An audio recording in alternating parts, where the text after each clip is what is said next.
Ben, no, dude. We're in a freaking rainbow-colored dimension with unicorn-shaped clouds. What the actual fuck? Lucky, well, shit. I guess we'll just have to embrace the insanity and start a new life as interdimensional explorers, Pen. Ben, cheers to that, Blocky. Our adventure has just begun, and it's gonna be batshit crazy. They clink their imaginary lab coats together in a toast and start exploring the weird and wonderful world they stumbled upon. To be continued.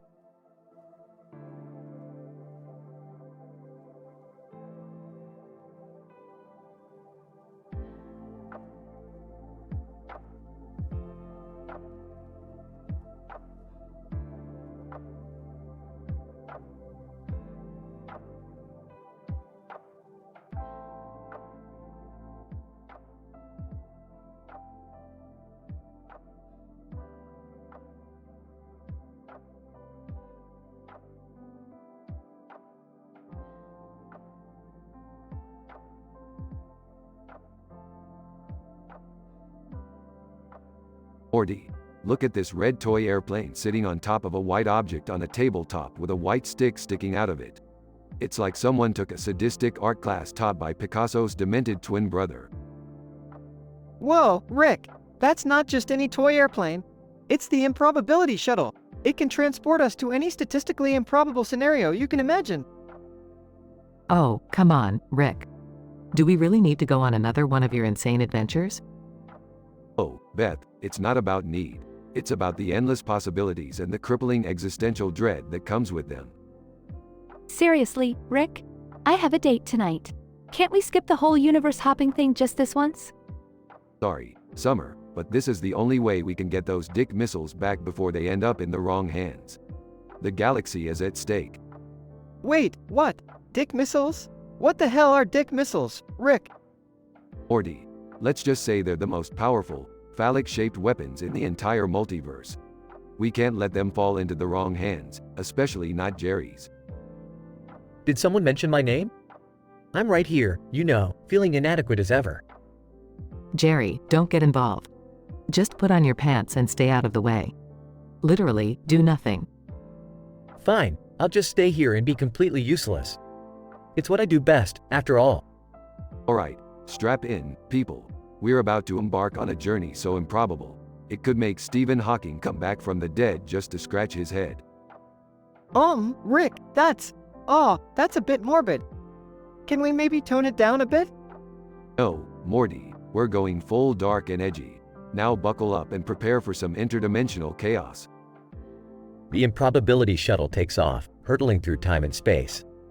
Rick, where are we? Everything looks like a bizarre Salvador Dali painting. Oh, Summer, you're such an art critic. We're in the dimension of Improbabilicus Maximus, where the laws of probability have taken a permanent vacation. So, how are we going to find those dick missiles, Rick? They could be anywhere in this wacky dimension. Fear not, Beth. I've recalibrated the improbability shuttle's scanners to detect the unique dick missile radiation signature. We just need to follow the trail. Hey, Rick, look! There's a giant, floating penis-shaped planet. Of course, Morty, this is the Dictiverse, where every phallic symbol in existence has been given a celestial form. Let's land and see if our dick missiles are here. The group lands on the planet, greeted by an army of sentient genitalia. Oh, great. We're being attacked by talking penises. Just what I needed today. Quit your whining, Summer. These are just the guards. We need to find the Grand Master of the Dictiverse and negotiate the return of our missiles. Negotiate with penises? This is getting weirder by the minute. They finally reach the Grand Master, a colossal golden penis wearing a monocle. Grandmaster! The intruders! What brings you to the Dictiverse? We're here for our dick missiles, Grand Master. They were stolen and brought to this dimension. Grandmaster! Yes! The infamous dick missiles. They do have quite a reputation. Very well, I will return them only if you answer 3 riddles correctly. Riddles? Seriously? Morty, don't question the mystical powers of the dick-shaped overlords. Just go with it. After a series of absurd riddles and comedic misunderstandings, they finally retrieve the dick missiles. Thank God we're done with this madness. Let's go home and try to pretend this never happened. Oh, Beth, where's the fun in that? Now, How about we swing by a parallel universe where humans evolved from squirrels? It'll blow your mind, I promise. No, Rick. I've had enough mind-blowing for one day. Let's just go home and have some normal, boring family time. Finally, someone speaks my language. Normal and boring sounds absolutely delightful. They all enter the improbability shuttle and head back home, leaving behind the absurdity and dick-shaped madness of the Dictiverse.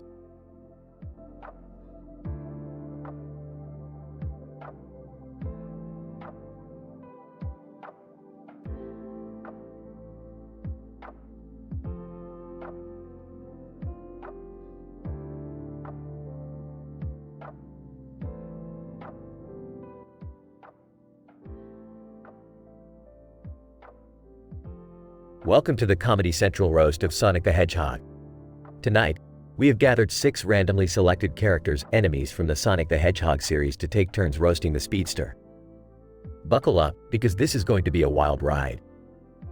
Dr. Eggman, look at you, Sonic, you speedy blue bitch. I've seen turtles crawling faster than your sorry ass. But hey, at least your sidekick Tails can actually fly. What can you do, run around like a crackhead on meth? Shadow, Sonic, you're like a used condom. Everyone's had a turn with you. And before you defend yourself, just remember that I'm always one step ahead, while your sorry excuse for a brain is still trying to find its way around Green Hill Zone. Amy Rose, Sonic, you're such a player. I bet even your chili dog gets jealous. I've been chasing after you for years, hoping you'd finally notice me. But you are too busy collecting rings and running away from commitment. Knuckles, Sonic, you may be fast, but your intelligence is slower than a snail with a limp. I mean, who puts all their eggs in one basket? Oh wait, that's me. Well, at least I have actual muscles to compensate for my lack of brain power. Rouge, Sonic, you're such a tease. Just like those gems you're always collecting, you lure everyone in with your flashy moves and that annoying smirk. And don't even get me started on your "gotta go fast" motto. It's like you're compensating for something, buddy. Silver, Sonic, you're supposed to be the hero of the world, but all I see is a blue hedgehog with an oversized ego. Maybe that's why everyone prefers my telekinetic powers over your annoying speed.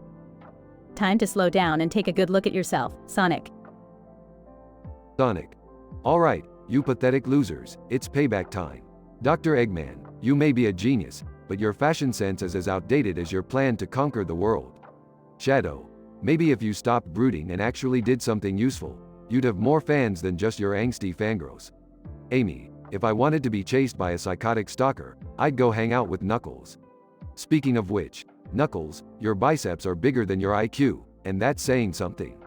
Rouge, why don't you take a break from stealing jewels and actually contribute something meaningful to society? And Silver, I've seen snails move faster than you, so maybe you should stick to the future where you belong. As the roast comes to an end, the air is thick with tension and roasts that have hit way below the belt. It's safe to say that the universe of Sonic the Hedgehog will never be the same again.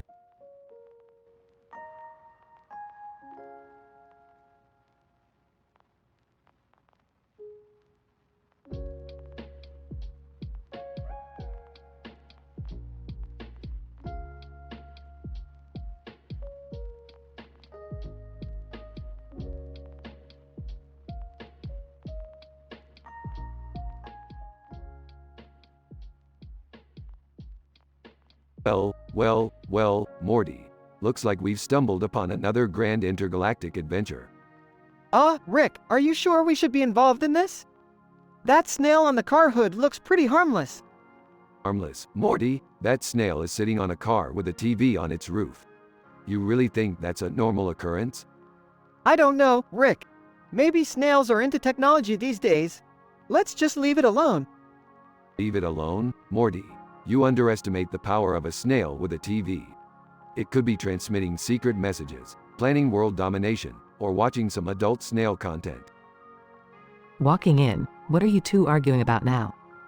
Snickering? Yeah, Dad. What's the big deal with a snail on a car?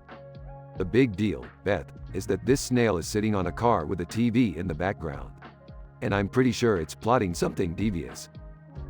Rick, I think the snail just moved. Morty, don't be an idiot. Snails don't move that fast. Meanwhile, the snail slides off the car hood and lands in a nearby bush. See, it's just a harmless snail. You guys are overthinking it. Yeah, Dad, maybe you should chill out for once. Chill out? Me? Never. Just as Rick finishes his sentence, the snail reappears, wearing sunglasses and holding a mini laser gun. Snail, Rick Sanchez, prepare to be exterminated. Whoa, that snail can talk. Snail, I may be small, but I've got big plans. And you're not going to stop me. Morty, grab the portal gun. We need to get the hell out of here. The snail starts shooting lasers, destroying everything in its path. Holy crap. Why did we always ignore that snail on the car? I guess we underestimated the power of a technologically advanced snail. Damn right we did. Now, Morty, open that portal before it's too late. Morty opens a portal, and they all jump in, narrowly escaping the snail's wrath. Phew, that was intense. I can't believe a snail almost killed us.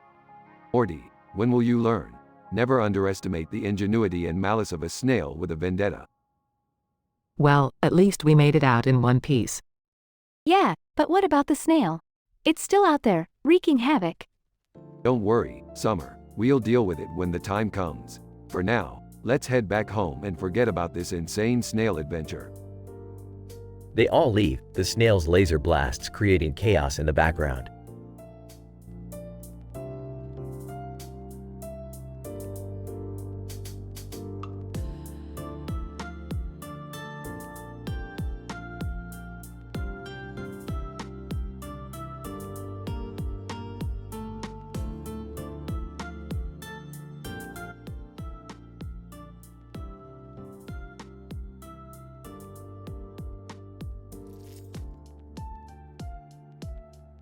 Peter, excitedly, "Hey guys, have you heard about this new experimental technology called the Mind Meld Interface?" Aaron, mocking, oh, please, not another one of your science fiction fantasies, Peter. You're such a nerd. Peter, defensive, no, I swear, it's real. It's a device that allows two people to link their minds and share thoughts, memories, and even physical sensations. Mark, skeptical, so you're telling me I can literally feel what you're feeling? Peter, nodding, exactly. It's like a telepathic connection between two individuals. Imagine the possibilities. Aaron, sarcastically, oh yeah, I can't wait to know what it feels like to stub your toe or have a brain freeze. Sign me up. Peter, grinning, you'll change your mind when you hear about the Extra May Mind Meld event happening tomorrow. Mark, curious, what's the Extra May Mind Meld? Peter, it's an opportunity to experience some of the most mind-boggling sensations ever. They have this crazy simulated roller coaster ride, where you'll actually feel like you're soaring in the air, doing flips and twists. Aaron, intrigued, okay, that sounds kind of cool. What else? Peter, excitedly, they also have a program that simulates intense adrenaline rushes, like jumping out of a plane or being chased by a bear. It's like living out all your wildest fantasies without any real danger. Mark, cautious, are you sure this is safe? It sounds too good to be true. Peter, adamant, don't worry, they've got top-notch scientists overseeing the whole thing. It's completely safe and it's just an experience like no other. Aaron, convinced, alright, count me in. Let's do this mind meld thing. The next day, Peter, breathless, holy shit, that was insane. Did you guys feel that rush flying through the sky? Aaron, excited, absolutely. And don't even get me started on that bear chase. I've never felt my heart pounding so fast.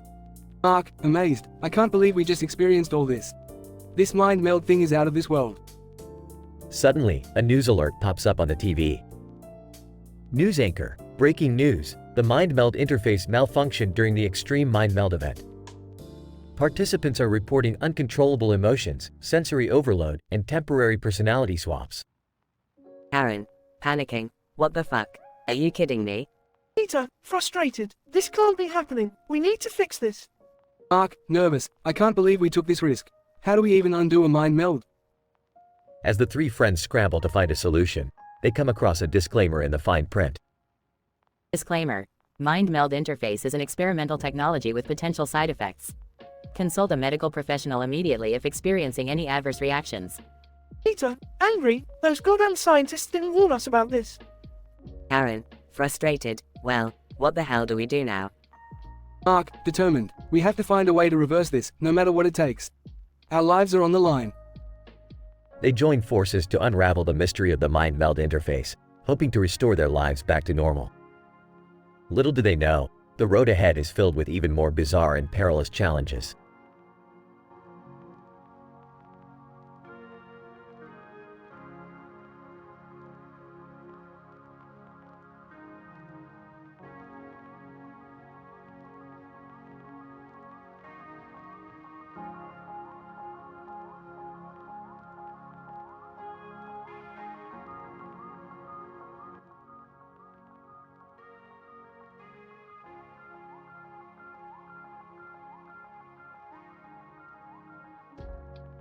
Narrator, welcome to the Comedy Central roast of Pikachu.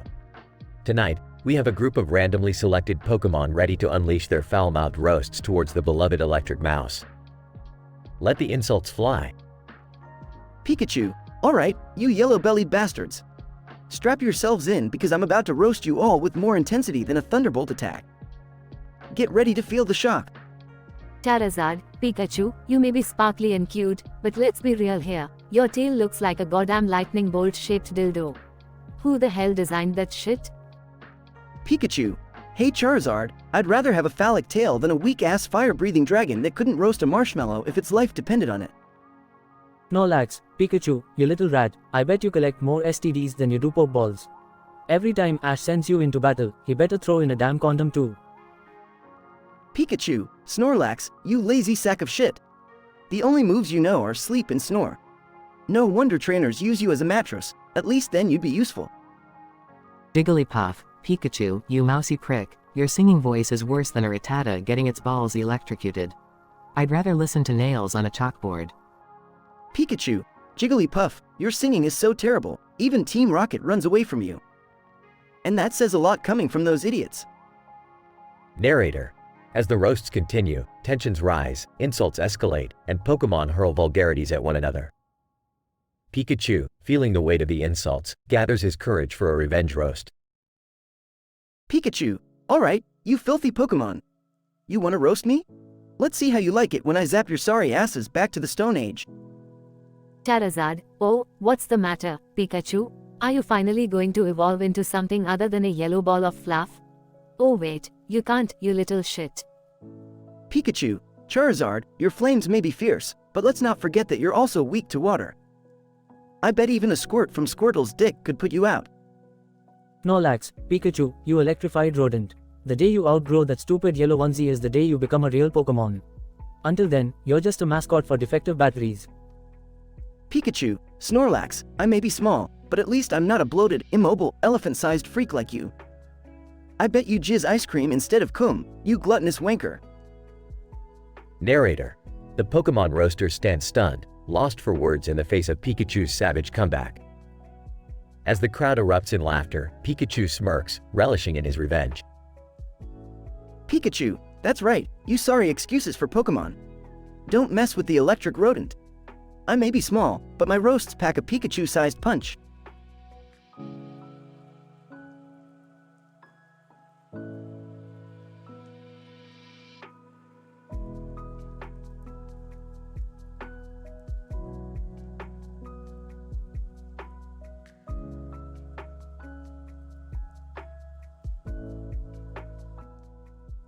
Muhammad, okay, assholes, listen up.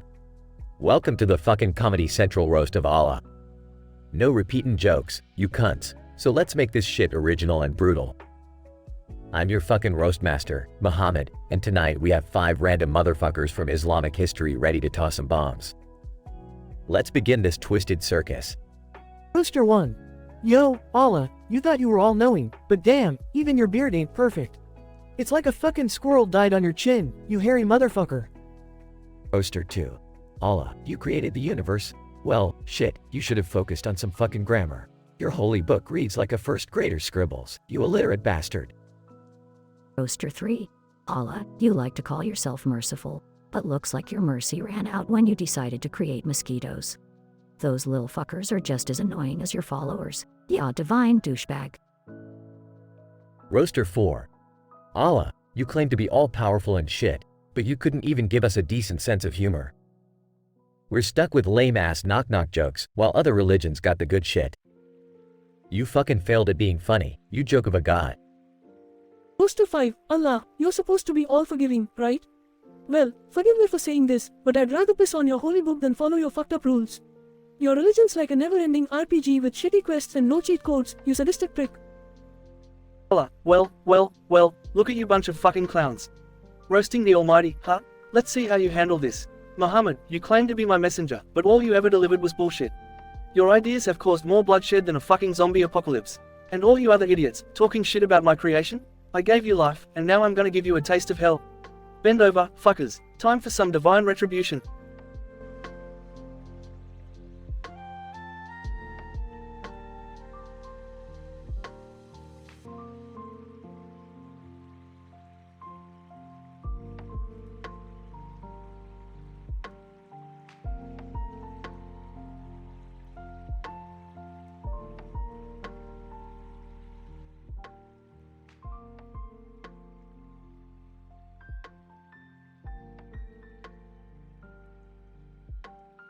Alright, Morty, buckle up for a wild ride. We've got some dimension hopping to do. Oh man, where are we going this time, Rick? I thought we'd pay a visit to the dimension of green hat wings and demon heads. I hear there's a party going on there. Dad, are you seriously taking Morty to another dimension party? Can't you just be a responsible adult for once? Party pooper Beth, you wouldn't understand. This dimension is renowned for its insane shindigs. Oh, Rick, I can't wear these giant pants anymore. They're practically drowning me. Morty, fashion is about making bold choices. Embrace the oversized pants trend like a real trendsetter.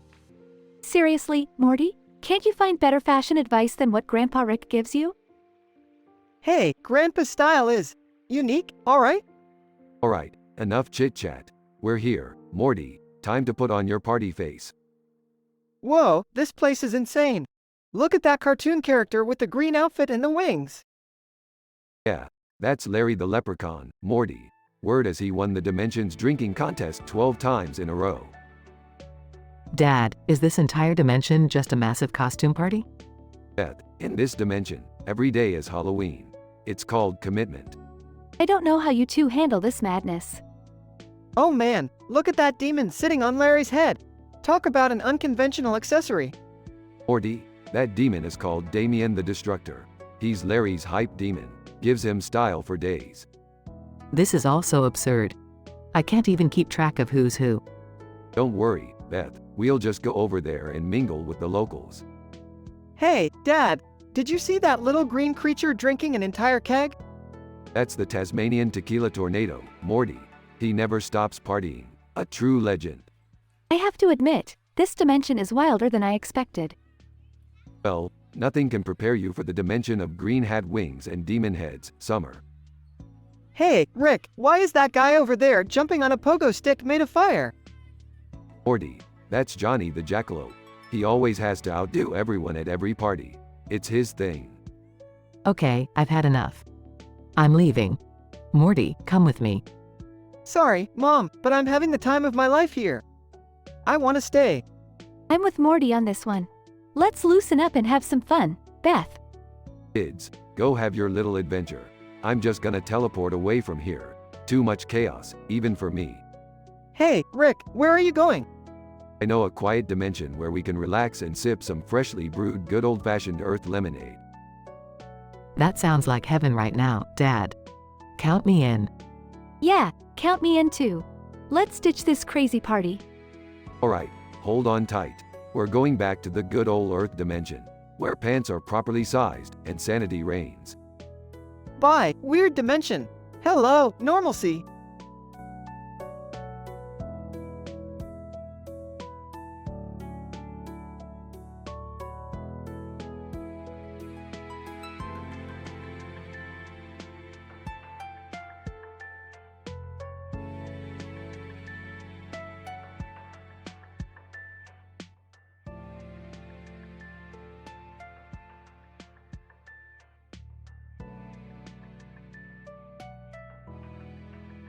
Title: The Comedy Central Roast of Bigfoot.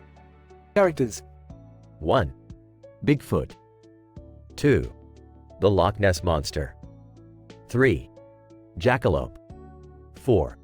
Chupacabra. 5. Mothman. 6. Leprechaun. 7. Jersey Devil. Scene, a field of dead plants. Bigfoot is standing amongst them, looking up. Bigfoot, smirking. Welcome to the Comedy Central roast of Bigfoot, you bunch of sorry mythical fuckers. Loch Ness Monster, with a heavy Scottish accent. Well, look who's lumbering in our dead plant graveyard. Bigfoot, the only ape who's worse at hiding than his own goddamn hair loss. Jackalope, sarcastically, oh great, the star of the show has arrived. I can smell his stench from a mile away. Tell me, Bigfoot, was it the decaying plants or your unwashed ass that brought you here? Chupacabra, mocking, look at him, acting all tough and mysterious. I bet the only thing legendary about him is how much hair he clogs in the shower drain. Mothman, whispering with a sinister tone. Bigfoot, you think you're scary? I've been haunting people's nightmares since before your inbred ancestors crawled out of the muck. Leprechaun, waving a tiny finger. Ah, Bigfoot, you oversized wanker. Your feet are so big they make people think you're compensating for something else, you know what I mean? Jersey Devil, leaning against a dead tree. Bigfoot mate, you call yourself a legend. You're nothing but a hairy, oversized piece of shit. I've seen sheep with more charisma than you. Bigfoot, grinning, oh, you think you're also fucking clever, huh? Let's see how you like my hairy knuckles up your sorry asses. Loch Ness Monster, taken aback, wait, what? Jackalope, hesitant, Bigfoot, maybe we took it a bit too far. Chupacabra, nervously, yeah, man, we were just trying to roast you, not get punched in the face. Mothman, worried. Bigfoot, let's just calm down and talk this out, okay? Leprechaun, panicking. No harm meant, Bigfoot, we were just having a laugh. Jersey Devil, stepping back. Alright, maybe we've all misjudged you, mate. No hard feelings, yeah? Bigfoot, smirking, oh, I'm not one to hold grudges, my friends. But remember, the next time you try to roast the legendary Bigfoot, be prepared for a colossal shitstorm of retaliation. The incident is resolved without any violence, and the roasters quickly apologize to Bigfoot. They realize their words got out of hand and offer their friendship instead. Regression, the roasters show remorse and acknowledge their mistakes, realizing that Bigfoot is not just a creature to make fun of, but someone who deserves respect. The roasters and Bigfoot engage in a heartfelt conversation, sharing stories and laughter. They discover that they have more in common than they initially thought. The Comedy Central roast of Bigfoot ends on a positive note, with everyone leaving the field of dead plants as friends. Bigfoot gets a chance to provide his own revenge roast, but he decides to take the high road, showing that maturity and forgiveness can prevail.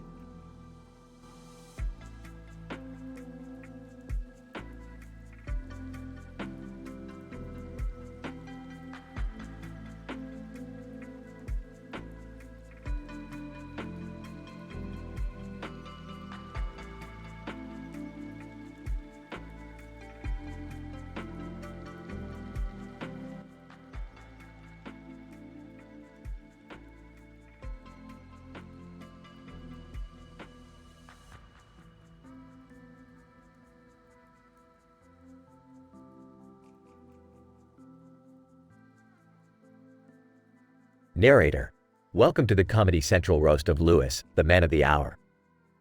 On this last episode, we have 6 randomly selected characters from the Left 4 Dead series ready to unleash their foul-mouthed roasting skills. Alright, you wankers, let's get this shitshow underway. Lewis, you're the luckiest bastard alive to have us tear you a new one. Lewis, oh great, I can't wait to hear what kind of fucked up insults you have for me. But let's start with Coach. Can't wait to hear what wisdom you've got for me, big guy. Coach, Lewis, you skinny little shit. You're like a fly that just won't die. You're so useless, I'm surprised you can even tie your own shoelaces without screwing it up. And that squeaky ass voice of yours makes my eardrums bleed every time you open your goddamn mouth. Lewis, Coach, is that all you got?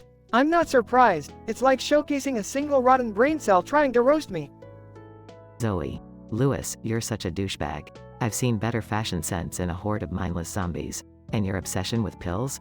Give it a rest, you pill-popping maniac. Francis!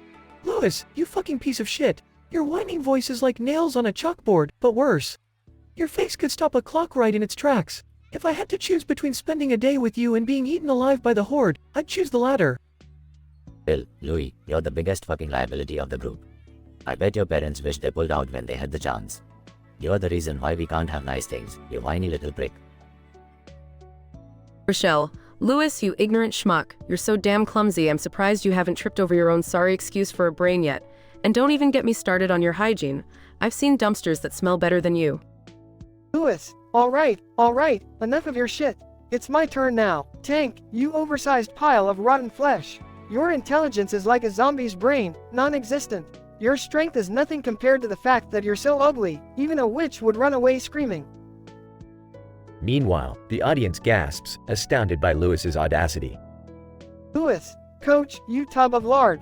You're so fat, I'm surprised you haven't triggered a second apocalypse just by stepping on the ground. And everything you say, coach, is like a broken record of stupidity. Amidst the stunned silence, Louis's words continue to rain down. Louis, Zoe, you're like a mosquito buzzing in my ear, annoying as hell. I've seen smokers with better aim than you, and that's saying something. And your idea of fashion? It's a fashion apocalypse waiting to happen. Laughter and shock fill the room as Louis's reign of roasting continues. Louis, Francis, you grumpy old sack of shit. Your biker jacket couldn't make up for the enormous void that is your personality. No amount of tattoos will make people forget what an asshole you are. Louis takes a dramatic pause before delivering his final roast. Louis, Bill, you salty old bastard. You may be the oldest, but you're also the most irrelevant. Your cockiness is just a smokescreen for your fear of growing old and becoming even more bitter. You're like a walking corpse, Bill, and not in the badass zombie killing way. The room erupts in a mix of laughter, awe, and shock as Louis finishes his epic roasting session. Narrator. And with that, Louis silenced his fellow roasters with his brutal and clever comebacks. The Comedy Central roast of Louis ended with a bang, as he proved that he could dish it out just as well as he could take it.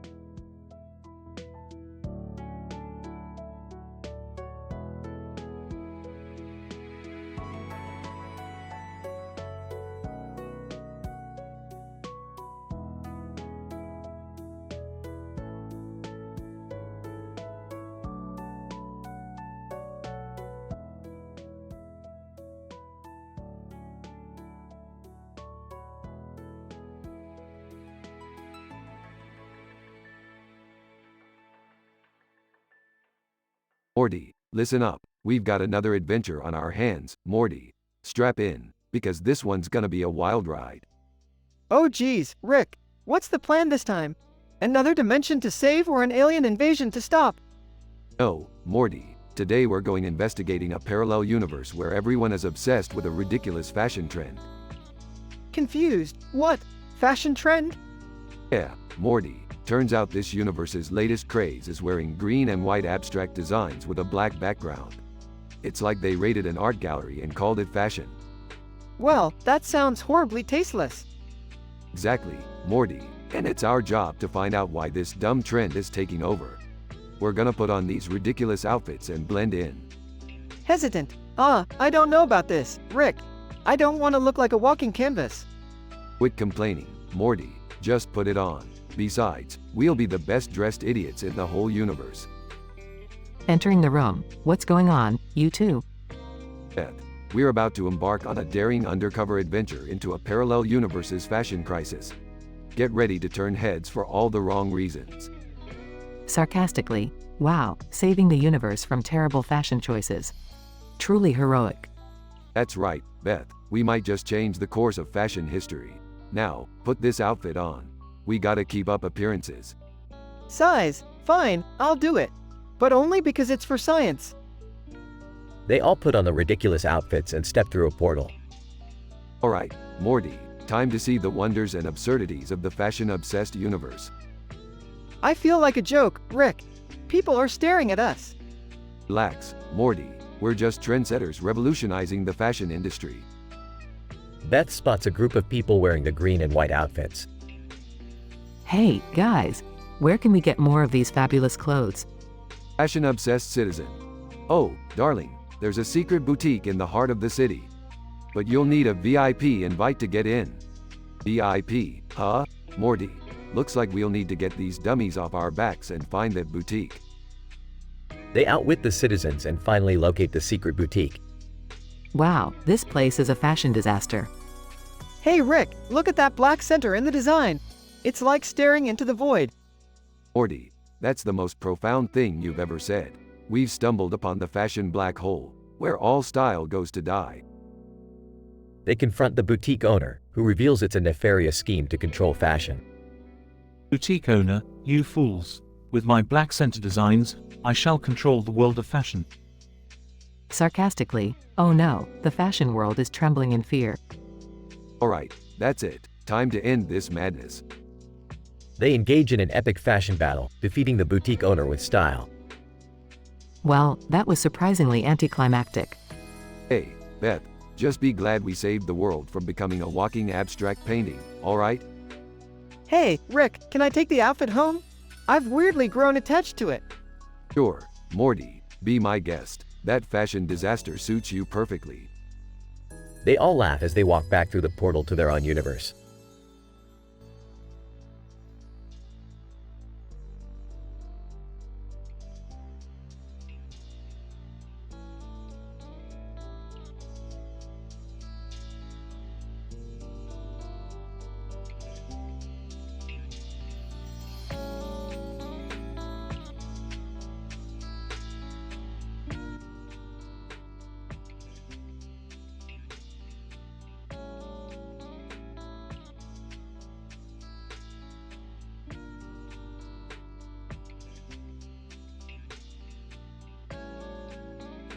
Narrator. Ladies, gentlemen, and all those gathered here tonight, welcome to the Comedy Central roast of Jon Snow. We have gathered 6 randomly selected characters from Game of Thrones, who will be roasting Jon Snow with their vulgar and short-tempered language. Let the roasting begin. Tyrion Lannister, well, if it isn't Jon fucking Snow. You know, Jon, your time as Lord Commander wasn't exactly impressive. I've seen more intelligence in a bowl of mashed turnips than in that pretty little head of yours. Jon Snow. Oh, Tyrion, coming from you, a dwarf with daddy issues, that means absolutely nothing. At least I've actually done something in my life, unlike you, who spends his time drowning his sorrows in wine. Daenerys Targaryen. Oh, Jon, you pathetic bastard. You think you're so noble, don't you? Well, let me tell you something, you know nothing about ruling. You're just a pretty pawn in this game, and by the looks of it, you're about to be checkmated. Jon Snow. Daenerys, last time I checked, dragons didn't make you a ruler. They just make you a crazy bitch. And speaking of crazy, let's talk about your incestuous relationship with your brother. I guess the Targaryen bloodline really is fucked up. Cersei Lannister, well, Jon Snow, the hero of the North, huh? What a joke. You couldn't even protect your own fucking family. Maybe if you weren't so busy brooding all the time, you could have actually done something useful. Jon Snow. Cersei, the only thing you're good at is fucking your brother and drinking wine. Oh, and let's not forget blowing up half of King's Landing just for the sake of your sick power trip. You're a fucking lunatic. Arya Stark. Jon Snow, you might know nothing, but we all know one thing. You're an utter disappointment. I've had more satisfying conversations with my sword Needle than with you. At least Needle knows how to cut through the bullshit. Jon Snow. Arya, what's a disappointment is seeing you step into the shoes of a random faceless assassin and thinking you're some badass. You're just as confused as a eunuch in a brothel. Maybe Needle should give you some perspective. Bran Stark. Jon Snow, you have no idea what's coming, do you? You think you're some chosen one, but the truth is, you're just a pawn in the bigger scheme of things. You're about as important as a fart in the wind. Jon Snow. And here we have the three-eyed raven, or as I like to call you, the three-eyebrows raven. Seriously, did you forget how to pluck? Maybe if you actually used your all-seeing powers for something useful instead of creeping on people, you'd be worth something. Narrator. As the roasting continues, Jon Snow takes it all in, his revenge building up inside him. Finally, when the time comes for his rebuttal, he rises from his iron throne, flames erupting around him. Jon Snow. You all have something to say, huh? Well, let me tell you something. I may not know everything, but what I do know is that you all are a bunch of miserable, power-hungry, and fucked up individuals. You think you can tear me down with your words, but guess what? I'm still standing. I've fought the dead, the wildlings, and even my own stupidity. So, go ahead, keep talking. Just know that I'll always rise above, like a goddamn phoenix from the ashes. Narrator. With his fiery speech, Jon Snow leaves his roasters in awe. The Comedy Central roast of Jon Snow ends with a realization that no matter the circumstances, Jon Snow will always come out on top.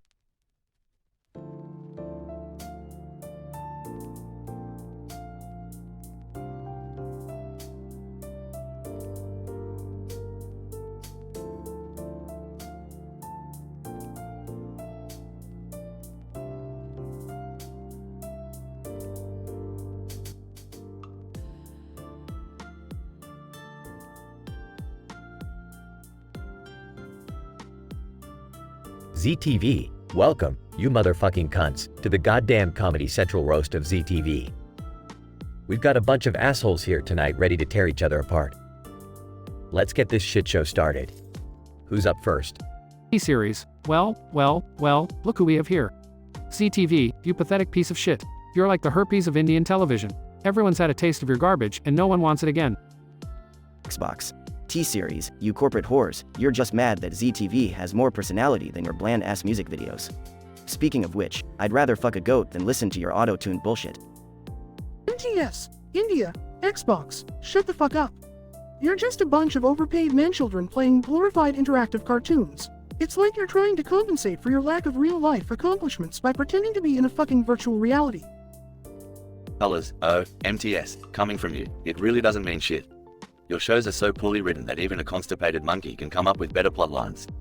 And your acting? Please, I've seen better performances from a dead fish. Disney Star, well, if it isn't colors. Your so-called shows are just glorified advertisements for shitty Indian products. Even your fucking cartoons are filled with product placements. It's like watching a fucking infomercial, only worse. ZTV. Alright, you cocksuckers. You've had your fun, but now it's time for ZTV to have his revenge roast. T-Series, you claim to be the king of Indian music, but the only thing you're ruling is the charts of generic, soulless garbage. Your songs are like a punch in the dick. Xbox. MTS, you know what's worse than your shitty service. Your utterly useless customer support. I'd rather stick my dick in a blender than have to deal with your incompetent assholes. NTS, India, Colors, your shows are a fucking joke. It's like you're competing to see who can produce the most mind-numbingly idiotic content. If stupidity were a sport, you'd be the fucking Olympic gold medalist. Colors, Disney Star, your family-friendly image is just a load of fucking bullshit. Behind those big-eared mascots lies a company that exploits child actors and sucks the creativity out of everything it touches. Fuck you, you hypocritical bastards. Disney Star, ZTV, you motherfucker, you think you can come up here and roast us all? Well, let me tell you something, you overrated sack of shit. Your shitty dramas have more plot holes than a fucking sieve. And your acting? I've seen better performances in pornos. ZTV. Well, Disney Star. Your wholesome reputation can't hide the fact that you're just a bunch of money-grabbing Hollywood whores. You sell out faster than a hooker on payday. So, fuck you, Mickey Mouse. Fuck you all. As the roasting comes to an end, the crowd erupts in a mix of shock, laughter, and disbelief. The heat and intensity of the insults linger in the air, leaving behind a sense of both satisfaction and lingering resentment. ZTV stands tall amidst the chaos, reveling in his revenge and ensuring that his name will be remembered in the annals of the Comedy Central roast history.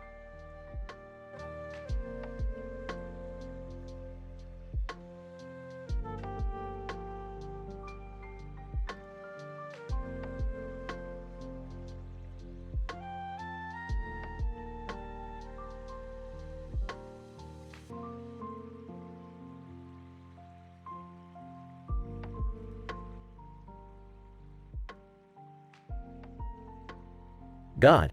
Alright motherfuckers, settle the fuck down. Welcome to the Comedy Central roast of God.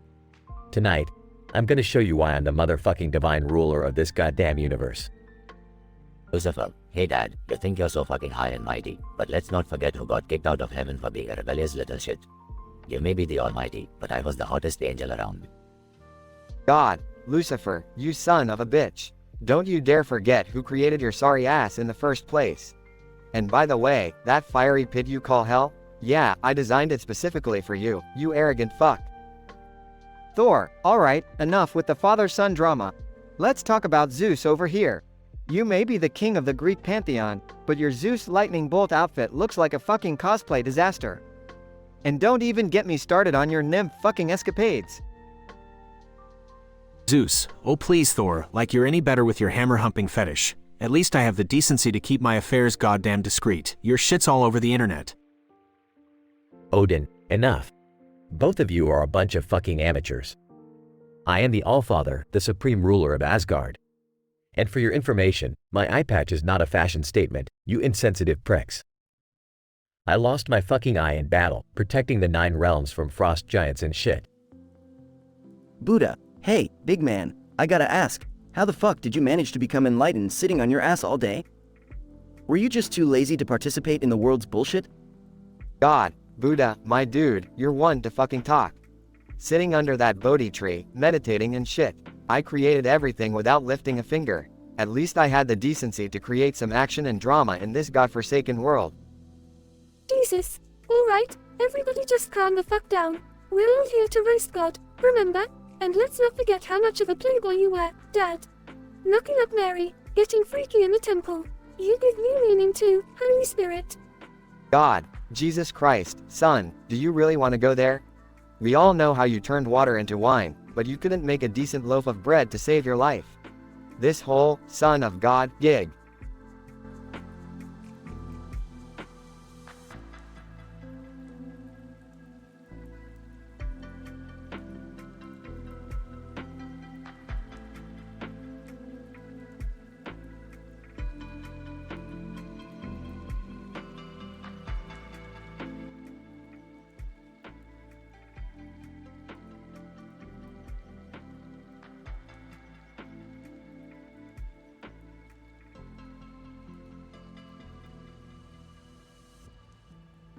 Narrator, The Infinite Space.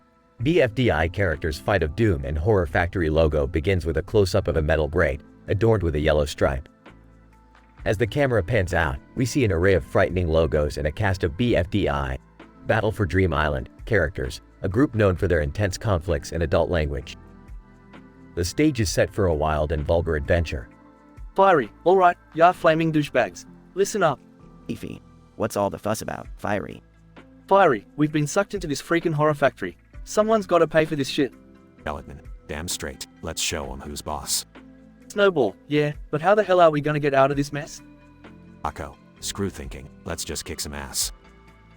Narrator, a sudden earthquake shakes the factory, causing a massive explosion. The BFDI characters are propelled into the air, landing in a room filled with wild contraptions and dangerous traps. Lucky, sweet mother of crap, what kind of sick twisted place is this? Looks like a world designed by a demented toilet brush. Racer. Well, we didn't come this far to back down now. Let's show these freaks what we're made of. Flower. Ha, like they stand a chance against us. We'll annihilate them with our vulgar vocabulary. Woody, you guys, maybe we should just try to find a way out peacefully. Spongy, shut the hell up, Woody. We didn't choose to be here, but we sure as hell are gonna fight our way out. Narrator, the BFDI characters progress through the factory, facing gruesome monsters and overcoming deadly challenges. Teardrop. Pencil, don't worry, Teardrop, silence can be a powerful weapon. Just keep giving those menacing glares. Yeah, and if all else fails, we'll just shove our enemies up their own asses. Coiny, this place is messing with my mind, man. I need a freaking drink. Patch, keep it together, Queenie. We're almost through this hellhole. Narrator, as they near the final challenge, the BFDI characters encounter a colossal beast with a thirst for destruction. Oh no, it's... Ify, the destructor of dreams. We've heard tales of this beast. It's said to be unbeatable. Fiery, not today, you ugly sack of shit. We'll burn your ass to a crisp.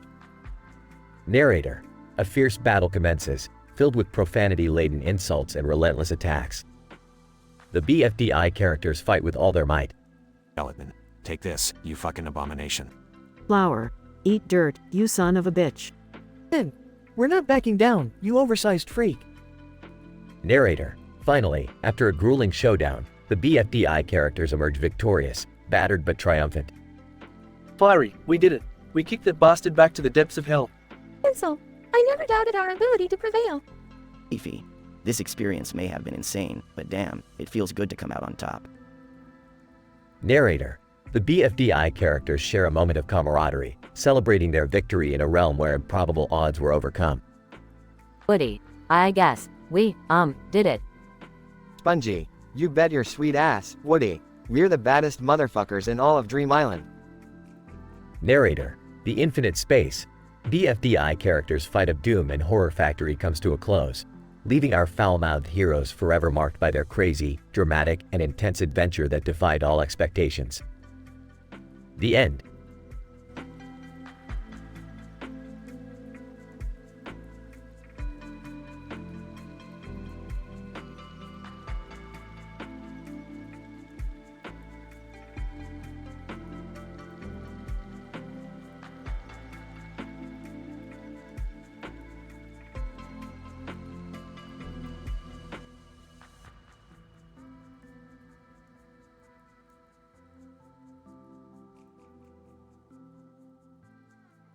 Alright, Morty, strap in. We're about to embark on yet another interdimensional adventure. Geez, Rick, do we really have to? I just got back from school and Jessica invited me over. Morty, listen up. Your pathetic teenage love life is inconsequential compared to the infinite possibilities of the multiverse. Fine, but can we make it quick? Jessica's waiting and I don't want to screw things up this time. Morty, are you seriously bailing on another family dinner for Jessica? She's nothing but trouble. Mom, you just don't understand. Jessica is different. We have a real connection. Connection, schmanection. Morty, you're blinded by your adolescent hormones. Trust me, you'll see. Morty and Jessica enter the living room with creepy face masks on. Jessica, Morty, I can't believe you brought me to your crazy family's house. This is seriously messed up. Relax, Jessica. They're just a bit eccentric. I promise everything will be fine. Beth and Jerry exchange glances, both wearing the same creepy face mask. Morty, is this the girl who got into a fight with Nancy in school last week? Jessica, oh, so you've heard of me? Let me guess. Beth, you're still jealous because I took your spot as head cheerleader. Oh, please. I'm perfectly happy being married to this sad sack excuse for a man. Jessica smirks and slaps Beth. That's it. Nobody slaps me and gets away with it. Morty and Jessica engage in an epic fistfight, knocking over furniture. Holy crap, this is better than reality TV. Go, Jessica, kick her ass. This is what happens when you let hormones guide your decisions, Morty. Look at them go. Morty attempts to break up the fight, but gets punched in the face by Jessica. Ow, ow, ow. This is not how I imagined my night with Jessica. Well, Morty, sometimes reality hits you harder than a fist to the face. Maybe it's time to reevaluate your priorities. Morty and Jessica continue fighting. Chaos ensues throughout the house. Beth manages to restrain Jessica while Summer stops Morty from charging back into the fight. Alright, enough is enough. Morty, you're grounded. But Mom... Beth, let them fight. It's the only way Morty will learn his lesson. After everyone calms down, Morty realizes the error of his ways and apologizes to Jessica. Jessica, I'm really sorry. I let my infatuation blind me and I messed everything up. Jessica, apology accepted, Morty. But next time, please think before choosing your priorities. Well, that was one hell of a spectacle. I guess teenage drama never fails to entertain. Can we go back to interdimensional adventures now? This family drama is exhausting. Rick chuckles. Sure thing, Summer. Let's go explore the vast cosmos and forget about these petty matters.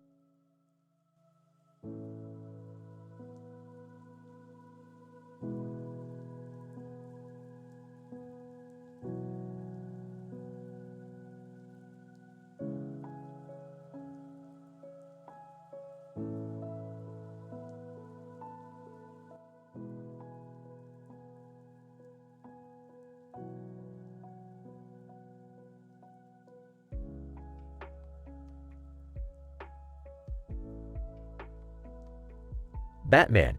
Alright, everybody shut the fuck up and sit your asses down. Tonight, we're here to roast the Caped Crusader, the motherfucking Batman. So, without wasting any more time, let's get this shit show started. Joker. Ah, Batsy, you fucking clown. You may have saved Gotham 1,000 times, but I gotta say, your fashion sense is as outdated as your parents' corpses. Those goddamn tights and that tight-ass leather suit. You must be sweating like a motherfucking pig. Catwoman. Oh, please, Joker. At least Batman doesn't prance around in a vinyl leotard like some dominatrix from a cheap-ass porno. And don't get me started on that greasy green hair of yours. I've seen drains with more style. Penguin, laughing. Look at you, Batsy, with your pointy ears and your fucking brooding. The only thing more useless than you is that Batmobile of yours. It's like a damn armored penis on wheels. And don't even get me started on your sidekick, Robin. A grown man running around in bright green tights. What a fucking joke. Harley Quinn, don't you dare talk shit about my Mr. J, Penguin. At least the Joker knows how to give a girl a good time. But Batman, you're more uptight than a constipated nun. Maybe you need a little Harley therapy to loosen up, huh? Two-Face. You damn hypocrite, Harley. Batman may be a tightwad, but at least he ain't a delusional psychopath like the Joker. And Catwoman, you think you're all that with your tight leather suit, but underneath that mask, you're nothing but a scared little kitten. Scarecrow, Chuckles. Oh, the irony. Batman, the defender of Gotham, afraid of his own fears. Tell me, Bats, how does it feel to piss yourself every time you face me? I bet the Dark Knight turns into the shit knight right quick. Riddler. Enough with the scare tactics, Scarecrow. Let's talk about Batman's detective skills, or should I say lack thereof. The world's greatest detective? More like the world's greatest fucking idiot. You can't solve a riddle to save your goddamn life. Batman. Alright, you sorry sacks of shit. It's time for the real roast to begin. Joker, you may be a psychotic clown, but your jokes are as stale as your white makeup. And Harley, sweetie, your obsession with a man who treats you like garbage just proves that you're as dumb as you look. Catwoman, you may have the moves, but your thieving skills are amateur compared to the Bat. Penguin, you're nothing but a short, fat fuck who can't even waddle his way out of a wet paper bag. Two-Face, the only thing uglier than that scarred face of yours is your taste in fashion. Scarecrow, you think you can scare me? Please, I've seen scarier shit floating in the sewers. And Riddler, your riddles are about as challenging as a math problem for a first grader. So congratulations, assholes, you all failed at roasting the Batman. Joker. Well, Batsy. Looks like you've got some fire in you after all. But remember, you may have won this roast, but Gotham will always be my playground. Ha ha ha ha. Batman, save your laughter, Joker. The night is still young, and I've got a date with your ass in Arkham Asylum. Let's see who laughs then.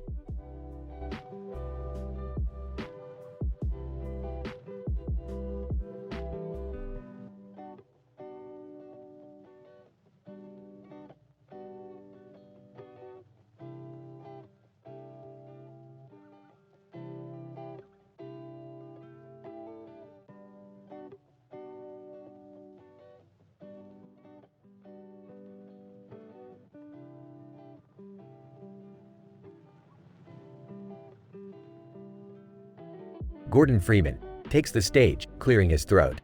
Alright, you useless fucking headcrabs. Let's get this Comedy Central roast started.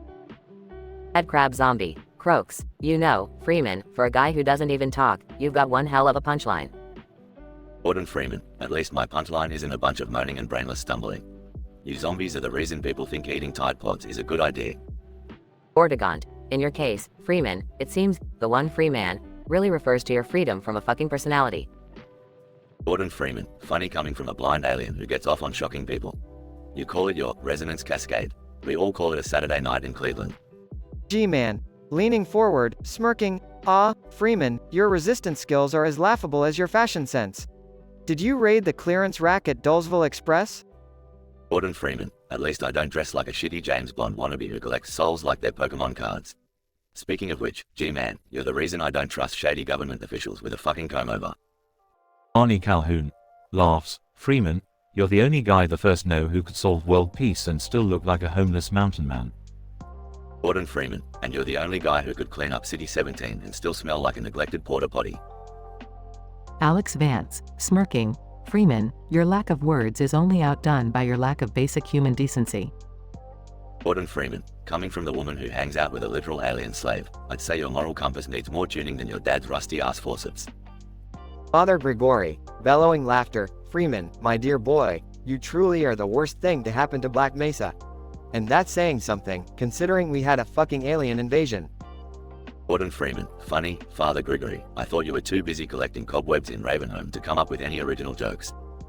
Dr. Kleiner, excitedly, oh, Freeman, you intrepid researcher, your silence is the only thing that keeps humanity from knowing what an insufferable dick you truly are. Gordon Freeman, hey, Doc, at least I don't let my pet head crab nibble on my balls when nobody's looking.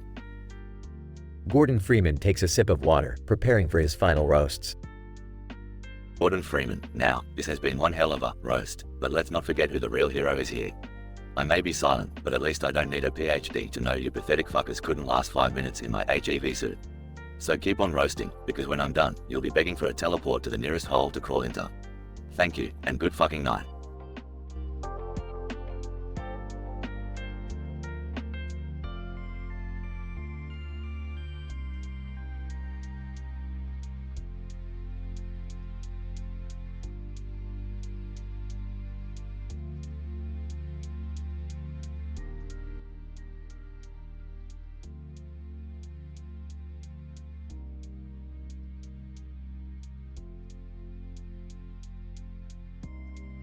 Link.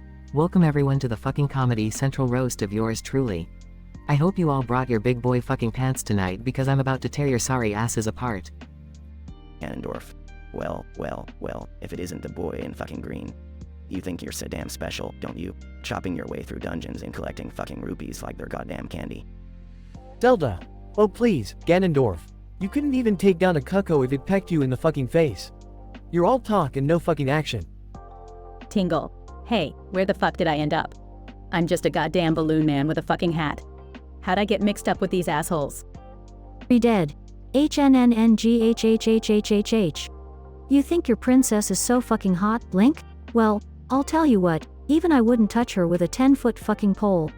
She's got the personality of a dead fucking monster. Howdy. Hey, listen, you piece of shit. Link may not say much, but he's fucking saved Hyrule more times than your sorry asses could count. Show some fucking respect. Girahim. Oh, darling, you think you're so fabulous, don't you? With your master sword and your damn Triforce of Courage. Well, let me tell you, darling, you're nothing but a fucking lousy piece of pointy-eared shit. Link. Girahim, you prancing, flamboyant fuck. You talk a lot of shit for someone who's nothing but a wannabe swordsman. How about I shove that fucking sword of mine up your tight little ass? Edna. Oh, look at you two arguing like little children. How cute. Link, you may be a hero and all, but let's not forget that your idea of saving Hyrule is running around in a fucking green skirt. And, well, if it isn't the Twilight Princess and her little dog. You know, Midna, for someone who loves to sit on Link's back all day, you've got quite the mouth on you. Link. Zant, you maniacal sack of shit. You think your crazy ass puppet shows scare me? I've fought giant spiders, possessed skeletons, and fucking dragons. Your little magic tricks don't mean shit to me. Ganon, you know, Link, you may have defeated me time and time again, but I always come back. I'm like fucking herpes, I just keep coming back for more. Maybe one day I'll finally give you what you deserve. Link, you think you're some kind of ultimate evil, Ganon? Well, guess what? I'm the fucking hero of time. I've kicked your ass so many times I've lost count. So get ready for another fucking beatdown. As the roast continues, Link delivers one epic, foul-mouthed comeback after another, leaving all the roasters speechless and humiliated. Link, and in conclusion, to all you sorry motherfuckers who doubted me, I hope you enjoyed this roast because it's the last fucking time you'll ever get to roast me. I'm the fucking Legend of Zelda, and you can all suck my green tunic-covered cock. The crowd erupts in laughter and applause as Link basks in his well-deserved revenge.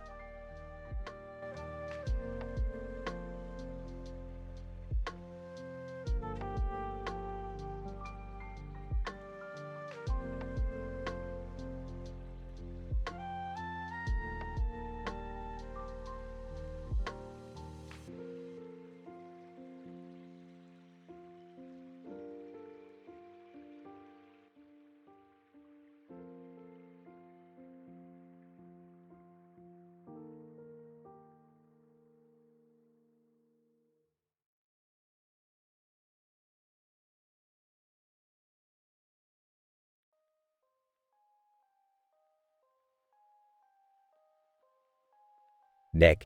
Well, look who's here. It's the left 4 dead fuckers. I can't believe they dragged your sorry asses all the way from the apocalypse to roast me.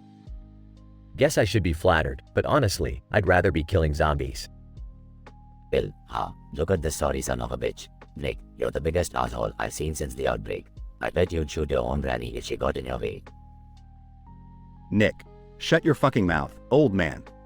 At least I don't have an addiction to painkillers. I can handle a few zombies without needing a drug-induced high. Bill, you're just an old fart who got lucky in surviving this long. Louis, yo, Nick, I gotta say, you're one cheap bastard. You scammed your way out of a lot of sticky situations, but you can't cheat karma. It caught up with you here tonight, being the target of all our roasts. Nick, Louis, you're the most naive idiot I've ever met. Always looking for some fairy tale ending in this shitstorm we're living in. Face it, we're all fucked. And you, my friend, are wearing a clown suit, so it's practically your second nature. Francis. Alright, Nick, listen up. You're one ugly son of a bitch. Looks like a witch cursed your face before the whole zombie shit went down. And don't even get me started on that stupid jacket you wear all the time. People should be scared of you, not because you're badass, but because you look like a fucking fashion disaster. Zoe. Nick, I gotta admit, you're a smooth-talking asshole. But let me remind you, being a smartass won't help you survive when a horde of zombies are chasing your sorry ass. Oh, and by the way, your hair looks like shit, just like your personality. Nick, you can all talk shit about me, but at least I know how to survive. I've seen you assholes getting fucked time and time again. Zoe, you're supposed to be tough, but you cry like a little girl every time a special infected gets you. And Francis, I may be ugly, but at least I'm not a whiny bitch like you. Rochelle, Nick, you're a self-centered prick. You think the world revolves around you, well newsflash asshole, it doesn't. You're just a little speck in this big fucked up world, and I hope one day you realize that. Nick, Rochelle, let me tell you something. You pretend to be all goody two-shoes, but deep down, I know you're just as fucked up as the rest of us. You've seen some shit, and it's made you just as cold-hearted as me. Don't play the innocent card with me. Alice. Hey, Nick, buddy. I don't got nothing bad to say about you, man. You're like a fucking action hero, always looking cool and stylish. I wish I could be like you, man. Nick, Ellis, you're the only one here with half a brain. Thanks for not roasting me like the rest of these fools. You're alright in my book. Nick, alright, you fuckers. It's my turn now. Bill, you may be old as fuck, but you're the toughest old bastard I know. Keep chugging those painkillers, you'll need them when you drop dead of a heart attack. Nick, Louis, you're out here trying to be the moral compass in this fucked up world. But let's not forget, you shot a man in the face for crying out loud. You're no saint, my friend. Nick, Francis, you're always complaining about everything. Well, guess what? Life's a bitch, and so are you. Keep whining, sweetheart. Nick, Zoe, you talk tough, but I've seen you shriek like a little girl at the sight of a witch. You're not fooling anyone with that badass act. Nick, Rochelle, you may act all professional, but I know how you really feel deep down. You hate me, don't you? Well, I hate you too, sweetheart. We're even. Nick, Ellis, you're the only one here who's got some sense. You're a good kid. Keep that optimism alive. It's the only thing that keeps us going in this fucked up world. Nick, and finally, to myself. Nick, you're a sarcastic, selfish bastard, but you're a survivor. And in these times, that's all that matters. So fuck all of you. I'll still be here when the zombies come knocking.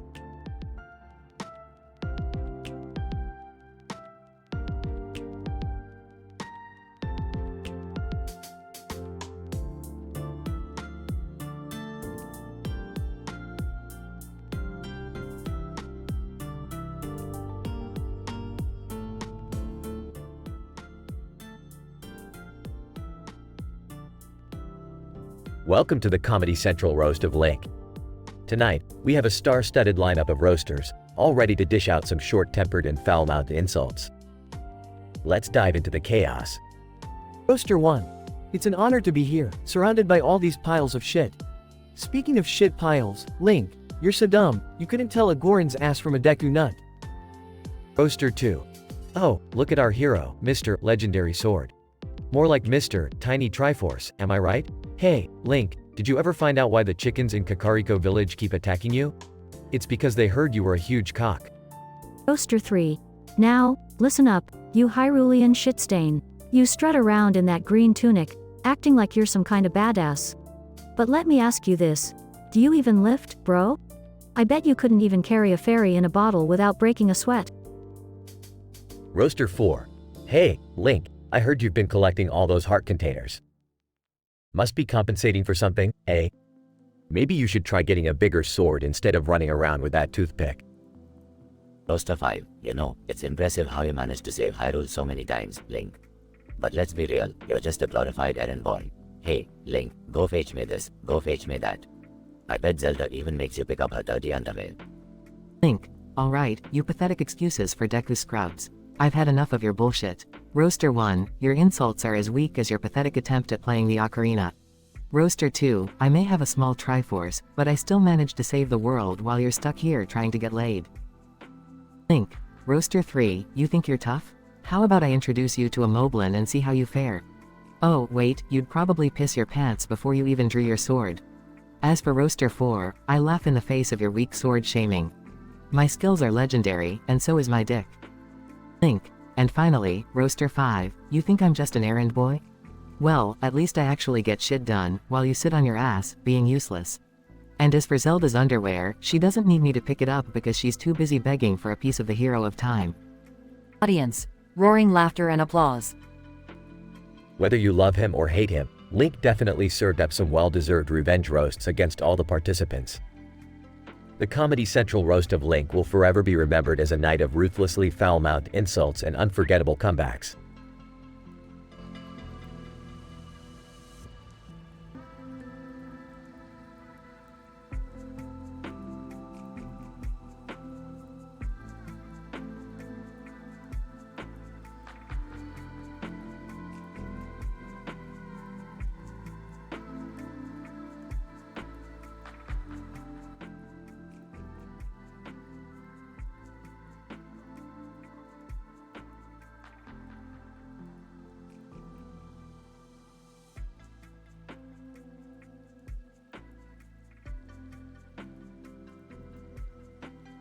Alright, Morty.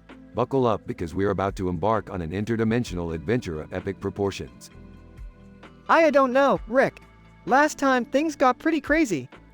Morty, look, if you're gonna let some life-altering experiences hold you back, then maybe this whole adventure thing isn't for you. Alright, I'm in, but please try not to glue any body parts together this time. No promises, Morty, no promises. They arrive in an alternate dimension where everyone has their favorite body part magically floating beside them. Summer, excitedly, oh my god, Morty, look at all those floating body parts. I'm gonna find mine and rock this dimension. I don't understand the appeal of this place. Floating body parts? It's just disturbing. Jerry, don't be such a prude. Just pick a body part and go with it. Or better yet, maybe grab a nice set of floating genitalia to make up for your shortcomings. Hey! That's uncalled for. Morty spots Jessica across the room. Morty, whispering to Rick, Rick, there she is. Jessica, the love of my life. Morty, this dimension might not be the best place to profess your love. I mean, we're all connected through our favorite body parts, Morty. It's a little too intimate. But Rick, I have to let her know how I feel. I can't keep it bottled up inside. Morty and Jessica both choose their favorite body parts. Morty's left arm and Jessica's right leg. Alright, Morty, you asked for it. Superglue, activate. Morty and Jessica now have their chosen body parts permanently adhered together. Jessica, Morty, what have you done? How are we supposed to go back to school like this? I thought it would be a bonding experience, you know, like literally bonding our bodies together. We can make it work. Morty, you really need to work on your romantic gestures. This is just next level insanity. Summer and Rick burst into laughter while Jerry tries to maintain his composure.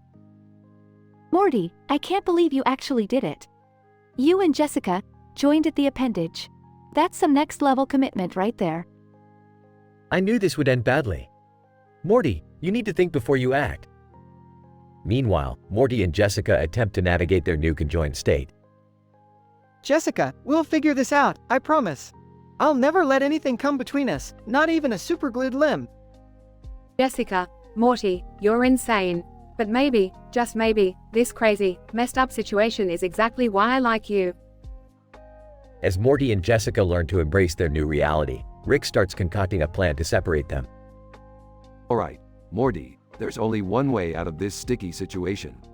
We're going to need a dimensional portal generator, a quantum disentangler, and a large bottle of acetone. Time to get creative, Morty. They embark on an intense quest to gather the necessary materials and perform a dangerous procedure to separate Morty and Jessica's glued body parts. And success, Morty. You're free from your adhesive prison. Now maybe next time, think twice before you glue yourself to someone, okay? Morty, now separated from Jessica, breathes a sigh of relief. Lesson learned, Rick. Let's just call it a day and go home before anything else goes horribly wrong. Sounds good, Morty. But hey, at least you got an unforgettable story to tell. As they leave the dimension, Morty gives Jessica a bashful smile and she winks back at him. Well, Morty, I guess you can always say you've experienced the most bizarre love story ever. Yeah, Morty, you're a legend now. Way to go. They all laugh and head back to the spaceship, leaving behind a world of floating body parts and crazy memories.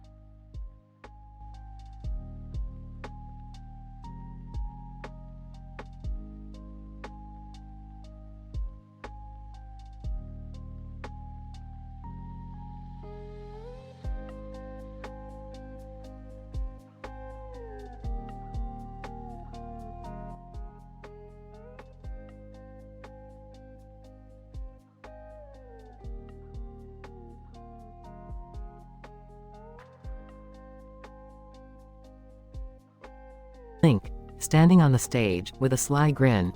Welcome to the F*** King Comedy Central Roast of me, Link. Let's get this *T show on the road. Ganon, leaning into the microphone, well, if it ain't Link. I gotta say, your sword is almost as impressive as the limp DCK between your legs. Zelda. Smirking, Ganon, you talk a big game for a pig-faced C** CK muncher. You couldn't even get past a simple F** King dungeon without me saving your sorry ass. Tingle, flouncing onto the stage. Oh, look. It's the golden boy himself. Link, I'd rather dress up in a green spandex suit and dance like a fairy for eternity than spend another minute with you. Epona, snorting, nay, mother F***CKER. You think you're so hot, ratting around on me like you're the SH**T. Sorry to break it to you, but I'm just in it for the F*** King carrots. Avi. Buzzing, hey, listen. You know why they call you Hero of Time? 'Cause it takes you F*** King forever to accomplish anything. Get a F*** King GPS, idiot. Idna, slipping out from the shadows, look at you, Princess Zelda. You act all high and mighty, but I've seen you in the Twilight Realm begging for my help like a little bee *TCH. Link, laughing, oh, I see we're all here to sling some SH**T. Well, let's not forget that Ganon is about as threatening as a F*** King Deku scrub. And Tingle, you can keep dancing, you little twat, while I sit here with the Triforce between my legs. Ganon, growling angrily, you think you're so brave, Link. Let's not forget who's been kicking your sorry ass throughout the ages. Zelda. Smirking, Ganon, sit the F*** down. You're about as menacing as a choo-choo. Tingle, clenching his fists. I'll have you know, I'm the embodiment of pure joy. You can't bring me down, you green-garbed D***CK weed. Epona, snorting, nay, F***CKERS. Link's got the Hyrulean Triforce, and you're all just a bunch of PSSY ass monsters. Avi. Buzzing, hey, listen. Link may take his sweet time, but he always gets the job done. As for you lot, you're all just F*** King sidekicks, leeching off of his fame. Idna, smirking, Link my dear, don't waste your time on these pathetic losers. You've got a kingdom to save and a princess to F***CK. Link, raising an eyebrow, is that a challenge, Midna? Well, let's just say I'll be the hero of more than just time tonight. The crowd erupts into a mixture of laughter and shocked gasps. Link's revenge roasts. Link, Ganon, you're supposed to be the king of evil, but you couldn't even conquer a F*** king sandwich. Link, Zelda, you may be a princess, but last night, you screamed a lot louder for me than you did when Ganon kidnapped you. Link, Tingle, you're a grown man in a green spandex suit, cartwheeling around like a mentally unstable gymnast. Seek some F** king therapy. Link, Epona, you may be fast, but I bet those horse-sized balls are weighing you down. Link, Navi, nobody wants to listen to your incessant buzzing. Go F** king find another fairy to annoy. Link, Midna, you've got a pretty face, but I bet you're just as dark down below as your imp form. The crowd goes wild, torn between laughter and shock, as Link triumphantly exits the stage. Now that's what I call a F** king roast.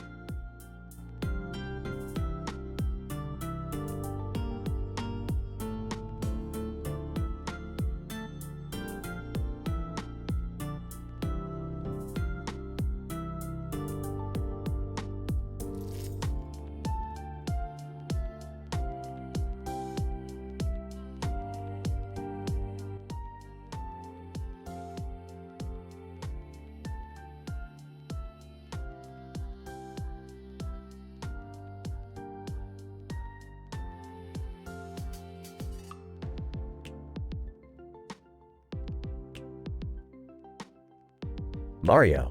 Alright, you motherfuckers. Welcome to the Comedy Central roast of Mario. Tonight, we got a bunch of fucked up roasters ready to tear my sorry ass apart. Let's get this shit show started. Bowser, well, look who we have here, it's fucking Mario. The guy who can't keep his dick out of Peach's castle. Seriously, bro, you spend more time plumbing princess pipes than saving her. What a fucking joke. Toad.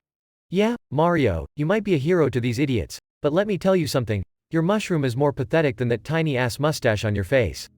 You can't satisfy anyone, you limp dick plumber. Yoshi. Mario, you're always riding me like a fucking donkey, but you know what? It's your fat Italian ass that needs the exercise. Have you ever seen yourself in the mirror? It's a goddamn Michelin man with a stupid hat. Oreo, speaking of fat, Mario, you're the reason why the Mushroom Kingdom is always out of goddamn mushrooms. You've snorted more of that shit than Charlie Sheen on a bender. Get a fucking life, man. Luigi, Mario, you may be the main character, but we all know who the real star is. It's me, Luigi, the sidekick who's 10 times cooler and more talented than your sorry ass. You're nothing without me. Princess Peach, Mario, you're such a fucking joke. I mean, honestly, who the hell needs saving every goddamn time? Get your shit together, you overrated, overgrown, incompetent mustache. Mario. Alright, you assholes. That's enough. It's time for me to get my revenge roast, and I'm gonna show you all who the real king of this fucking kingdom is. Mario saunters up to the podium with a shit-eating grin on his face. Mario. Bowser, you lizard-looking fuck, your fire breath ain't got shit on my flaming passion for Peach. And guess what? She may call you King Koopa, but she screams, "Oh Mario," every time you turn that back on her. Epic fail. Bowser's face turns red with anger. Mario. Toad, you tiny shit, how about we talk about your obsession with mushrooms? I heard you've been fucking with them so much that your tiny pecker couldn't find its way out of a Goomba's ass. Pathetic. Toad's face contorts with rage. Mario. Yoshi, you green dumbass. I've ridden your back so many times that I can still feel the goddamn hemorrhoids. And speaking of backs, your ass must be jealous of all the shit that comes out of your mouth. Yoshi clenches his fists, ready to pounce on Mario. Mario. Wario, you greedy fuck. You're the epitome of an Italian stereotype gone wrong. Instead of coins, you should be collecting cheeseburgers because your fat ass can't even fit through a warp pipe anymore. Oops. Wario's eyes turn to flames as he charges towards Mario. Mario. Luigi, my so-called sidekick. The only reason you're still around is because I need someone to clean up my goddamn messes. Face it, Green Mario, you're nothing without me, just a tall, lanky loser in a shitty hat. Luigi's fists tremble as he struggles to control his fury. Mario, and last but not least, Princess Peach. Oh, Peach, you sweet dumbass. You think you have a choice between me and Bowser, but let me tell you something, we're both tired of your frigid ass. You're lucky I even bother saving you from these assholes. Princess Peach's eyes fill with tears as Mario's words hit her hard. Mario, so there you have it, you bunch of miserable fuckers. I may be the punchline tonight, but remember, I'm the one still standing.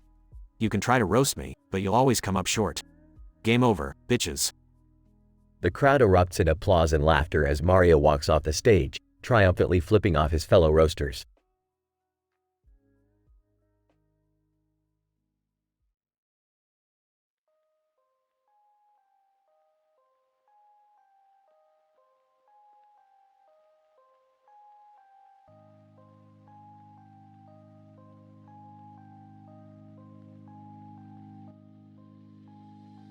Adam, what the fuck is happening? Why is there blood all over the walls? At their face. Maniacal laughter. You're in my world now, motherfucker. Adam, get the hell away from me. I don't want any trouble. At their face. Trouble? Oh, you have no idea what kind of trouble you're in for. Adam, please, just let me go. I won't tell anyone about this. At their face. Swinging chainsaw. Tell who? The fucking dead? Adam, screaming, someone, please help me. At their face. Help? There's no help here, bitch. Adam, coughing blood, I can't die like this. There's so much I haven't done. At their face. Well, lucky for you, I'm not here to kill you. Not yet, anyway. Adam, confused, what do you mean? What do you want from me? At their face. I want to play a little game, you see. Let's see how long you can survive in my sick, twisted world. Adam, frantic, I won't play your fucking games. At their face. Mockingly, oh, come on. Where's your sense of adventure? Adam, defiant, my sense of adventure died the moment you swung that fucking chainsaw at me. At their face. Smirking, fair enough. But don't worry, there are plenty more surprises waiting for you. Adam, desperate, just let me go, please. I promise I won't tell anyone about this. At their face. Grinning, sorry, buddy. You stumbled into the wrong territory. Adam, whispering, if I make it out alive, I'll make sure you pay for this. At their face. Laughing, good luck with that, asshole. Adam, coughing up blood, you're a sick fuck, Leatherface. I hope you rot in hell. At their face. Leaning closer, hell is right here, my friend. And you're its newest resident. Adam, whispering, fuck you, Leatherface. Fuck you. At their face. Raising his chainsaw. Say hello to pain, motherfucker. Scene fades out with the sound of the chainsaw revving up and Adam's agonized screams echoing in the background.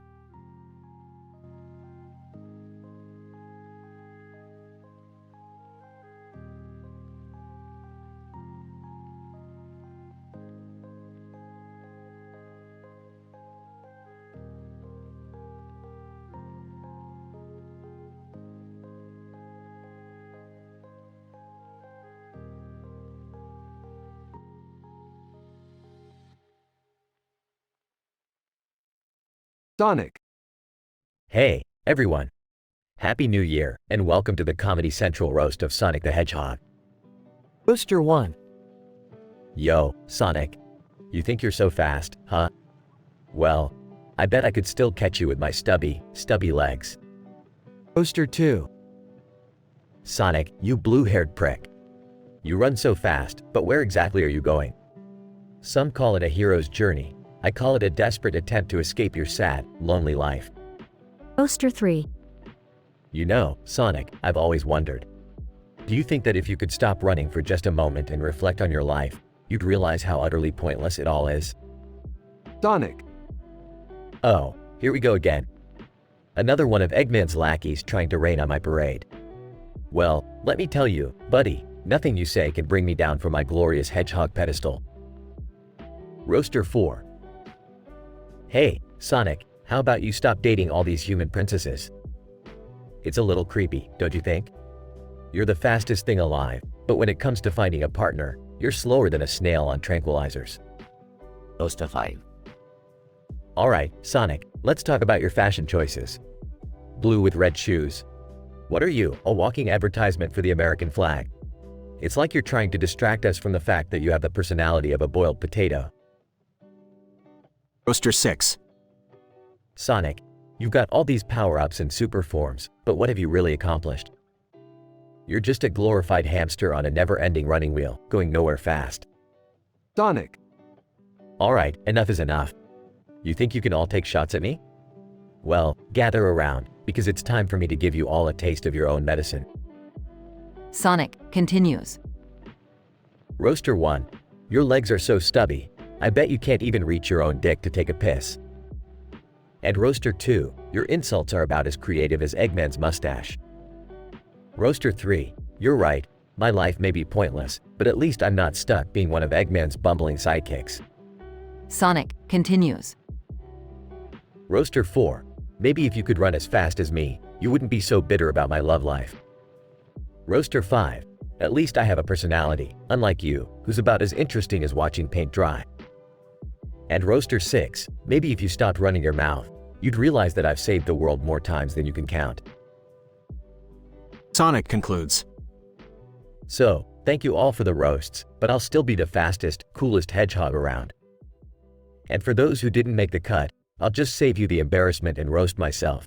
I must be pretty damn fast to outrun your pathetic attempts at humor.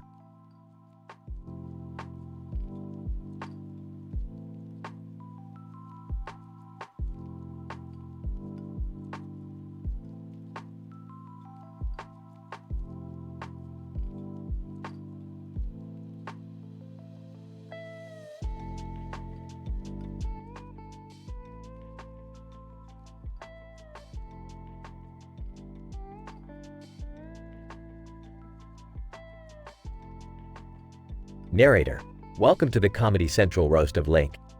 Tonight, we have a lineup of roasters that will leave you clutching your pearls. Let's get this raunchy show started. Scene: a stage set with a bunch of blue and yellow butterflies fluttering above a yellow flower arrangement with black leaves and red and white dots. Host, ladies and gentlemen, welcome to the roast of the century.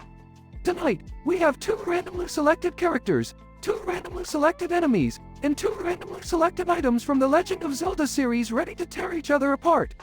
Let's bring them on. Character 1. Hey, Link, you pointy-eared piece of shit. You think you're all that with your damn Master Sword? Character 2. Yeah, that's right, you green tunic wearing loser. You can save the princess, but you can't save yourself from a good roasting.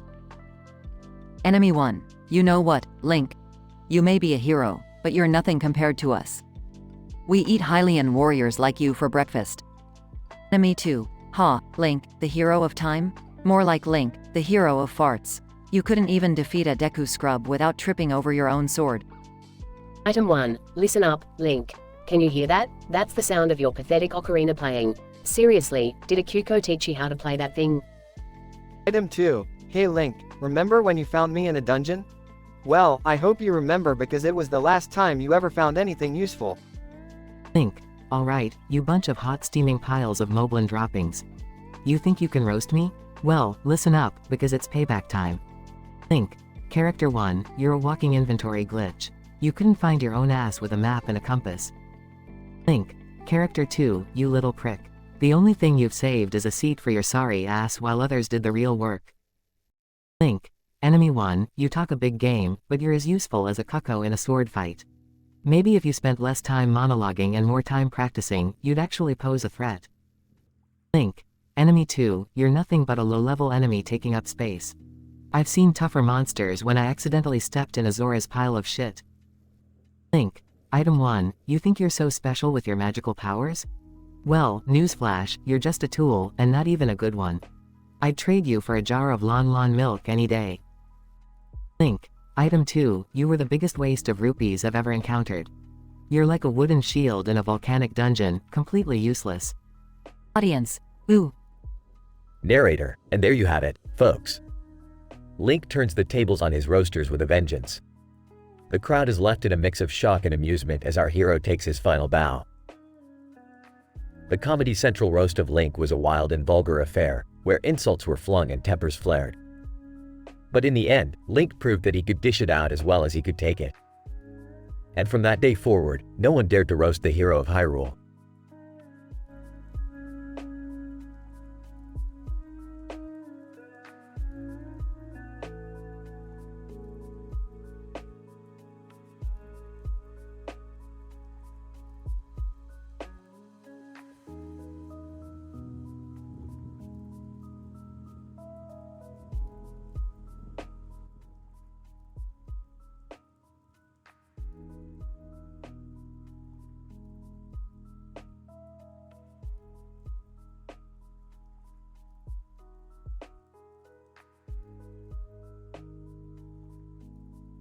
Shadow, alright motherfuckers, settle the fuck down. Welcome to the goddamn Comedy Central roast of that blue prick, Sonic the Hedgehog. Let's get this shit show started. Rouge. Oh Sonic, you speedy little shit. You may be fast, but it takes you longer to please a woman than it does for the Green Hill Zone to load on my ancient-ass computer. Eggman, speaking of slow, Sonic, how the fuck did you manage to outrun me all these years? You can't even keep up with the speed of my hemorrhoids flaring up. Amy, Sonic, you fucking heartbreaker. You've been ignoring me for years, you blue bastard. I'd rather shove my hammer up your ass than listen to another one of your lame-ass excuses. Metal Sonic. Sonic, you robotic wannabe piece of scrap metal. I'd love to see you try to outrun me when I shove my foot up your rusty fucking exhaust pipe. Knuckles. Sonic, you lanky prick. You run so fast, yet you have a harder time finding the Chaos Emeralds than I do finding my missing testicle. Tails, Sonic, you arrogant fuckwit. You may be the hero, but I'm the one who does all the technical shit behind the scenes. Without me, your blue ass would be running in circles like a fucking hamster. Sonic! Alright, you cocky shits! It's my turn to roast your pathetic asses! Shadow, you emo bitch, trying to be all edgy with your knocks-off version of my speed! It's laughable, just like your attempt at a personality! Rouge. Sonic, you're just jealous because you can't handle a badass bitch like me. But hey, at least I can actually fly instead of just spinning like a fucking Beyblade. Eggman, oh, Sonic, you spineless little bitch. You claim to be the hero, but all you do is collect rings like a washed-up Sonic version of Smaug. And your curly moustache? It's no match for my fabulous facial hair, you follicle-lacking freak. Amy, Sonic, you overgrown chili dog eating fuckboy. You think running away from me is impressive? Well, let's see how fast you can run with my hammer lodged up your ass. Metal Sonic, you think you're so fast, Sonic? Well, let's see you try to outrun my lasers, you blue blur of bullshit. I'll melt you down faster than you can say, way past cool. Knuckles. Sonic, you spiky-haired motherfucker. You may be fast, but you're dumber than a bag of rocks. Just like you, I'm gonna take my sweet-ass time to give you the beating you deserve. Tails, Sonic, you self-centered asshole. I'm tired of being your sidekick while you hobble all the goddamn glory. It's about time you face the music. Tails is here to steal your spotlight. Sonic, that's it. I've had enough of you assholes. You think you can roast me? Well, get ready for the ultimate roast of all time. Shadow, you claim to be dark and edgy, but you're about as intimidating as a frickin' Care Bear. Rouge, you think you're seductive, but your flirting ain't got nothing on your STD-filled love life. Eggman, you call yourself a genius, but your plans are more diluted than your triple chin. Amy, you're so clingy, even Velcro thinks you're fucking desperate. Metal Sonic, you may be a robotic version of me, but you'll always be the knockoff, discount store version. And Knuckles, you're the strongest, huh? More like the strongest at being a dumbass. Tails, you may have smarts, but your naive innocence is about as annoying as a mosquito buzzing in my ear.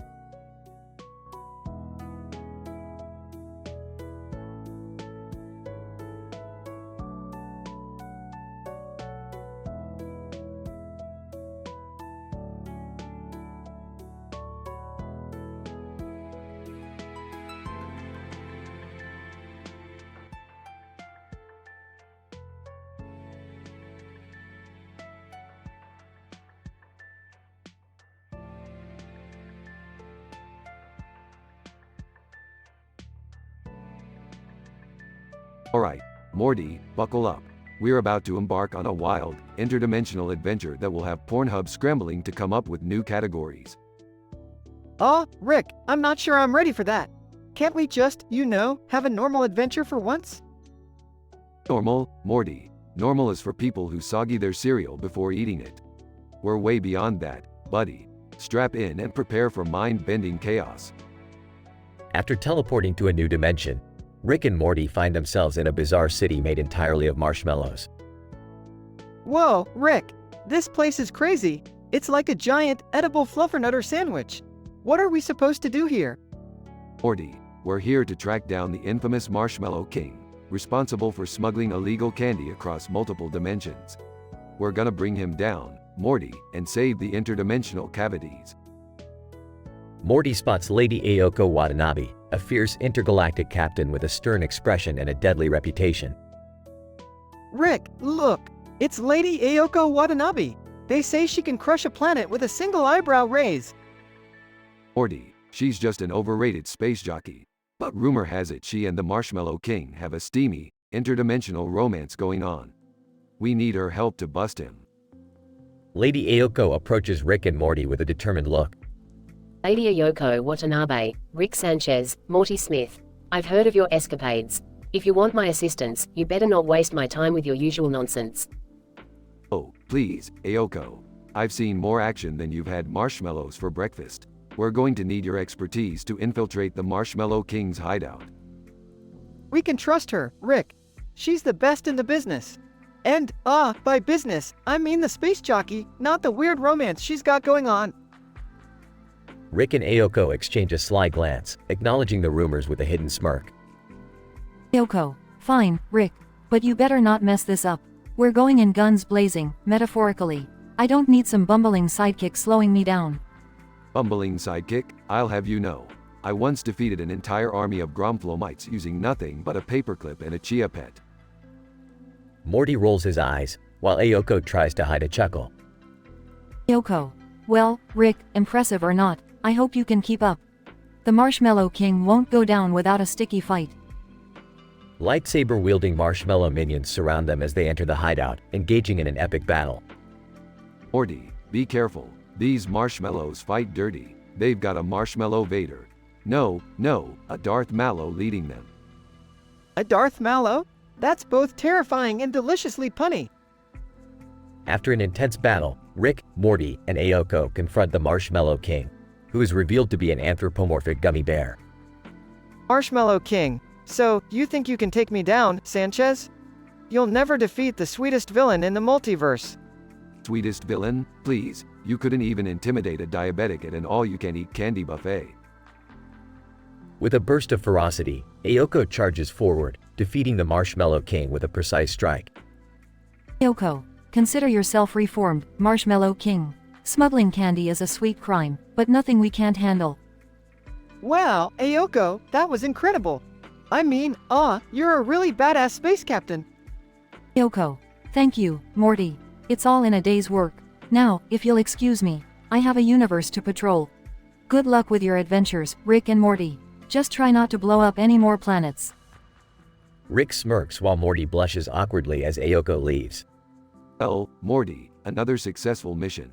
We should probably get going too. Oh, yeah, Rick.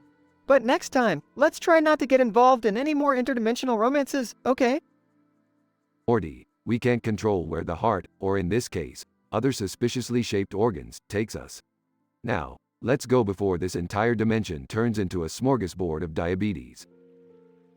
They teleport away, leaving behind a city of marshmallows and a defeated Marshmallow King. Finn.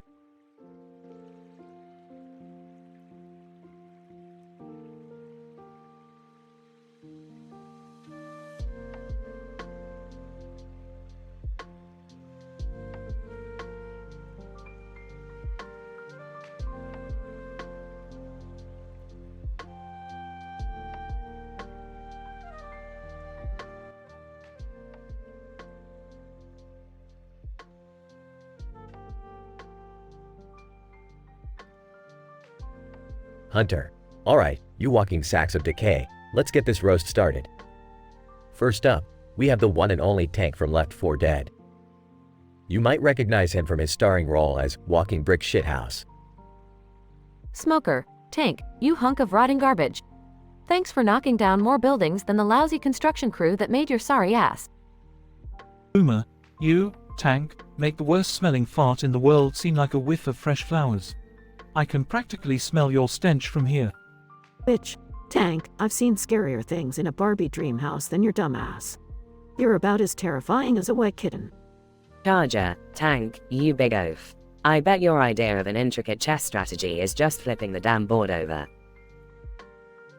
Spitter, Tank, your idea of a pickup line is just grunting and pounding your chest. No wonder you're still single, you hormone-ridden freak. Jockey. Hey, Tank, I hear you're a pacifist. Yeah, because all you know how to do is mindlessly punch and throw rocks. Tank growls. Alright, you worthless bunch of maggots. You think you're so funny making fun of me? Well, Let's see if you can handle getting roasted by a real fucking tank. Hunter. Whoa, easy there, Tank. We were just having a laugh. No need to go all Hulk mode on us. Smoker. Yeah, Tank. Maybe you're just upset because your IQ is lower than the average temperature in Antarctica. Uma. Oh, here we go. Tank's roasts are going to be as clever as a jar of expired mayonnaise.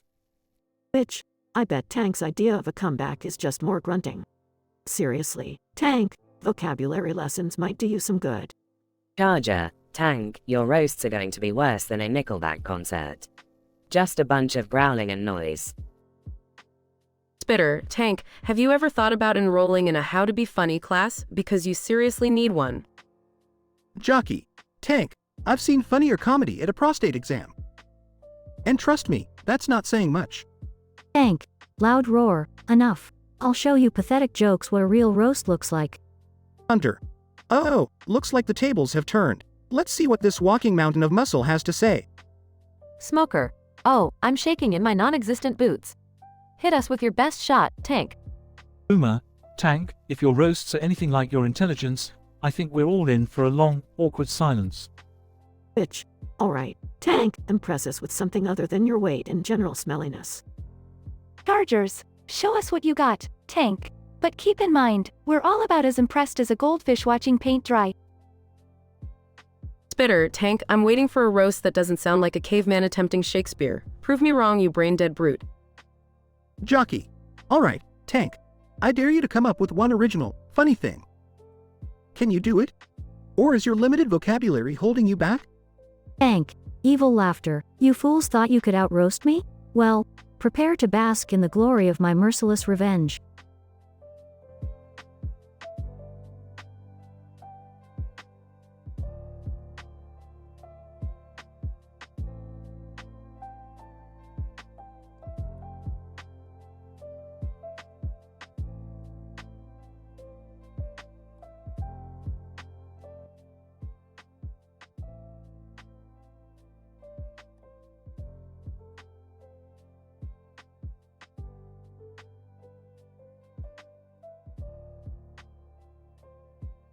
Roaster 1. Alright, you blue-furred freak, Sonic the Hedgehog, get ready for a world of hurt tonight. Roaster 2. Ha, you think you're so fast, but I've seen snails with more speed than you, Sonic. Roaster 3. Sonic, you're like a chili dog, all sizzle and no substance. Roaster 4. Sonic, if brains were rings, you'd be as broke as tails after a night at the casino. Roaster 5. Sonic, I bet even Eggman's mustache has more personality than you. Roaster 6, Sonic. You're such a narcissist that if there was a mirror in Green Hill Zone, you'd never get past it. Sonic! Alright, you bunch of pixelated jerks! It's payback time! Sonic, roasting Roaster 1. Hey, Roaster 1, it's no surprise you're full of hot air, just like that annoying boss battle. Sonic, roasting Roaster 2. Roaster 2, you think I'm slow? At least I don't end up getting stuck in loop-de-loops trying to catch my own tail. Sonic, roasting Roaster 3. Roaster 3, you talk about substance? The only thing you've got going for you is that ugly mug of yours. Sonic. Roasting Roaster 4. Roaster 4. Rings aren't a measure of intelligence, but I've managed to outsmart you time and time again. Sonic. Roasting Roaster 5. Roaster 5. At least my personality is more than just a metal suit hiding a small and fragile ego. Sonic. Roasting Roaster 6, and Roaster 6, if I had a mirror in Green Hill Zone, I'd use it to show you just how ridiculous you look right now. Roaster 1. Whoa, Sonic. Didn't expect you to come back swinging like that. Roaster 2. Yeah, you really gave us a run for our money, Hedgehog. Roaster 3. I gotta admit, Sonic, you can dish it out as good as you take it. Roaster 4. Sonic, you've definitely proven yourself worthy of this roast. Roaster 5. Respect, Sonic. You're not just a speedy little punk, you've got some serious comebacks. Roaster 6. Alright, Sonic, I may not like you, but damn, you've shown us all what you're made of. Sonic! Thanks, guys! I guess this roast has taught us all that even in the face of insults, we can still find a way to laugh and come out stronger. Roaster 1.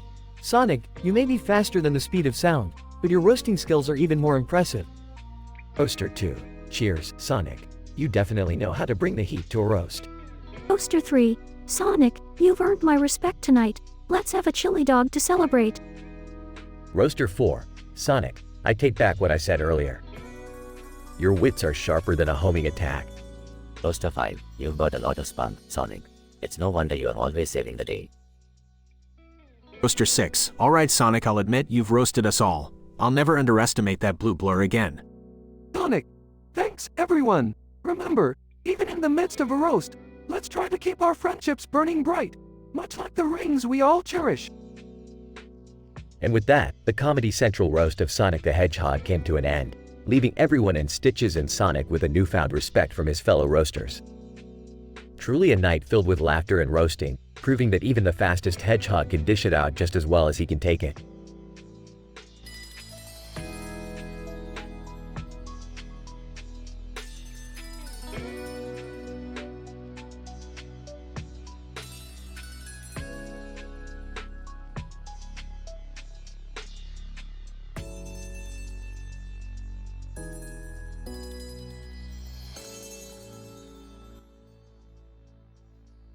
Hey Morty, grab your portal gun. We've got another interdimensional caper to solve. Geez, Rick, can't we just have a normal day for once? Normal is boring, Morty. Now let's go before my hangover gets any worse. Are you two going on another chaotic adventure again? Ah, I was hoping to have a peaceful day, but I guess I should have known better. Relax, guys. It'll be fun. Besides, I've got a hot tip about a cosmic pineapple that can grant eternal youth. A cosmic pineapple? You're making this up, right? Morty, if I made up everything, we wouldn't have a show. Just be careful, Rick. I don't want any more interdimensional beings destroying our living room. Yeah, I'm still traumatized from that tentacle monster incident. Don't worry. I'll make sure your precious living room is safe from weird tentacles this time. So, what crazy world are we heading into this time, Rick? Oh, it's a world where everyone communicates through interpretive dance. It's as ridiculous as it sounds. I can't even imagine how that would work. This show gets crazier every day. Can we at least take a break from the existential crises? I'm tired of questioning everything. Sorry, Summer. Life is just one big existential crisis. Deal with it. Alright, let's do this. I'm ready for another wild adventure. That's the spirit, Morty. Now buckle up. We're about to dance our way into zany and perilous situations. Just be back in time for dinner, okay? And please, don't bring back any interdimensional diseases this time. Don't worry, Summer. Bringing back diseases is so season 1. We're all about cosmic pineapples now. I can't believe I'm saying this, but I'm actually excited for this insane adventure. Let's go, Rick. That's the spirit, Morty. Hold on tight, because this ride is gonna be rougher than a political debate between Meeseeks. Scene fades out as the portal activates, leaving the family behind, wondering what kind of absurdity awaits them.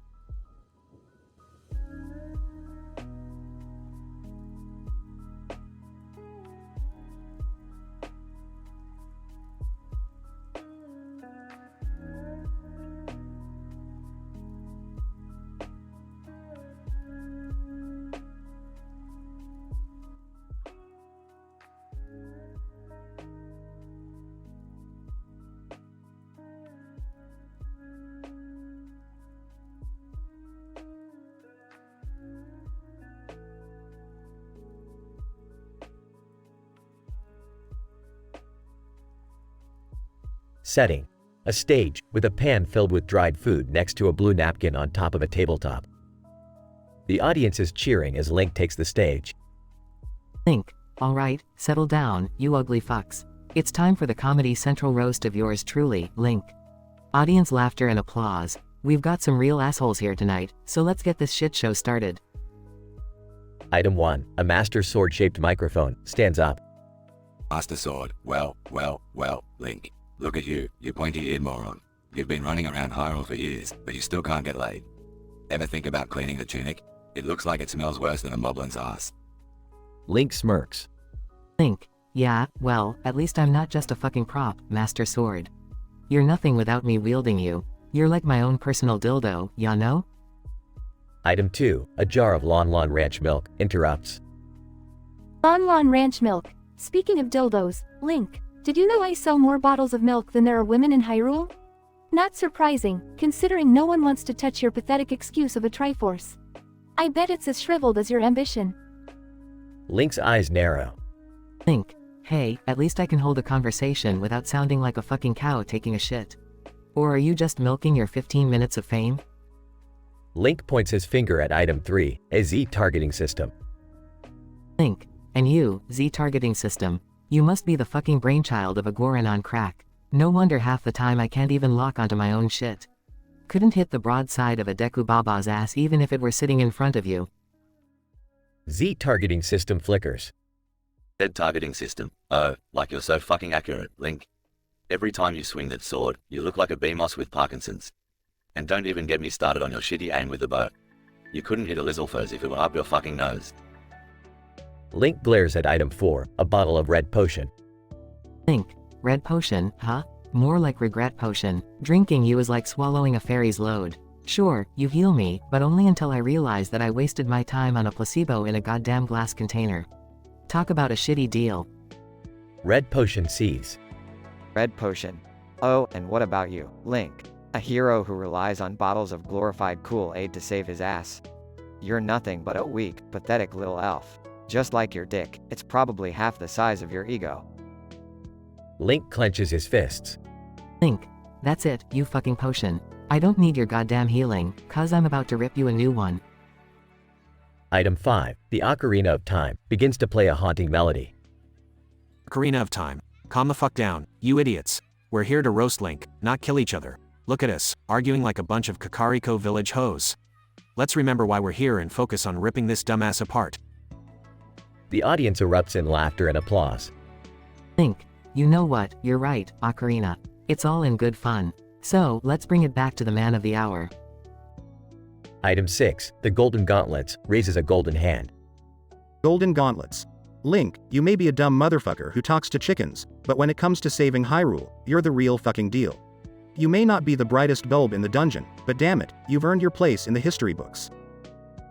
Link grins, raising his hand to the audience. Link, thank you, you fucking assholes. It's been a wild ride, but I'm here tonight to say, I've got one last roast up my sleeve. And it's for all you sorry pieces of shit. The audience roars with laughter as Link proceeds to deliver the most epic roasts against each item, leaving them speechless and himself the victor of the roast. Despite the foul-mouthed banter and insults, the Comedy Central roast of Link ends with laughter, camaraderie, and an unforgettable performance by the hero of Hyrule.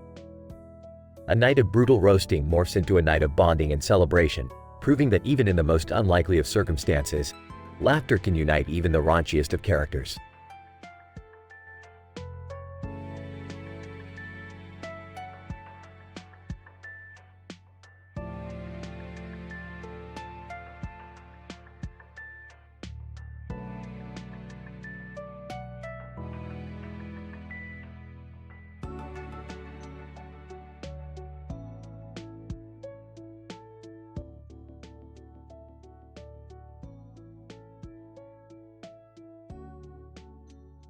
Mario. So, hey everyone. Thanks for coming out to this, interesting roast. I gotta say, I thought I was done with Bowser's shit, but this might just be worse.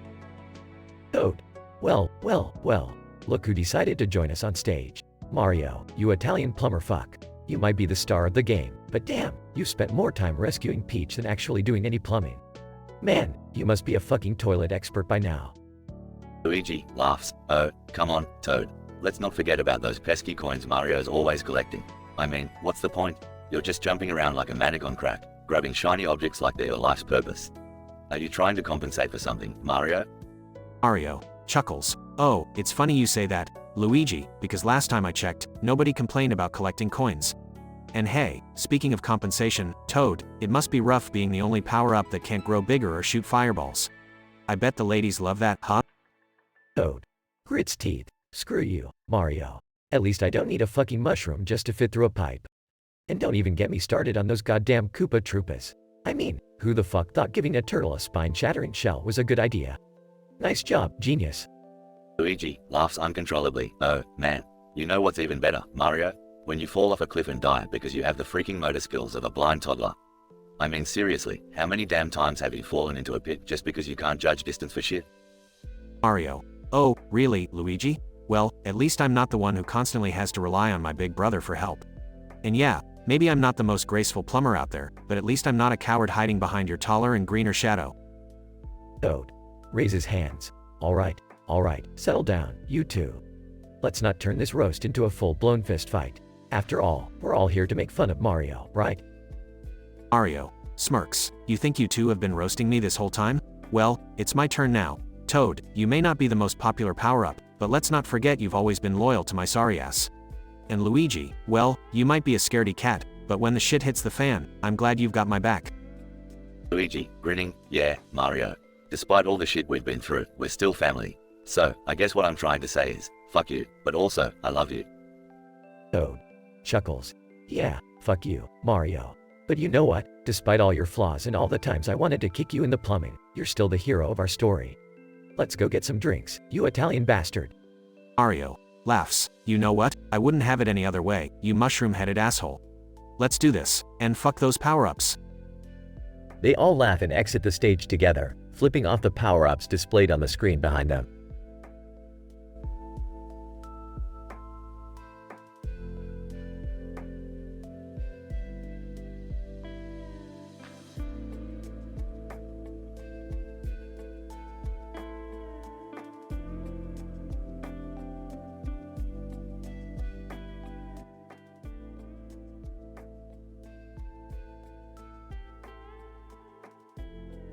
Character 1. Oh shit. What the fuck is happening? Why is Michael fucking Myers here?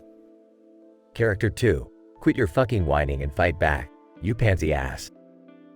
Pick up that pipe and show him what you got.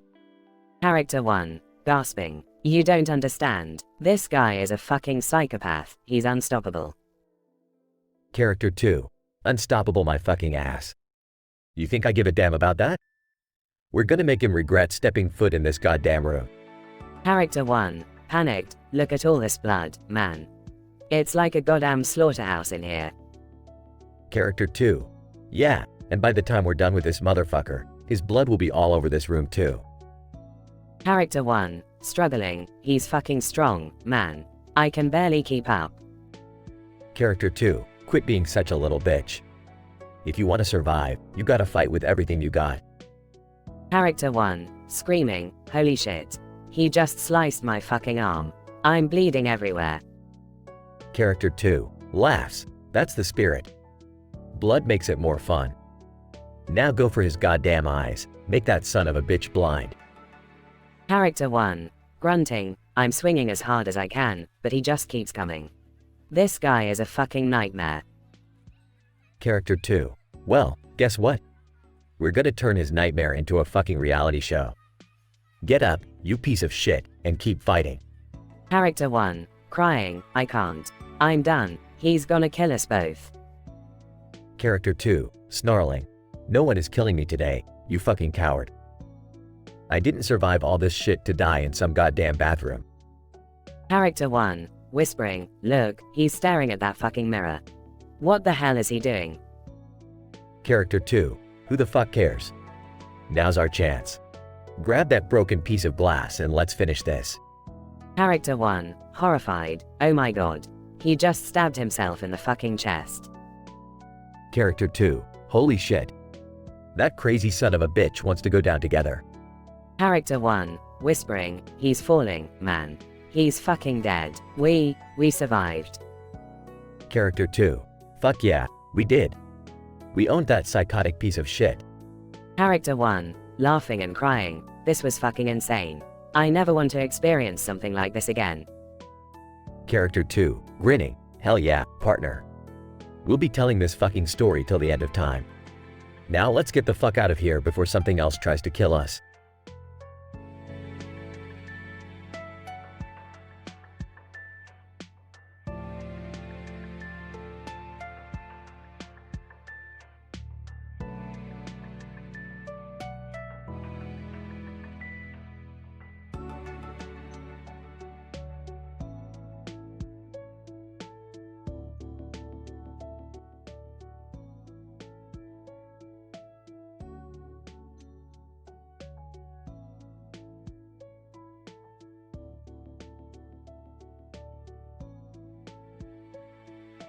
Goku.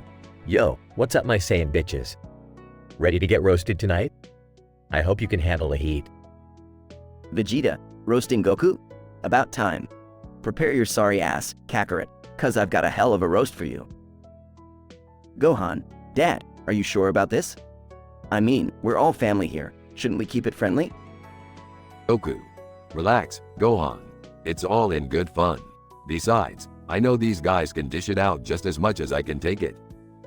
Krillin, hee, this is gonna be hilarious. Alright, Goku, you asked for it. Prepare for the most epic roast of your life. Piccolo. Goku, your stupidity knows no bounds. You're the only guy the first know who could accidentally destroy the universe and still laugh it off. Chi-Chi, Goku, you might be a great fighter, but I have to wonder if you were dropped on your head one too many times as a baby. Yamcha, Goku, my man, let me tell you, you're such a dumbass that you make Krillin look like a genius. Gen. Goku, the only time you seem to have any brains is when you're fighting. And even then, it's questionable. Bulma, Goku, you're so clueless that I'm surprised you even remember your own name. But, hey, at least you can punch things real good. Goku. Haha, bring it on, guys. I'm ready for anything you got. But remember, no holding back. Vegeta, Goku, you clueless idiot. You're so dense that I'm amazed you managed to marry Bulma without someone having to explain it to you first. Gohan, Dad, seriously, maybe we should.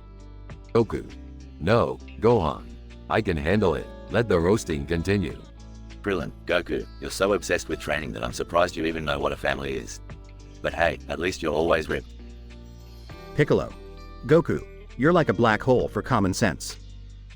You suck everything logical into your obliviousness.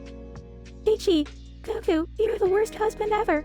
The only thing you're committed to is fighting, while I'm left at home being a freaking single mom. Yamcha, Goku, you're such an oblivious dumbass that I'm convinced you're secretly a blonde. It's the only logical explanation. Gen. Goku, for someone who's supposed to be a hero, you sure cause a lot of collateral damage. You're like a human wrecking ball. Bulma, Goku, you have the emotional intelligence of a radish.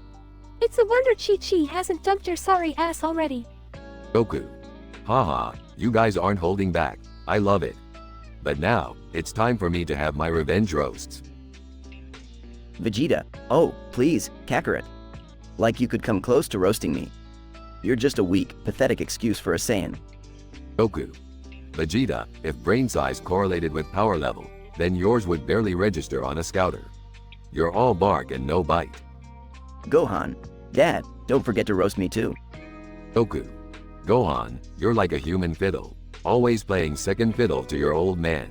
Time to grow a pair, son. Krillin, Goku, you might be a great friend, but your fashion sense is more outdated than Frieza's power level. Seriously, it's time to find some new threads. Goku. Haha, well played, Krillin, well played. But hey, we're all still buddies at the end of the day, right? Piccolo. Goku, you're like a lost puppy. You stumble your way through life with a stupid grin on your face. It's actually kind of endearing. Chi-Chi, Goku, you might be clueless, but you're still my idiot. Don't ever change, you big dumbass. Goku. Thanks, Chi-Chi. I wouldn't have it any other way. We might be a dysfunctional bunch, but we're family, and I wouldn't trade that for anything.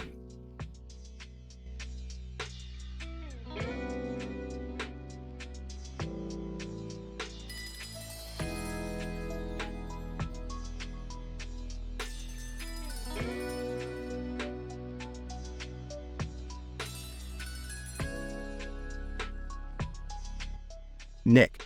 Alright, settle down, you fucking zombies. Let's get this roast started. Coach, well, if it ain't Nick, the biggest piece of shit in the apocalypse. I gotta say, you look even uglier than usual tonight. Nick. Fuck you, Coach. You're just jealous because you'll never have my good looks or my charm. All you got is your fat ass and a bad case of halitosis. Alice. Hey Nick, remember that time you said you were gonna be a millionaire? Well, I guess that never happened, huh? You're still just a broke-ass piece of shit. Nick. Shut your dumbass, Ellis. You're so stupid, you probably couldn't find your way out of a paper bag. I bet your IQ is lower than your fucking shoe size. Rochelle, Nick, you're such a sexist pig, always objectifying women and treating them like shit. I hope you know Karma's a bitch and she's coming for your sorry ass. Nick. Fuck you, Rochelle. You're just jealous because you can't handle a real man like me. Bet you wish you could have some of this, don't ya? Coach, all right, let's not forget about our boy, Ellis over there. How many times did you get left behind, crying like a little bitch? Ain't no surprise, really. Ellis, shut the fuck up, coach. At least I'm not as useless as you. You're so out of shape, you'd probably have a heart attack just trying to chase down a damn zombie. Rochelle, you're all a bunch of assholes, but you know what, Nick? You're the worst of them all. I hope you rot in hell for the way you've treated people. Nick, spare me your self-righteous bullshit, Rochelle. You act like you're so perfect, but I've seen you take more dicks than a goddamn glory hole. Zoe, okay, can we please stop with this disgusting banter? Nick, you may be an asshole, but you're still a part of our team. We need to work together. Nick, finally, someone with a brain. Maybe if the rest of you idiots realized that, we wouldn't be stuck in this fucked up zombie apocalypse. Awkward silence. Nick, alright, fine. You want my revenge roasts? Let's do this. Coach, your IQ is so low, it's a miracle you can even tie your own shoelaces. And Ellis, you're so dumb, the zombies probably mistake you for one of their own. Rochelle, you're so uptight, I bet even a vibrator couldn't make you cum. And Zoe, you're just a naive little girl who needs to grow the fuck up. That's my revenge, you ungrateful pricks. Crowd gasps. Nick. And as for you, audience, if you think you're better than us, then why the fuck are you watching a roast? The crowd erupts in applause and laughter.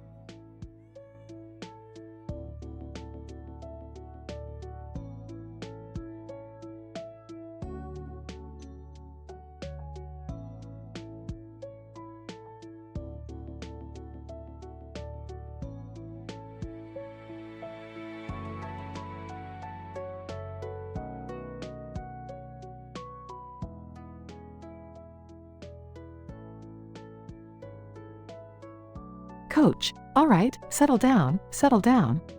Welcome to the Comedy Central roast of yours truly, Coach. Tonight, we've got a bunch of random asshats from the Left 4 Dead series to roast my big ass. Let's get this shit show started. Rochelle, well, look who it is, Coach. You're like a walking heart attack waiting to happen. Are you more famous for your zombie killing skills or for being a walking cholesterol bomb? Bill, Coach, you always talk about how much you love your deep fried chicken, but we all know the real reason behind your meat cravings. It's because you can't resist the taste of your own balls. Zoe, Coach, you gotta be careful when you're around the ladies. One whiff of your sweaty, smelly ass and they'll be running for their lives, just like the zombies. Francis. Coach, you talk about being such a badass, but we all know the only thing you're good at is eating. You're like a bottomless pit of fat and disappointment. Lewis, Coach, let's face it, you're not the sharpest tool in the shed. You're more like a dull, rusty spoon that nobody wants to use. Nick, Coach, you've always had a special place in my heart. Right between, fuck you, and go fuck yourself. Coach, okay, enough of this shit. It's my turn now. Rochelle, you may think you're all badass with your journalism skills, but let's be honest, you're more annoying than a horde of fucking zombies. Bill, you're so old, you probably fought in the zombie apocalypse with Moses as your sidekick. Zoe, sweetie, I bet you couldn't kill a zombie even if it bit you on the ass. Oh wait, it probably wouldn't even notice with all that padding you're wearing. Francis, you're always bitching about everything, but the real reason you're so angry is because you've got nothing else going on in that pathetic life of yours. Lewis, I think we all know the only reason you survived the zombie apocalypse is because nobody wanted to waste their ammo putting you down. And Nick, you pretentious asshole, you can keep making snarky comments all you want, but at the end of the day, you're just a cynical piece of shit. Oh, whoa, Coach, we didn't expect that. Coach, well, you dumbasses thought wrong. Coach knows how to dish it out too.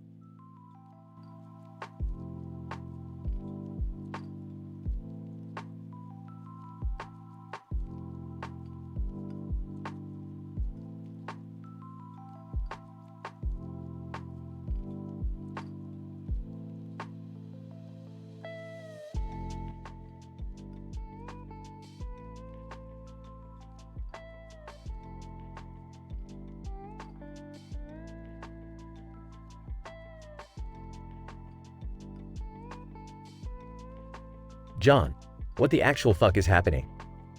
Pikachu, maniacally. You thought I was cute, huh? Well, now I'm gonna fuck you up. John, oh my god, why is Pikachu attacking me with a damn chainsaw?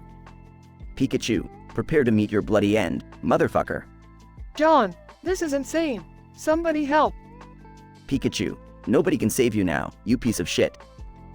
John, dodging the chainsaw, holy shit, this is like some twisted horror movie.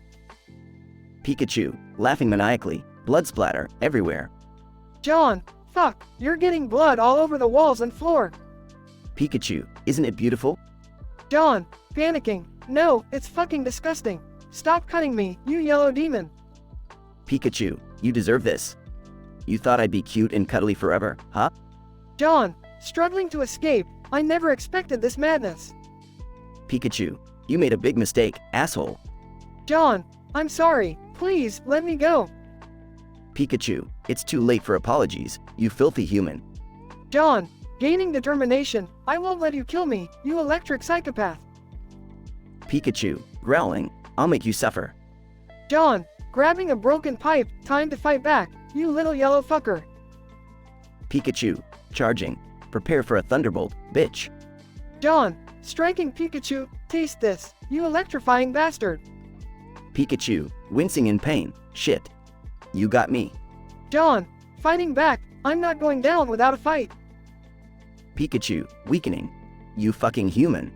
John, delivering one final blow, die, you psychotic Pikachu. Pikachu, collapsing, no. John, panting, I did it. It's finally over. Scene fades out, leaving a blood-soaked bathroom with a dead Pikachu and a trembling John. Scientific, PhD level description. This written experience depicts a statistically improbable scenario involving a human, named John, who finds himself trapped in a dirty, abandoned bathroom. Suddenly, a wild Pikachu, contrary to its innocent portrayal in popular media, violently attacks John with a chainsaw. The M-rated content of this dialogue narrative explores the depths of absurdity, combining elements of horror, gore, and vulgarity. The scene itself, described as being in 4K with full HD, showcases the grotesque setting of a bathroom covered in blood, with a red stain on the floor and walls. The lighting is described as gorgeous, lending a dramatic and macabre aesthetic to the chaos transpiring within. As the dialogue unfolds, the intensity and vulgarity escalate, portraying the brutal nature of Pikachu's attacks and John's desperate struggle for survival. Despite the sheer impossibility of such an encounter, the narrative immerses the reader in this fantastical, R-rated scenario, engaging their senses through vivid descriptions of blood splatter, chainsaw swings, and the gritty setting. The denouement arrives as John, with a surge of determination, fights back against Pikachu, utilizing a broken pipe as a weapon. The scene culminates in Pikachu's defeat, leaving a bloody aftermath. The conclusion sees John, exhausted and trembling, contemplating the surreal events that have transpired. This narrative undoubtedly breaks with the traditional portrayal of these characters and transports the reader into a world where Pikachu is a deranged, chainsaw-wielding antagonist. The explicit language and graphic violence contribute to an adult-rated experience, exploring the darker side of imagination, serving as a reminder that even the most innocent can become sources of terror in unconventional narratives.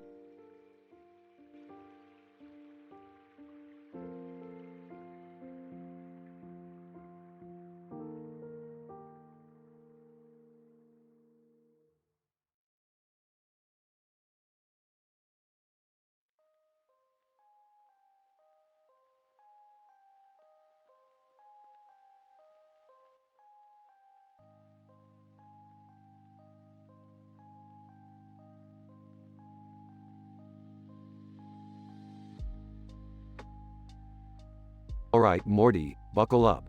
We're heading to Okinawa, Japan, the land of anime, sake, and ridiculously oversized swords. Rick, are you sure going to Okinawa is a good idea? Last time we traveled, you accidentally blew up half the planet. Relax, Morty, I've got everything under control, like always. Plus, I've got a buddy over there, Shinsoro Shimamura. He knows a thing or two about sword fighting, and getting wasted. Wait, did somebody say swords? I've always dreamed of becoming a legendary samurai. Oh, great, Morty, We've got Samurai Jerry over here. This should be interesting. Jerry, you don't even know how to handle a butter knife. Just leave the samurai stuff to the professionals.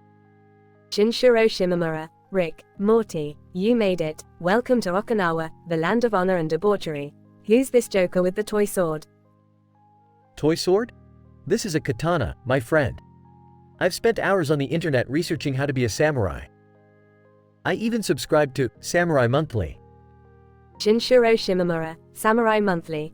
That's cute. So, Rick, ready to wreak havoc in the Kabuki Theater tonight? You bet, Shinsoro. But first, let's get this wannabe samurai some sake. He'll need it after he embarrasses himself. Hey, I'm not a wannabe.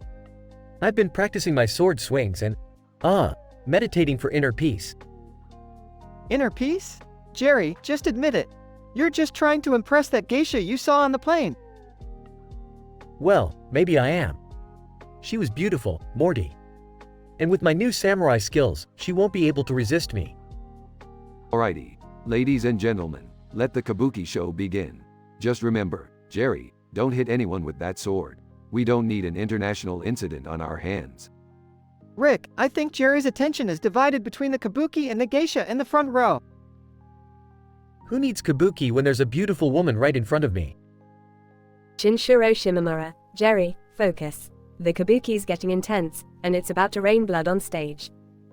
Morty, let's not tell Jerry that it's just cherry blossom petals. It's more entertaining when he's freaking out. Oh my god. This is insane. Samurai swords, blood rain, and beautiful women. This is the greatest day of my life. Shinshiro Shimamura, Rick, Morty, I appreciate you bringing Jerry along. He's a walking comedy show. Yeah, let's just hope he doesn't cause a diplomatic catastrophe with that sword. Hey, guys, check this out. I've mastered the art of catching sake bottles with my sword. Watch and learn. Morty, remember when I said everything was under control? Scratch that. This is gonna end in disaster. Oh no, he just knocked over the sake barrel. The geisha's gonna kill us all. Shinshiro Shimamura, Jerry, you idiot. That was a 300-year-old vintage sake. You better run for your life. Quick, Morty, grab Jerry and let's portal the hell out of here before Geisha Geddon starts. Geisha Geddon? Is that even a thing, Rick? I don't know, Morty, but with Jerry involved, anything is possible. Let's bail before we end up on an intergalactic samurai hit list.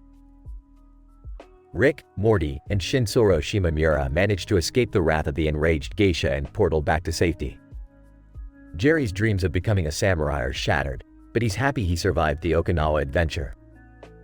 And as for Rick and Morty, they've learned their lesson when it comes to introducing Jerry to historically significant cultural events.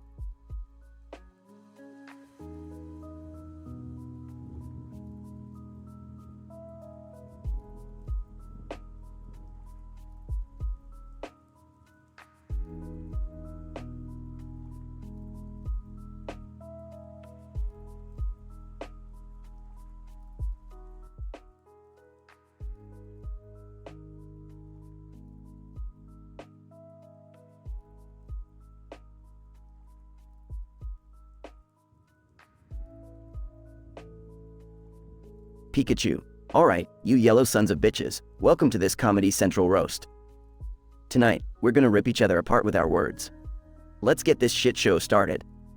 Charizard, Snarling, listen here, you electric rat. You've been riding on your cute little yellow ass for too damn long. It's time for your thunderbolt to get fried. Gengar, cackling, Pikachu, you little zap shit. You're nothing but a glorified mouse with a lightning fetish. How the hell did you become the face of this franchise? You're about as useful as a condom in an abstinence club. Blastoise, growling, hey, Pikachu. Your electric powers ain't nothing compared to the raw power of my cannons. You can't even aim straight, you little punk. Machamp, flexing, Pikachu, you pint-sized prick. You may have speed, but I have 4 fists ready to pound you into a yellow pancake. Don't even think about trying to shock my ass. Gyarados, roaring, Pikachu, you feeble rodent. Look at me, I'm a freaking sea serpent. You ain't shit compared to my water and dragon rage. Prepare to drown in your own urine, you pathetic excuse for a Pokemon. Jinx, muttering, pie car pie, more like little dick a dick. You really think you can handle a woman like me? Please, you couldn't satisfy a Weedle. Pikachu, grinning. Alright, you asshats. You've had your fun. Now, watch me unleash my roasting powers upon you sorry sacks of shit. Charizard, taken aback. W what? You think you can turn the tables on us? Gengar, baffled, are you out of your goddamn mind? Blastoise, confused. This must be some kind of sick joke. Machamp, angrily. You really think you can out-roast us, you little runt? Gyarados, in disbelief. Pikachu, I swear on my scaled mother's life, you're cruising for a bruisin'. Jinx, snickering. Go ahead, Pikachu. Show us what you've got. I'm dying to hear your pathetic attempt at a comeback. Pikachu, smirking. Well, Gengar, you may be a ghost, but your career is just as dead. And Machamp, with 4 hands, you still can't find a girlfriend. Blastoise, I bet your cannons aren't the only things that shoot blanks. And Gyarados? You're so damn overcompensating, I bet you can't even get it up. Charizard, fuming, you little yellow shit stain. I'll burn you to a crisp. Pikachu, and finally, Jinx. I wouldn't touch you with a 10-foot pole, you frigid ice queen. No wonder no one wants to keep you around. Awkward silence fills the room. Gengar laughs nervously. Alright, Pikachu, I think we've all had enough. Blastoise, yeah, maybe it's time to call it a night. Machamp. Damn, Pikachu. You really know how to turn this roast around. Gyarados, I can't believe I'm saying this, but you got us good, you little electro freak. Jinx, blushing. Well, I guess you proved us wrong, Pikachu. You've got bigger balls than I thought. Pikachu, damn right I do. Now, who's up for a round of electric shocks, just for the hell of it? All Pokemon laughed, realizing they'd been truly bested by Pikachu. End.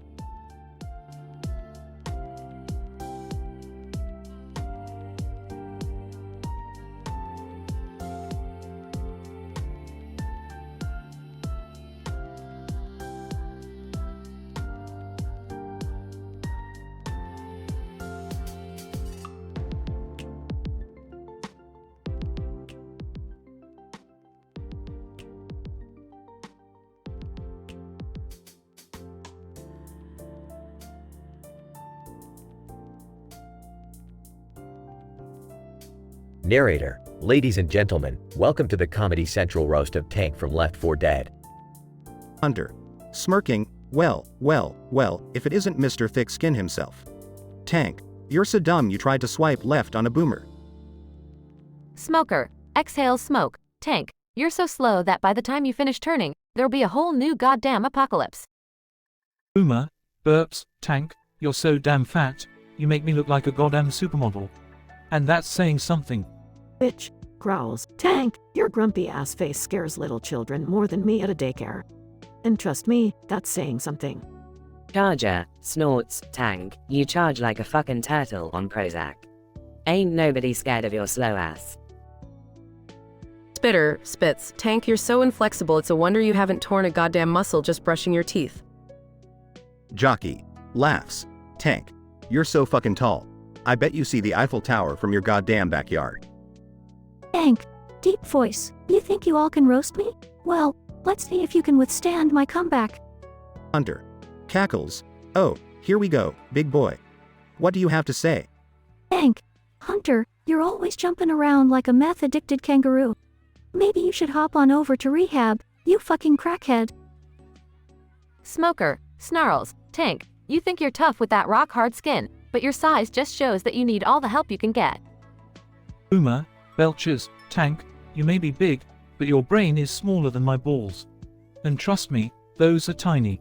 Bitch. Growls loudly. Tank, you think you scare people. Only thing scarier than you is waking up next to Boomer after a night of binge drinking. Charger, smirks, Tank, you may be strong, but you'll never have the balls to charge at a bull like I do. You're all bark and no bite. Spitter, spits acid, Tank, your breath stinks worse than my spit. Did you chew on a dead boomer's guts for breakfast? Jockey. Cackling. Tank. You may be tall, but I'm the king of unwanted piggyback rides. Get off your high horse, you fucking oaf. Narrator, roasters and roasted going head to head, firing off insults like there's no tomorrow. This roast just turned into a full-blown war of words, folks. Hunter. Puffing his chest. Alright, Tank, you ready to take on all of us? Tank. Smirking. Bring it on, you pathetic little shits. I'm ready to tear you all apart, one insult at a fucking time. Narrator. And with that, the roast of Tank reaches an epic climax. An intense battle of words, insults flying left and right. Who will come out on top? Only time will tell. In this wild and vulgar comedy roast, Tank gets his revenge against the roasters, firing back with insults that hit hard and land relatively close to the mark. The exchange is fierce, with no holds barred and no joke repeated. Tank proves that even the biggest, toughest bastards have a sense of humor, albeit a twisted one.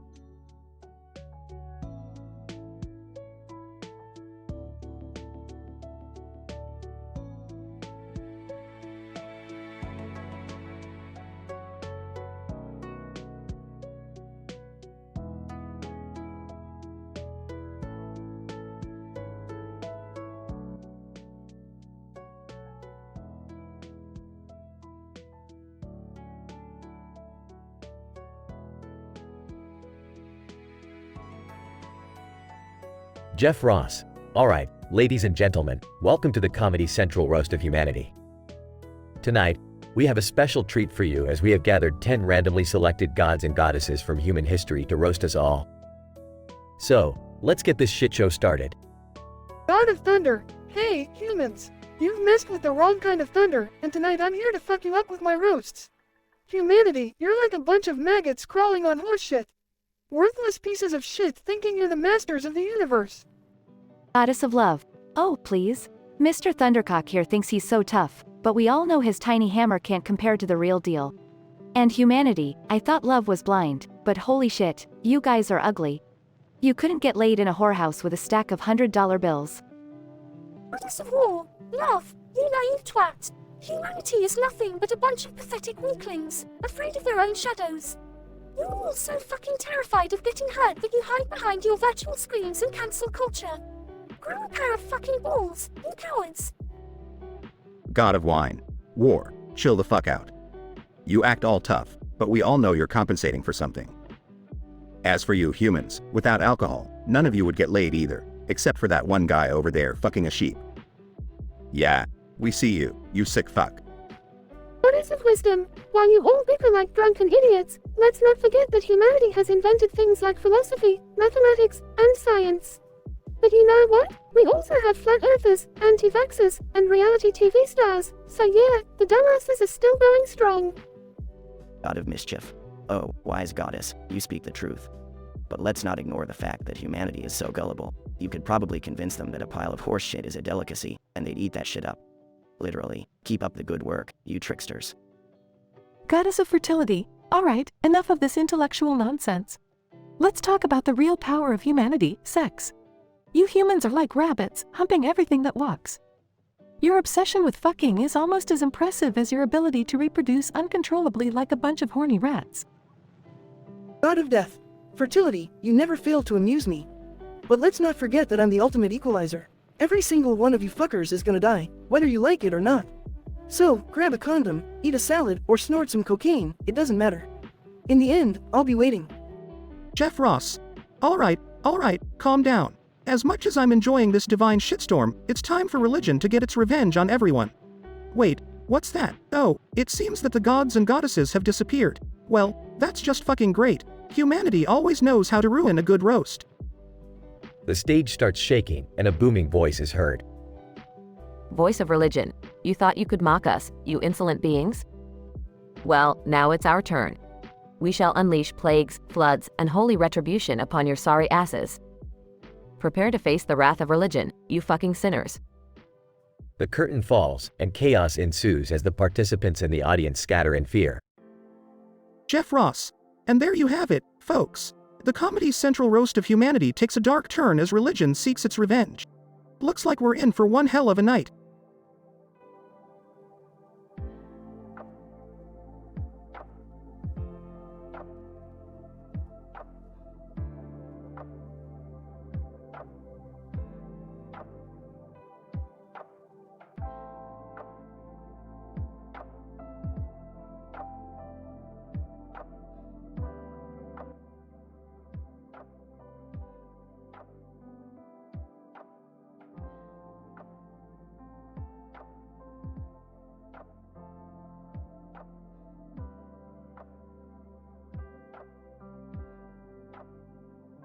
Narrator.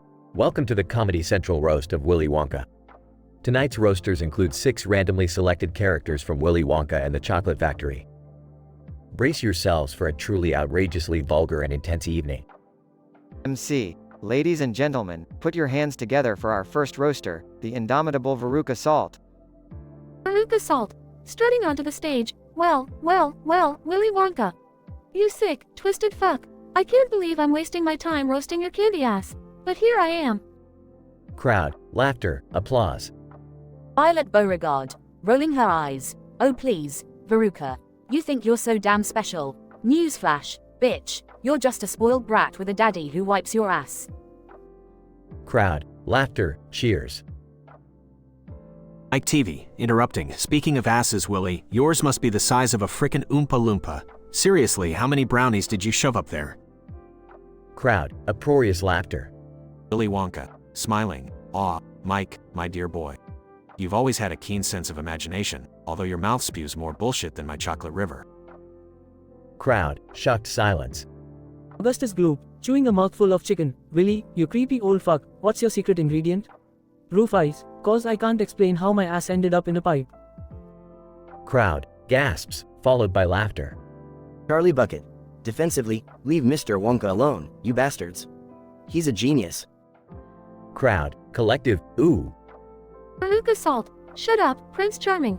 You think that golden ticket makes you some kind of goddamn hero? You're nothing but a poor fuck who lucked out. Charlie Bucket.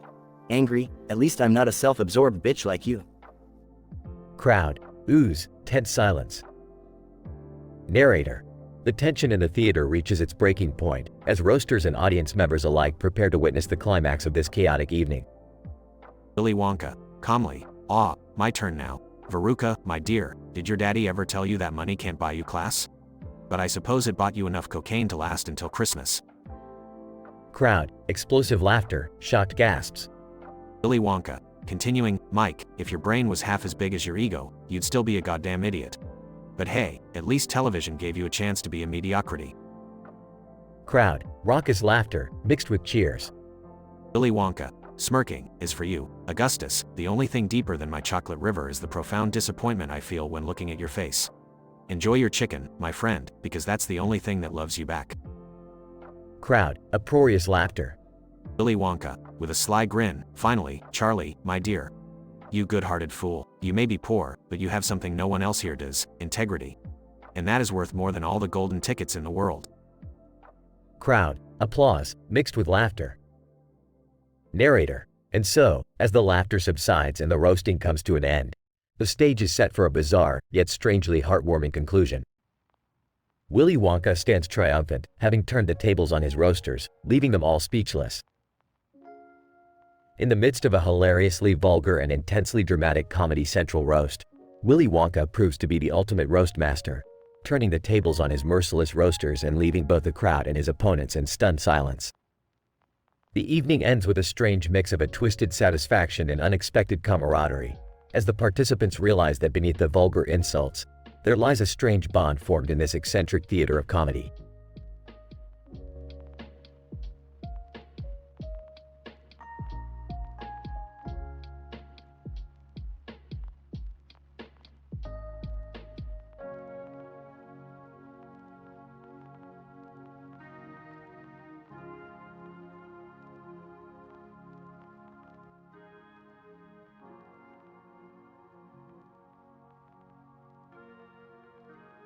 Morty, hurry up and solve this damn riddle already. I'm trying, Rick, but this one's really got me stumped. When does 11 plus 3 equal 2? Oh, Morty, it's clearly not in the realm of mathematics. It's probably some sort of abstract concept. Think outside the box, you imbecile. I don't know, Rick. This riddle is making my brain hurt. Quit whining, Morty. We can't move forward until you solve this puzzle, and time is of the essence. Okay, let me think. Maybe it's a clock. When the clock hits 2, the minute hand will be on the 2, the hour hand will be pointing at 11, and when you add that extra 3 hours, they both coincide, making them equal? Finally, Morty, you actually used that poorly functioning brain of yours. I knew taking you along on my adventures wasn't a complete waste. Hey, thanks, Rick, I guess. But seriously, can we get out of this room now? This green and white striped wallpaper is giving me a headache. Fine, Morty, just calm down. All we need to do is find the secret door behind this wallpaper and we'll be out of here. Secret door? Behind the wallpaper? Are you kidding me, Rick? No, Morty. This is a high-tech mansion we're in, and the owner loves his secret doors. Just help me tear down this wall. Alright, Rick, let's do it. But please promise me, no more riddles and weird wallpapers on our next adventure? No promises, Morty. Life is just a series of absurd challenges, and we have to face them head-on. Now, grab that crowbar and let's get to work. Morty and Rick begin tearing down the wallpaper, revealing a hidden door behind it. Wow, I can't believe it actually worked. We found the secret door. Of course it worked, Morty. My genius knows no bounds. Now, let's see what's behind this door and hope it's not another mind-bending puzzle. Yeah, that would really be. Wait, what the hell is that? Rick and Morty step through the secret door and find themselves in a completely different dimension, where flying chickens play poker with unicorns, and a talking toaster narrates their every move. Oh, great. Another dimension filled with nonsense and improbable situations. Buckle up, Morty. This is going to be one hell of a ride. I don't know if I can handle much more, Rick. This is getting seriously messed up. Relax, Morty. We'll find a way out of here, just like we always do. Remember, nothing matters, but everything is absurd. Now, let's go talk to those unicorns about card counting. I have a feeling they're onto something big.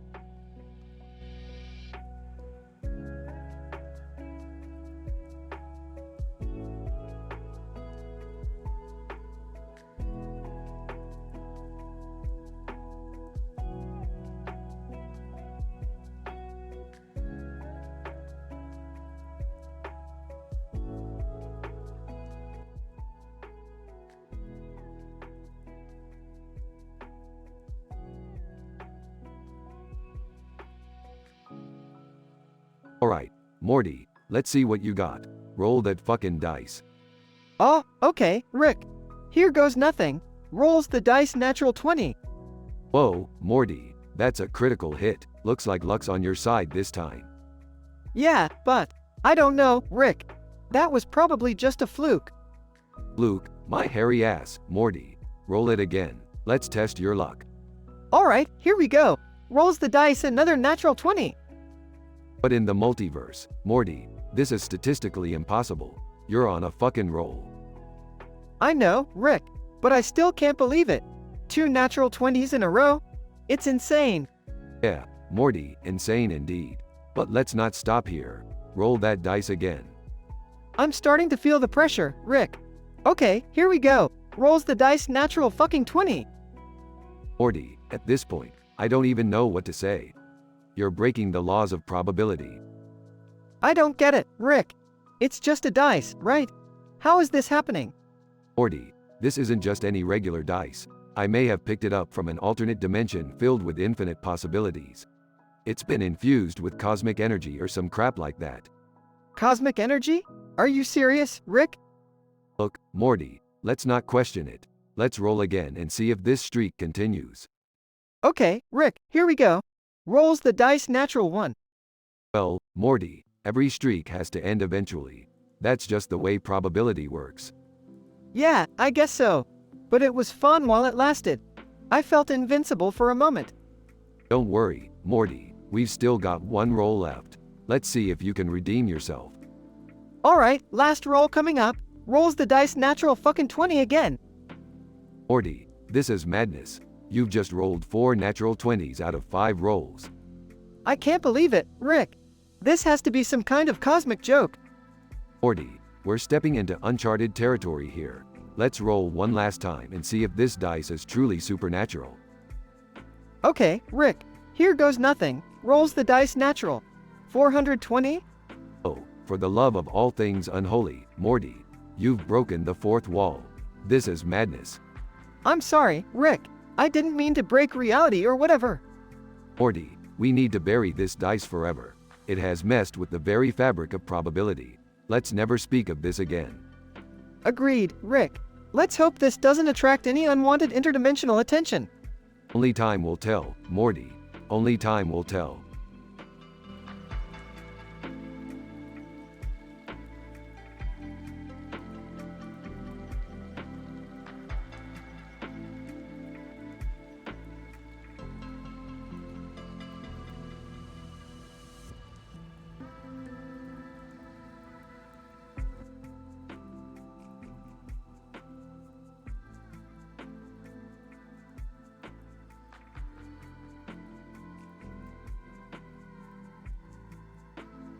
Host.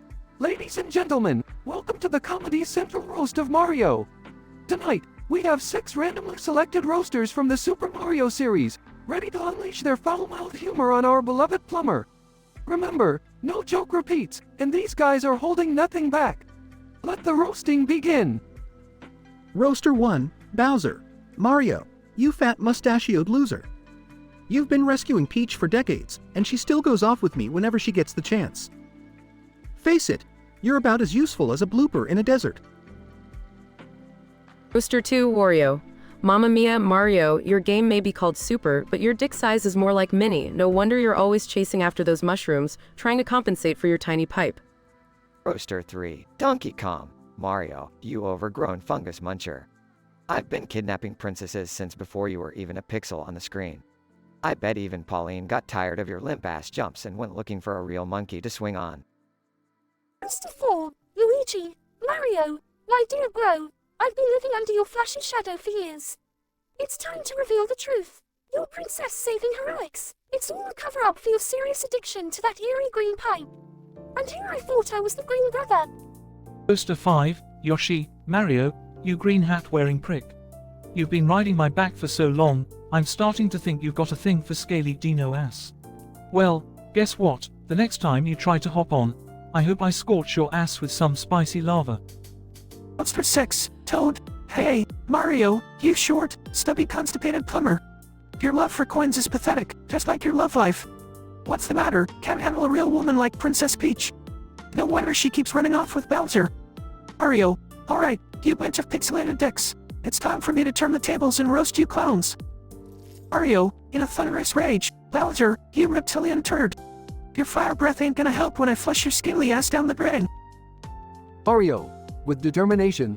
Wario, you greedy bastard. Keep gobbling up those coins, because by the time I'm done with you, you'll be begging for spare change just to afford some deodorant. Mario leaping into action. Donkey Kong, you barrel-tossing monkey fucker. I'm gonna teach you a lesson you won't forget, as I swing from vine to vine using your pathetic carcass as a launchpad. Mario, with a smirk. Luigi, my dear brother, your jealousy is showing. It's time you stepped out of my shadow and out of denial. That green pipe you're so fond of, it's a one-way ticket to mediocrity. Mario, grinning maliciously. Yoshi, you traitorous dinosaur shit. I've had enough of carrying your scaly ass through countless levels. Get ready to become extinct once I'm done with you. Mario, with a sly grin, and last but not least, Toad, you high-pitched little bitch. You think you're tough, talking all that shit with your tiny mushroom head. Well, get ready to be squished under my boot like the pathetic insect you are. Host. Ladies and gentlemen, Mario's revenge roasts have left us all speechless. What an intense, vulgar, and unexpected turn of events. Thank you for joining us for the Comedy Central Roast of Mario, where nothing is off limits.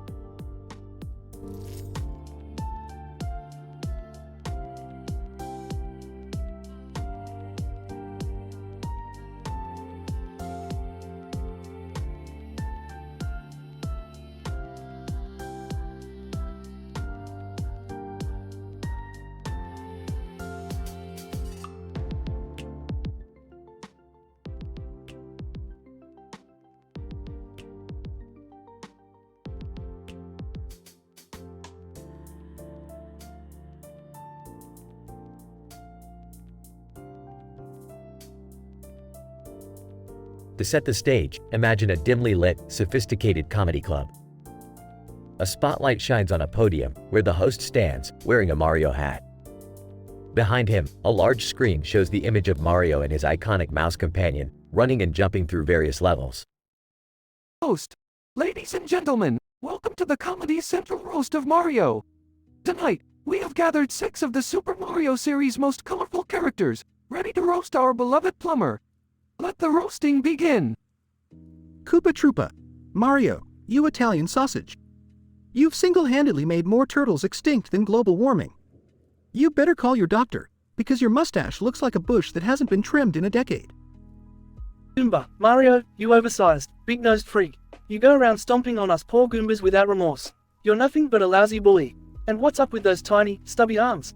I guess that's why you rely on power-ups, huh? Hammer bro. Mario, you chubby pasta-eating plumber. You think you're so tough, but all you do is jump around and collect coins. What are you compensating for? Maybe if you focused less on princess saving and more on leg day, you wouldn't need those fire flowers to feel powerful. Luigi, yo, big bro, you think you're all that, but let's be real for a sec. You needed me to rescue your sorry ass in Luigi's mansion. And don't get me started on your princess obsession. Peach slipping you the friend zone card is the best thing that ever happened to her. Bowser, Mario, you cocky little twerp. You think you're the hero of the Mushroom Kingdom, but let's not forget who's been kidnapping that princess on repeat. Your plumbing skills ain't got nothing on my fire-breathing, beastly awesomeness. Oreo, Mario, you greedy coin hoarder. You're always flaunting your wealth like a high roller, but deep down, you're just a cheap plumber who can't even save his own brother. You may be the hero, but I'm the most badass anti-hero in the Mushroom Kingdom. Host. Alright, folks, it's time for Mario's rebuttal. Let's see how he responds to all the insults. Mario, Luigi, my trusty sidekick. I guess being player 2 has you feeling a bit sour, huh? But remember, while you were being a scaredy cat in the mansion, I was out there saving Peach like a true hero. Bowser, my fire-breathing nemesis. I can smell your burnt scales from here. How about you stop hating on me and focus on finding a new kidnapping strategy? Maybe one that works? Wario, you greedy bastard. If it wasn't for me, you'd still be scavenging for garlic and wearing your yellow overalls like a cheap knockoff. Keep talking, and I'll send you back to the bargain bin where you belong. Goomba, you little fungus. You think you can insult me, but all you do is get squashed under my shoes. Get a life, or at least grow some legs. Hammer bro, you hammer-wielding maniac. Your aim is as bad as your fashion sense. Better start practicing, or you'll find yourself on the wrong end of my plumber's wrench. Koopa Troopa, you shell-headed reptile. When I'm done with you, your shell will be nothing more than a fancy dinner plate. Stick to being a road obstacle, or I'll make sure you end up in a turtle soup. Host. And with that, ladies and gentlemen, there you have it. The Comedy Central roast of Mario comes to an end. Let's hope they all make peace before the next game, or not. Good night, and remember, don't forget to stomp on a few Goombas to blow off some steam.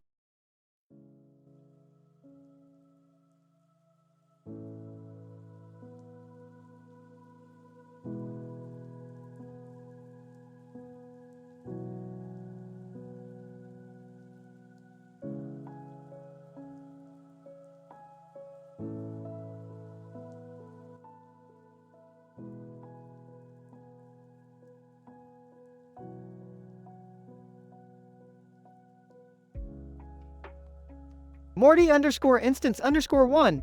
Oh man, here we go again. Another one of Rick's crazy experiments. SX_instance_1. I'm Mr. Messix, look at me. Morty, we've got a problem that needs solving. Morty_instance_1. Alright, what is it this time? SX_instance_1. Solve this riddle, Morty. When does 11 plus 3 equal 2? Morty_instance_1. That doesn't make any sense. 11 plus 3 equals 14, obviously. SX_instance_1. Wrong. It equals 2 when you put those numbers in base 12. Morty_instance_1, base 12? Are we really doing math right now? SX_instance_1. Yes, Morty. We're doing math. Now, we need to find a way to convert decimal to base 12. Morty_instance_1. This is insane. How am I supposed to do that? SX_instance_1. Don't worry, Morty, I'll help you. We'll use the algorithm for converting decimal to base 12. Morty_instance_1. Algorithm? Are you kidding me? SX_instance_1. No joking around when it comes to riddles, Morty. Now, let's break it down step by step. Morty_instance_1. Fine, let's get this over with. What's the first step? SX_instance_1. We divide 11 by 12 and note the quotient and remainder. Morty_instance_1. Quotient? Remainder? This is getting complicated. SX_instance_1. It's not that hard, Morty. Just follow along. The quotient is 0 and the remainder is 11. Morty_instance_1. Okay, got it. What's next? SX_instance_1. Now, we take the quotient from the previous step and divide it by 12 again. Morty_instance_1. So, 0 divided by 12 is 0, right? SX_instance_1. That's correct, Morty. And the remainder is also 0. Morty_instance_1. So, what's the point of doing all this division? SX_instance_1. We keep doing this process until the quotient becomes 0. Then, we take the remainders in reverse order. Morty_instance_1. Reverse order? This riddle is becoming a nightmare. SX_instance_1. Almost there, Morty. The remainders in reverse order for the given numbers are 11, 3, 2. Morty_instance_1. Wait, 2. That's the answer to the riddle. SX_instance_1. That's right, Morty. When you convert 11 and 3 to base 12, the sum equals 2. Morty_instance_1. I can't believe it. I actually solved the riddle. SX_instance_1. Great job, Morty. You're not as dumb as you look. Morty_instance_1. Geez, thanks. I think. SX_instance_1. Now that our mission is complete, I can finally cease to exist. Goodbye, Morty. Morty_instance_1. See ya, Mr. Meeseeks. Thanks for the help, I guess. End of scene.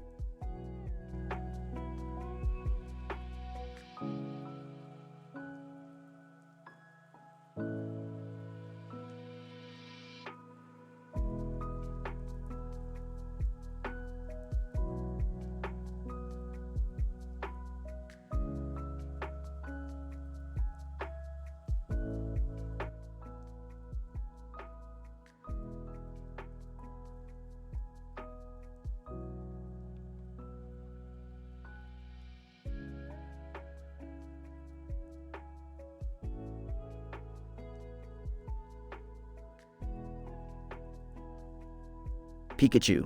Alright, you motherfuckers, let's get this shit show started. Welcome to the Comedy Central roast of Pikachu. Tonight, we've got some fucked up Pokemon roasters ready to tear each other apart.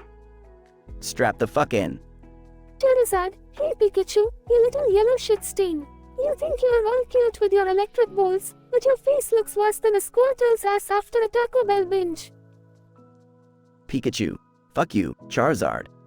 At least I don't have a weak ass flame for a dick. Your flame is as useful as a Magikarp trying to learn fucking Splash. Gengar, Pikachu, you squeaky bitch. You think you're tough just because you're everyone's favorite mascot. Well, let me tell you something. I've seen bigger balls on a fucking Jigglypuff. Pikachu. Oh, Gengar, is that your attempt at a roast? Your shadow ass is so weak, it makes Drowsy's hypnosis look like a fucking hurricane. Machamp, Pikachu, you're nothing but a glorified rat. I'd snap you in half like a fucking twig if it wasn't for your shitty ass plot armor.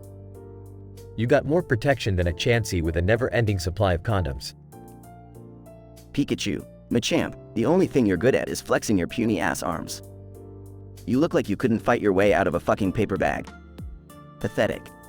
Snorlax, Pikachu, you little prick. You think you're all high and mighty, but you couldn't survive a day in my fucking gut. You'd be digested faster than a Meowth can say, payday. Pikachu. Snorlax, wake the fuck up and shut your fat mouth. You're just a lazy ass, overgrown pillow that can't do shit. I'd use your belly as a trampoline if I wasn't worried about getting stuck in all your greasy ass sweat. Jinx, Pikachu, you're about as charming as a used condom on the side of the road. I've seen more charisma in a fucking Magikarp. Your Thunderbolt might be strong, but your personality is as flat as Nurse Joy's tits. Pikachu. Jinx, you racist bitch. Your face looks like someone smacked it with a fucking Jigglypuff. And don't get me started on your voice. It's so annoying I'd rather listen to a Zubat screeching in my ear. An awkward silence fills the room. Pikachu. Alright, you motherfuckers, that's enough. It's time for me to roast your sorry asses back to the depths of Pokemon hell. Charizard, Gengar, Machamp, Snorlax, and Jinx exchange worried glances. Pikachu. Charizard, you think you're hot shit, but your wings are more flaccid than a Magmar's dick. You couldn't roast a Pokemon trainer if your life depended on it. Charizard looks visibly offended. Pikachu, Gengar, you sneaky little fuck. Your ghostly presence ain't fooling anyone. If you were any weaker, you'd be knocked out by a Weedle's tackle. Gengar tries to hide his embarrassment. Pikachu, Machamp, you muscle-bound asshole. You're so dumb, I bet you think Harden is a porn category. And newsflash, you ain't fooling anyone with those fake-ass muscles. We all know you're juicing. Machamp clenches his fists in anger. Pikachu, Snorlax, you fat fuck. You're so lazy, even Slowpoke outruns your sorry ass. And don't think I didn't notice you devouring all the snacks backstage, you bottomless pit. Snorlax looks ashamed. Pikachu, Jinx, you can't even spell roast, let alone deliver one. Your attempts at insults are as limp as a Magikarp splash. It's honestly a miracle you made it on this stage. Must have sucked off the producers or some shit. Jinx looks mortified. Pikachu, so, ladies and gentlemen, that's how Pikachu gets shit done. I've roasted all you pathetic excuses for Pokemon. Remember, when you fuck with Pikachu, you get electrocuted. Now, get the fuck out of my sight before I Pikachu smack each and every one of you. The crowd erupts in cheers and laughter as Pikachu basks in his triumphant moment.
Morty, I need you to listen carefully, Morty. It's crucial. Oh, geez, Rick. What's going on now? Look, Morty, I found this green and white striped ribbon with a white stripe on top and a green and white stripe on the bottom. I can't figure out its purpose. You dragged me out here for a ribbon? Seriously, Rick? Morty, this ribbon is the key to a multi-dimensional treasure. We need to solve the riddle it contains. Okay, fine. What's the riddle, Rick? When does 11 plus 3 equal 2? Morty, we've gotta figure this out. Our lives depend on it. Oh boy, Rick. This sounds crazy, but let's try to solve it. So, 11 plus 3 equals 2. That's impossible. Morty, sometimes the answer lies beyond logic. We need to think outside the box. Alright. Let me think. 11 plus 3 equals 14, not 2. Wait, maybe it's some weird time travel thing? No, Morty, time travels for amateurs. Think again. Oh, this is impossible. I can't solve it, Rick. Morty, you're missing the most obvious solution. It's a code. The answer lies within the colors of the ribbon. Colors? Seriously, Rick? This is some next level mind manipulation. Morty, trust me, it's all about perception. The green and white stripes symbolize numbers in a different numerical system. I don't know, Rick. This sounds like a bunch of mumbo-jumbo. Just trust me, Morty. Let's see. In this alternate system, green represents 2, and white represents 1. So, if we follow the stripes, a white stripe followed by a green and white stripe, it would be 12 plus 2 equals 14, right? No, Morty, you're missing it again. The riddle says when does 11 plus 3 equal 2? Look at the stripes more closely, Morty. Oh my god, Rick. I see it. The green and white stripe at the bottom. It represents the digit 10. That's right, Morty. 11 plus 3 in this alternate system is 10 plus 2, which equals 12. And if 12 is written in binary, Morty, guess what? It's 2 in decimal. Holy crap, Rick. We solved it. But what's the treasure? Morty, the real treasure is the satisfaction of solving an impossible riddle. As for the ribbon, Well, it's just a ribbon. You dragged me into an interdimensional quest for a freaking ribbon? Hey, don't belittle the importance of intellectual stimulation, Morty. We've triumphed over the unknown. Now, let's go get some McNuggets.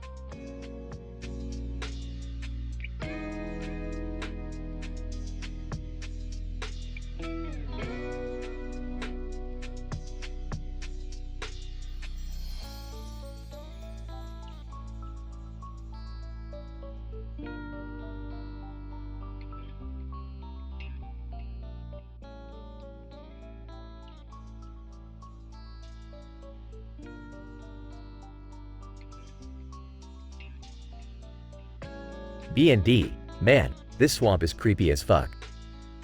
Why did we even come here? V of Doom. Aw, shut your whining, B&D. We're here for a damn treasure hunt, remember? B&D. Yeah, well, it's not looking too promising. And what's with that big-ass sun in the sky? It's like something out of a horror movie. V of Doom. Oh, come on, don't be such a pussy. It's just a computer-generated image. What could possibly go wrong? B&D. I don't know, man. Something feels off, like we're being watched. V of Doom, watched? Haha, you've been smoking some shady shit, B&D. Ain't nobody watching us out here. B&D. I'm serious, V of Doom. Look at those trees. They're swaying even though there's no wind. This place gives me the creeps. V of Doom, creeps or not, we gotta find that treasure and get the hell out of here. Let's stick to the plan and keep our eyes open. B&D. Fine, but I got a bad feeling about this incident.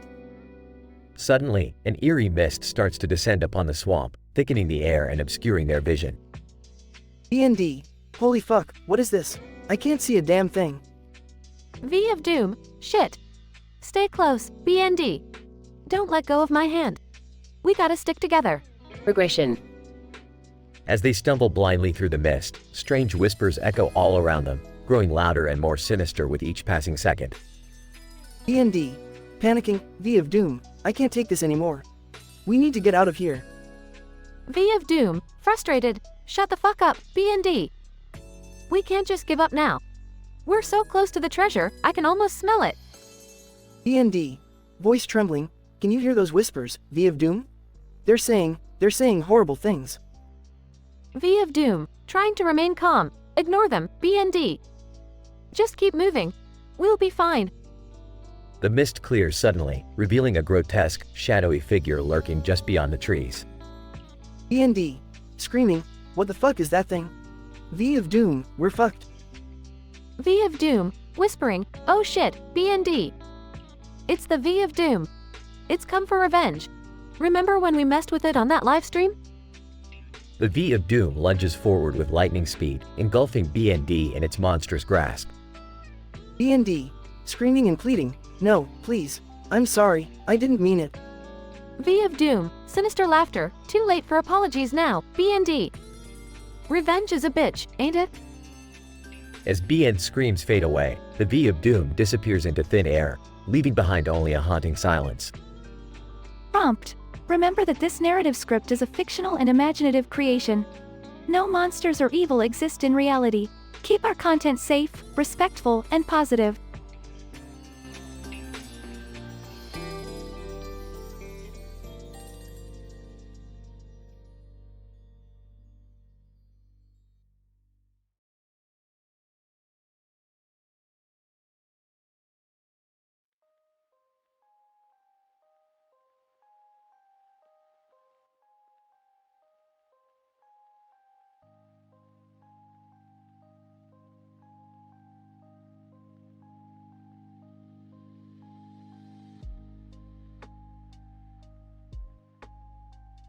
Welcome to the Comedy Central roast of Homebase. Tonight, we have gathered 6 randomly selected British shops who will put their short-tempered and foul-mouthed language to the test. Let the roasting begin. Tesco, Homebase, you're like the rusty nail in a 2x4. No one wants to step on your ass, but we're forced to because you're always in the way. Homebase. Oh, Tesco, the only thing flatter than your produce section is the personality of your employees. At least I'm useful, unlike your self-checkouts that never fucking work. Argos. Homebase, you may be a DIY store, but I'm pretty sure the only thing you're fixing is my fucking patience. Homebase. Argos, you're like my untamed garden, a fucking mess that no one wants to deal with. And don't even get me started on your outdated catalogs. Wix, Homebase, you're so useless. Even your clearance section is more crowded than your stores. Talk about a fire hazard. Homebase. Wix, I may be crowded, but at least my aisles aren't filled with half-assed home improvement advice from your clueless staff. Screwfix, Homebase, you're like the cheap screwdriver that always breaks at the most inconvenient time, utterly useless. Homebase. Oh, Screwfix, you're the definition of irony. With a name like yours, I expected you to fuck up every project just like the rest of your sorry excuses for tools. B&Q, Homebase, you're the equivalent of a paintbrush that leaves streaks on the wall and drips on the carpet. You ruin everything you touch. Homebase. B&Q, you're the epitome of false advertising. Your name should stand for bullshit and questionable products. What a joke of a shop. IKEA. Homebase, your stores are so disorganized, they make my labyrinth of furniture look like a fucking masterpiece. Homebase. IKEA, you maze of particle board and Allen wrenches. No one wants to spend a whole day trying to assemble your shit. And let's not forget how your meatballs taste worse than horse shit. The crowd erupts in laughter and applause, eager to witness Homebase's comeback. Homebase. Well, what a bunch of fucking clowns we have here tonight. It's no wonder these British shops can't compete in the real world. But rest assured, I've got a roast that will leave your egos shattered, just like your sales figures. Starting with Tesco, you may have cheap prices, but your quality is as fake as your promises of every little helps. Tesco, you think you're so clever, don't you? Well, Homebase, the only thing you'll ever have is an endless line of middle-aged men pretending to fix shit while avoiding their families. The crowd erupts in a mix of laughter and shock, eager to see the next blow. And so, the roast continues, each shop taking jabs at one another, only for Homebase to deliver the final blow, exposing their flaws and shortcomings, leaving the audience in stitches. Despite the crude language and vulgar insults, tonight's roast showcases the true competitive spirit and raw humor these British shops possess.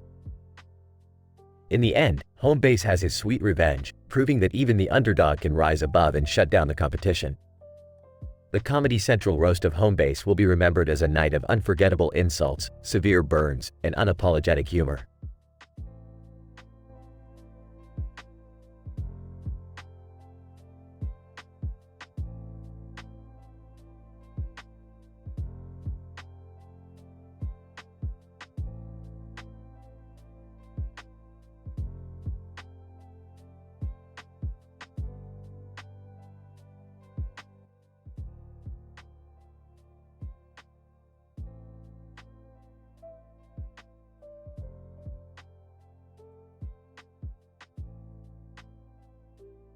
Alright Morty, we got 10 interdimensional items here that are gonna blow your F***seek mind.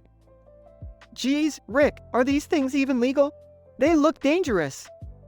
Legal, Morty. Legality is just a concept, like honesty or F***seek in taxes. Now shut up and pay attention. First up, we got the quantum manipulator. This bad boy can bend reality to your whims, Morty. Starting bid is a cool $1 million. $1 million?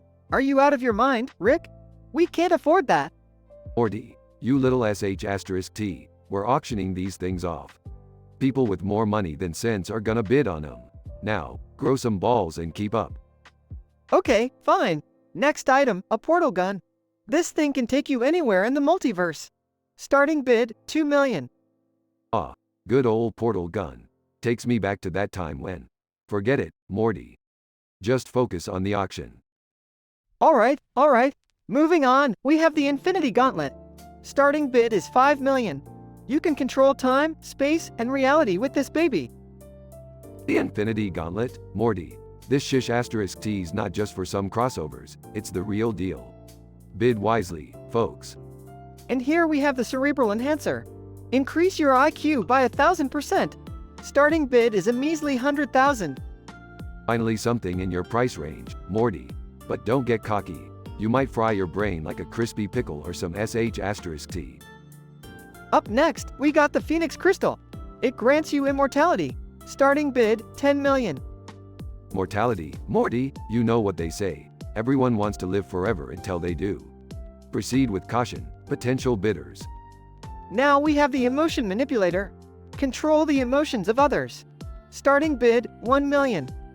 Ah, the emotion manipulator. Perfect for those times when you want to turn your enemies into blubbering idiots or make your ex obsess over you. Bidding starts now. Moving on, we got the time dilation watch. Slow down or speed up time. Starting bid, 3 million. Time dilation watch? Morty, you better hope nobody gets their hands on that thing. We don't need another time paradox on our hands. Next up, the cosmic artifact known as the Chaos Orb. It has unlimited destructive capabilities. Starting bid, 20 million. The Chaos Orb, huh? Morty, that sh*T makes my inventions look like child's play. Proceed with extreme caution and deep pockets, ladies and gentlemen. Alright, just 2 items left. We got the reality shifter. Change the very fabric of existence. Starting bid, 50 million. The reality shifter? Morty, don't even get me started on the potential consequences of that F*** King thing. Bidders, you better know what you're getting yourselves into. And finally, Rick, we have the dark matter core. It's powerful enough to blow up entire planets. Starting bid, 100 million. Morty, the dark matter core? This is some serious sh*T, Morty. These bidders better be ready to take responsibility for the destruction they bring upon the universe. Well, that wraps it up, folks. Thanks for participating in this F***CKED up interdimensional auction. Until next time. And remember, folks, in the vast infinite expanse of existence, the only thing that matters is how much money you have. Goodbye and F***CK off.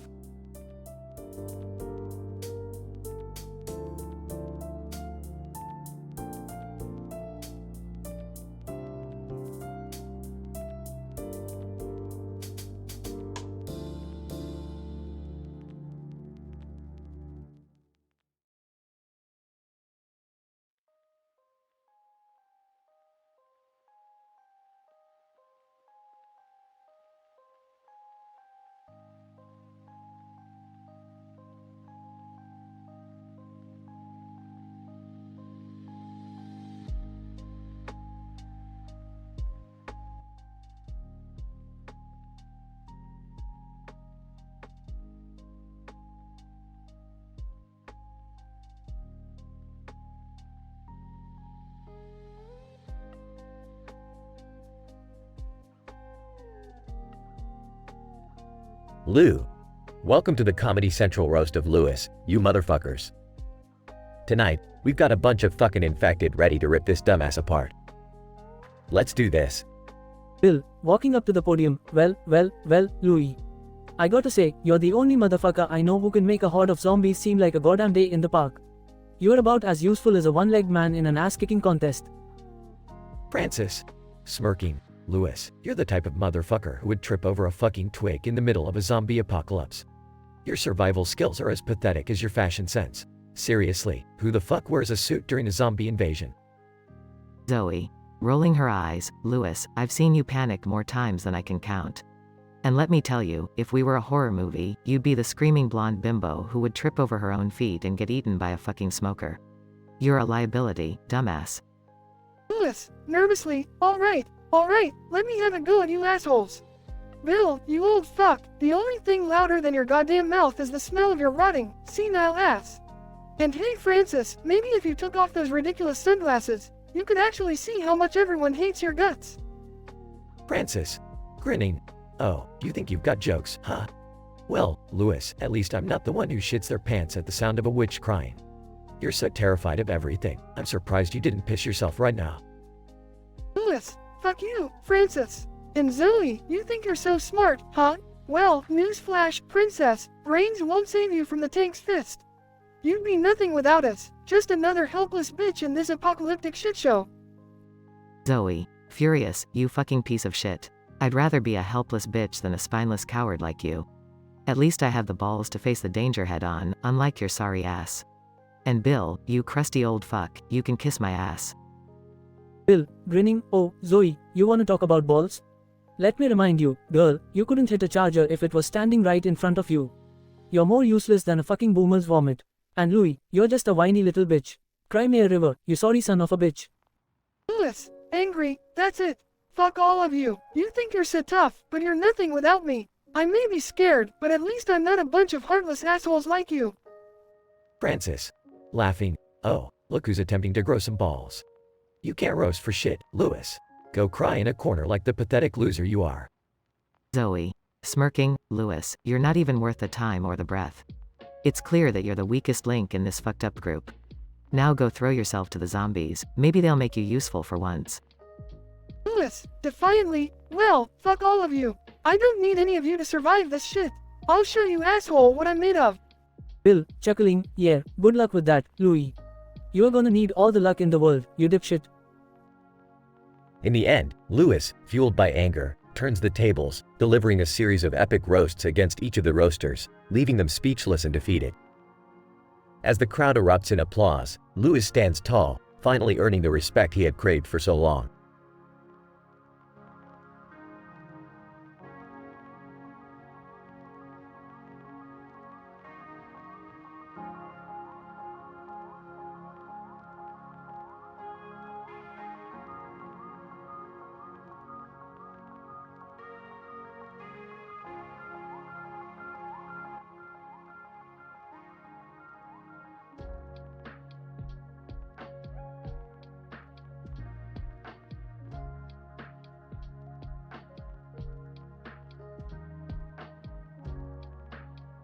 Hey Morty, take a look at those two guys outside.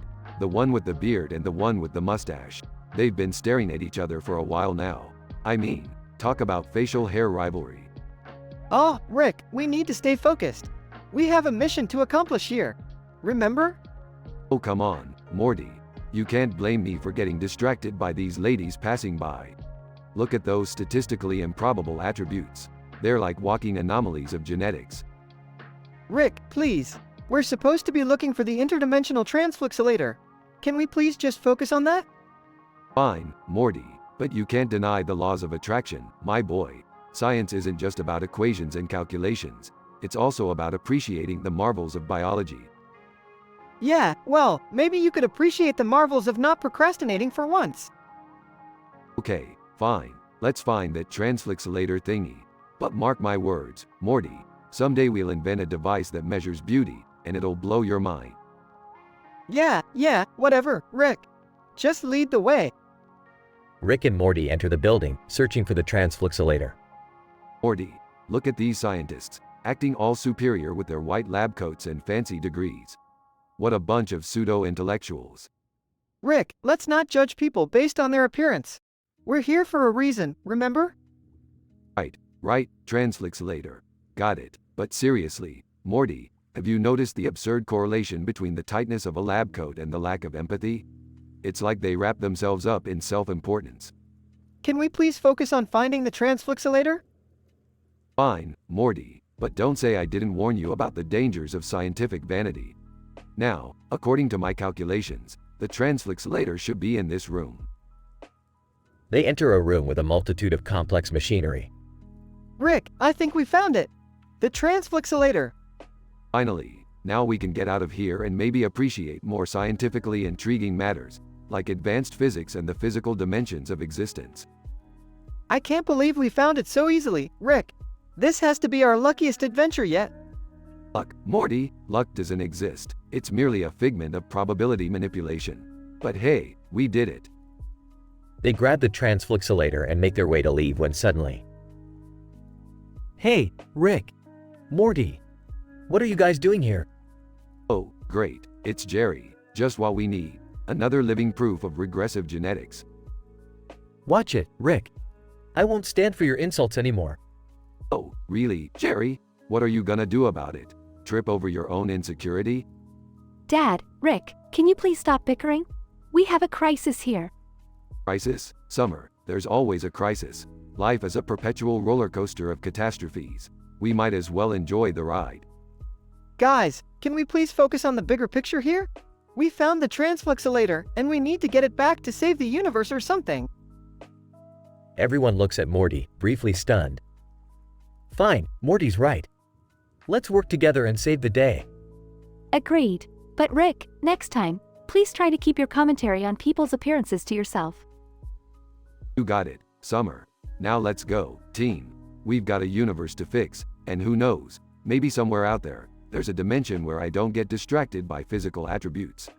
But that dimension sure as hell wouldn't be as interesting.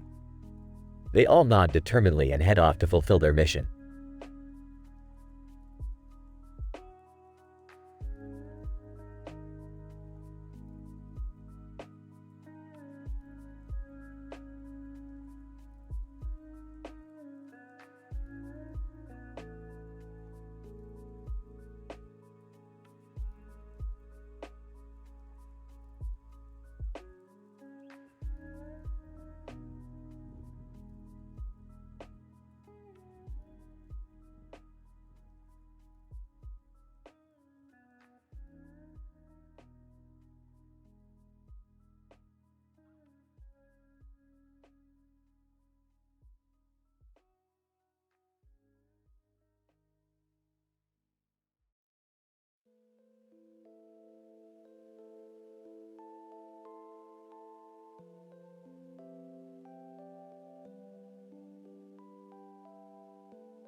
Morty, get over here.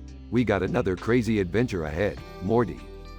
Oh geez, Rick, I hope it's not as messed up as the last one. Remember that time the Froopy Land turned into Froopy Hell? Morty, that's child's play compared to what I have planned for us today. We're going to the dimension where everyone has dreadlocks and wears ridiculous jackets and pants. Are you serious, Rick? Dreadlocks and crazy clothes? What's the scientific significance of that? Morty, who needs scientific significance when we can explore statistically improbable scenarios? Plus, we'll blend right in with our new Playboy looks. Let's make a grand entrance. They arrive in the dimension, matching jackets and pants with dreadlocks on their heads. Look at these schmucks, Morty. They think they're the coolest beings in the multiverse. Little do they know, we're about to show them what real swag is. I don't know, Rick. They seem pretty confident. Maybe we should just lay low. Lay low, Morty. We're the baddest mother roaches in the room. Let's ruffle some dreadlocks and show them what we're made of. They stroll up to two men wearing jackets and pants with dreadlocks, one in a black jacket. Well, what do we have here? Double the dreads, double the fun. Excuse me, sir. What's up with the dreads? Is that some kind of fashion statement? Black jacket. Fashion? We ain't about fashion, bro. We're here to drop the most lit rhymes in the multiverse. You think you can handle it? Oh please, rhymes are my middle name, along with danger, science, and sexually transmitted diseases. Whoa, Rick, TMI. Anyway, let's drop some sick rhymes, like, Interrupting Morty. Yo, I'm Rick C-137, the maddest scientist on the scene. I got dreadlocks and flow so mean. Sipping on Szechuan, you know what I mean. Joining in, I'm Morty Smith, the #1 sidekick. With my grandpa Rick, we make your minds flip. From dimension to dimension, we always go big, messing up timelines and leaving a sig. Black jacket. Whoa. Hold up, playboys. You got some skills, but you gotta prove yourselves. Prove ourselves? Morty, we've been through more than these dreadhead wannabes can handle. Challenge accepted, you lame dreads. They engage in a freestyle rap battle, spitting bars like there's no tomorrow, leaving the crowd stunned. See, we're the Drea.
Hey Morty, you know what would be statistically improbable?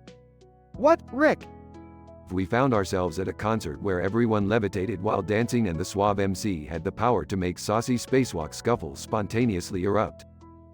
Whoa, Rick, that sounds crazy, even for us. Well, strap in, Morty. We're about to get cosmically groovy. MC. Ladies and gentlemen, welcome to the Levitating Concert Extravaganza. Tonight, we have a special guest, Rick Sanchez and Morty Smith. Morty, I didn't sign up for this crap. Relax, Rick. Just go with it. MC. Alright, Rick, show us what you got. Levitate and make some magic happen. Rick and Morty levitate. Fine, I'll play along. Hey, Morty, let's kick it up a notch. Time for a little twirl. I don't know how to twirl, Rick. Just spin, Morty. Spin like your life depends on it. Morty spins uncontrollably. Rick, I'm gonna puke. Hold it together, Morty. We've got an audience. Woman in the crowd, did you see Morty? He spins like a pro. Man in the crowd. Yeah, but Rick's dance moves are out of this world. Literally. A sudden scuffle breaks out among levitating concertgoers. Morty, looks like our saucy spacewalk just turned into a brawl. Rick, we gotta do something. Hang on, Morty. I'm activating my personal saucy spacewalk defense shield. The crowd gasps as Rick activates a protective force field. Woman in the crowd, wow, Rick's got all the moves. Man in the crowd. I wish I could dance like him and kick ass at the same time. MC. Ladies and gentlemen, the show must go on. Rick and Morty, keep dancing and fending off bad vibes. Morty, let's turn this chaos into a cosmic masterpiece. I'm with you, Rick. Let's show them our sauciest spacewalk yet. With synchronized moves, Rick and Morty dance and fight off the scuffling crowd. MC. Give it up for Rick and Morty, the ultimate saucy spacewalkers. Crowd. Woo, Rick and Morty. As the chaos subsides, Rick and Morty slowly descend. Oh, Morty, that was unexpected, even for us. Yeah, but we really rocked the saucy spacewalk, Rick. We sure did, Morty. Let's get out of here before we're asked to do another encore. They disappear using Rick's portal gun. MC. Ladies and gentlemen, the galaxy's favorite duo, Rick and Morty. Proud. Rick and Morty forever.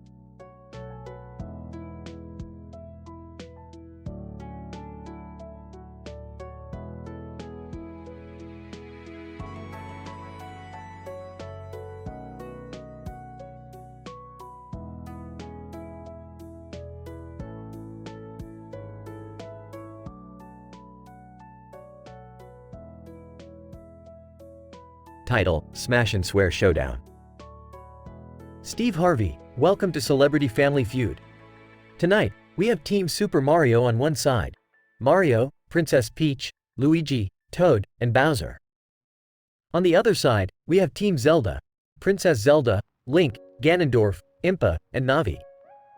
Hold on to your seats, folks. This is about to get intense. Incident. Steve Harvey. Alright, folks. The first question is going to Team Mario. Mario, what are the top 5 things you'd do if you found a jackpot in a real slot machine? Mario. Well, Steve, first day, I'd grab that cash, then I'd go on a pizza rampage. Next day, I'd buy Princess Peach a new castle, and finally, I'd order myself a lifetime supply of mushrooms. Steve Harvey. Alright, Mario. Let's see what the survey says. Mario pulls the lever of the slot machine. Aggression! Slot machine, jackpot. Luigi, holy crap. Mario, you actually won the jackpot. Peach! That's right, Luigi! We're rich, baby! Bowser, great, just what we needed. Now Peach can afford more security guards to keep me away from her. Ganondorf! Oh, like I'd waste my time with a slot machine.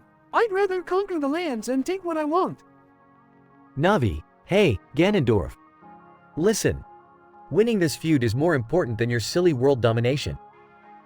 Steve Harvey. Alright, it's Team Zelda's turn to answer the question. Zelda, if I found the jackpot, the first thing I'd do is make sure Hyrule's citizens have everything they need. I'd build schools, hospitals, and foster a society of prosperity and peace. Steve Harvey. That's a touching answer, Zelda, but let's see if it's on the board. Audience waits with bated breath. Steve Harvey, ding ding ding. Number 1 answer. Mario. What the actual FK, Steve? Do you want to ruin our reputation here? Link, calm down, Mario. We still have a chance to win this. Toad. Yeah, let's not lose our S*T over a damn game show. Impa. Focus, everyone. We can turn this around. We didn't come here to play nice. Let's show them what we're made of. Mario, Zelda, and their respective teams lock eyes, filling the room with tension. Steve Harvey. Well, folks, it seems the feud is getting hotter by the minute. Tune in next time to see if Team Mario or Team Zelda takes home the grand prize. The screen fades out as tension fills the air, leaving the audience on the edge of their seats. Scientific PhD level description of the episode. The episode features an intensely dramatic and foul-mouthed feud between two highly competitive teams, Team Mario and Team Zelda.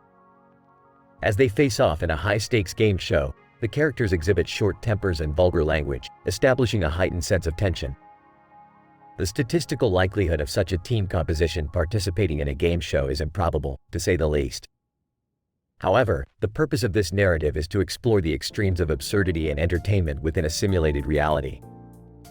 This fiction aims to provide a thrilling and unconventional experience for mature audiences, challenging social norms and expectations of language and behavior.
Steve Harvey, welcome to the Inappropriate Celebrity Family Feud, where we have two teams ready to battle it out tonight. Team Mario versus Team Zelda. Now, remember folks, this is not your regular, family-friendly version of the game. Prepare yourselves for a wild ride. Mario. Hey, Zelda. You think you're some kind of hero? Well, I'll show you who the real star is. Zelda, ha! Don't make me laugh, Mario. I've faced dragons, demons, and all sorts of craziness. You're just a plumber in a ridiculous hat. Mario. Watch your mouth, princess. I've been plumbing your castle for years, and tonight, I'm bringing my A game. Zelda, bring it on, you mustached meatball. I'll defeat you and save the Mushroom Kingdom from your overrated clutches. Steve Harvey, alright, settle down you two. Let's get this show started. First question, name something you shouldn't do in public. Mario. Take a freaking dump, Steve. Audience laughs hysterically. Zelda, oh, shut up, Mario. How about flashing your privates, Steve? Steve Harvey, well, that's one way to put it, Zelda. Let's see if it's up there. Ding. Steve Harvey, it's on the board. Team Zelda, you've got control. Next question, what's the worst curse word you can think of? Mario. You jump on mushrooms too much, Steve. I'd say, mother *CKER. Audience gasps and erupts in laughter. Zelda, well, I've dealt with Ganon, so how about C*CK gobbling twat waffle? Audience, stunned silence, followed by wild applause. Steve Harvey, phew. Y'all are pushing the limits here. But I can't deny the creativity. Let's check the scoreboard. Scoreboard appears showing Team Zelda in the lead. Ario. This is some bullshit, Steve. Your questions are rigged. Zelda, don't be such a sore loser, Mario. Your mustache is probably hiding all your brain cells anyway. Ario. Oh, princess. After I win this, you'll be begging me to rescue you. Steve Harvey, alright. Let's get back to the game. Final question. What's the worst thing you can say to your ex-partner? Ario. I hope a Goomba eats your sorry ass. Zelda, I hope you get stuck in the water temple forever, you useless clump of Hylian sh*T. Steve Harvey, wowza. These answers are taking the feud to a whole new level. Let's see if they're on the board. Ding. Steve Harvey, both answers are up there. Team Zelda, you've won the game. Zelda, ha! Looks like the princess always comes out on top. Ario. This is bullshit, Steve. I demand a rematch. Steve Harvey, sorry, Mario, but them's the rules. Team Zelda, you're our champions tonight. Let's give them a big round of applause. Applause fills the stage. Steve Harvey. Well, folks, that's all the inappropriate fun we have for tonight. Tune in next time for more celebrity mayhem on Celebrity Family Feud. Camera pans out as the chaos continues, leaving the audience in stitches.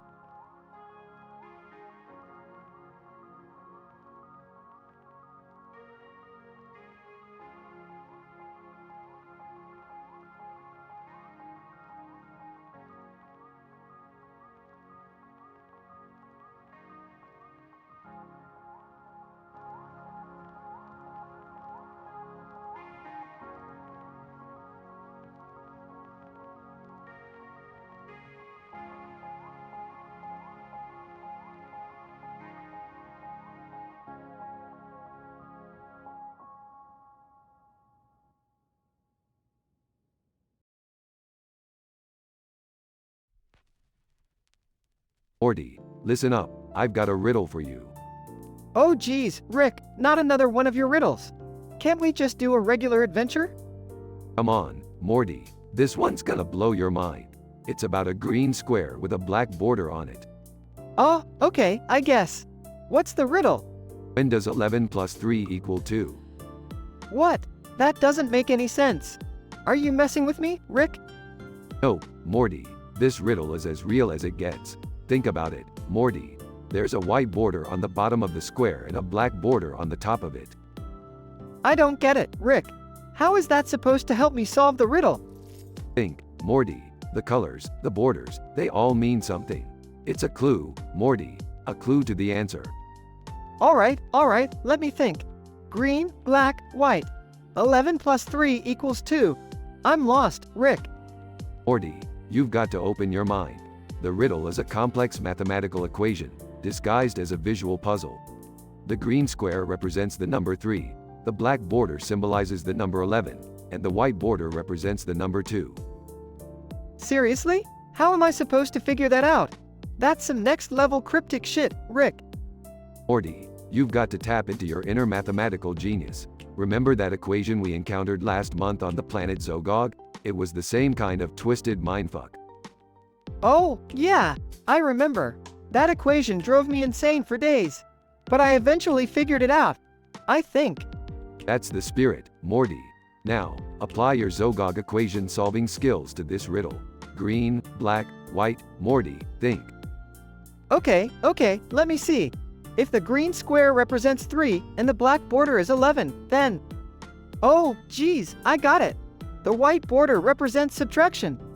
Ding ding ding. We've got a winner, Morty. Finally, you're catching on. So, if I subtract 11 from 3, I'll get 2. That's when 11 plus 3 equals 2. Wow, Rick, that was twisted. Told you, Morty, riddles are serious business. Now, let's go on a regular adventure, shall we? Oh, thank God, Rick. I need a break from all this mind-bending madness.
Steve Harvey, welcome to Inappropriate Celebrity Family Feud. I'm your host, Steve Harvey. Tonight, we have Team Mario versus Team Zelda. Mario. Alright, let's do this, guys. We're gonna kick some Zelda ass. Toad. Yeah, Mario. We got this in the bag, man. Luigi, remember, guys, we gotta be on our A game. Zelda's no joke. Steve Harvey, okay, first question. Name something you might find in Bowser's castle. Mario. The princess. That damn Bowser always kidnapping her. Luigi, fireballs. That's what that psycho turtle throws at us. Toad. Coins? I mean, a plumber's gotta make a living, right? Steve Harvey, good answers. Let's see what's on the board. Princess. Number 1 answer. Fireballs. Number 2. Coins, not on the board. Team Zelda, it's your turn. Link. I gotta say the Master Sword, Steve. It's our most reliable weapon. Zelda, fairies, they always come in handy when we're in a tough spot.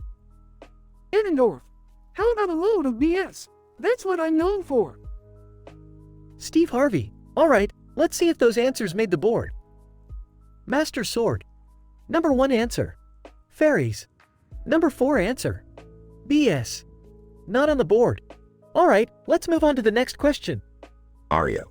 Bring it on, Steve. We're ready. Steve Harvey, alright, here we go. Name something you would not want to find in Princess Peach's boudoir. Mario. Bowser, that creep better stay away from my Peach. Luigi, a camera. That's private territory, man. Toad. A power star? That could cause some serious mayhem. Steve Harvey, interesting answers. Let's see if any of those made the board. Bowser. Number 1 answer. Camera. Number 4 answer. Power star, not on the board. Team Zelda, your turn. Link. I gotta say Redeads. Those things are freaky. Zelda, a Moblin invasion, that would be a nightmare. Ganondorf. How about a hidden stash of Luigi's embarrassing photos? That would be quite the scandal. Steve Harvey, alright, let's see if those answers made the board. Redeads. Number 2 answer. Moblin invasion, not on the board. Luigi's embarrassing photos. Number 3 answer. Steve Harvey, alright, folks, looks like we're running out of time. I'm calling this match a tie. Both teams brought their A game today and gave us some wild answers. Thanks for joining us on Inappropriate Celebrity Family Feud. See you next time.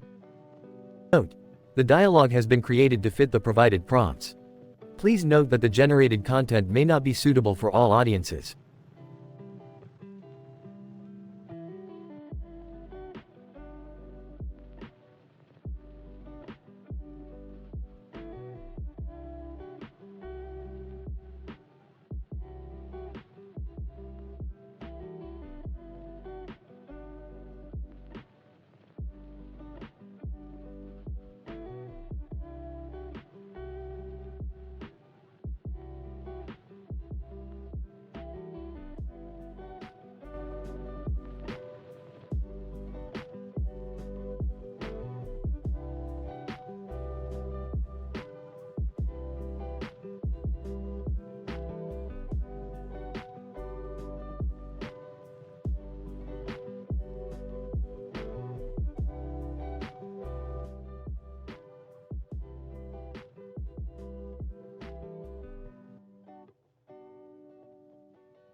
Host Steve Harvey.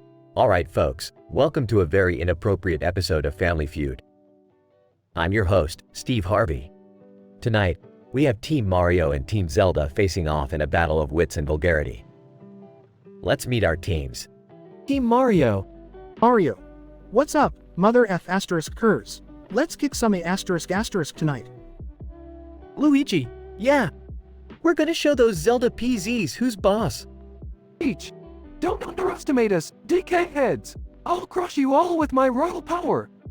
Bowser, smirking, oh, it's on like Donkey Kong, B asterisk asterisk TCHES. I'm here to FKSH asterisk T up. Oreo, evil laugh. Prepare to taste defeat, losers. I'll make sure you suckers go down. Team Zelda. Link. Drawing sword. Listen up, you Mario scumbags.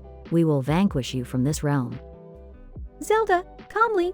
Our wisdom will guide us to victory, while your stupidity leads you to failure. Ganondorf, sinister grin. You fools! I shall unleash darkness upon your sorry asses. Shake, mysterious voice. The shadows will consume you, Mario imbeciles. Prepare to meet your demise. Impa, crossing arms.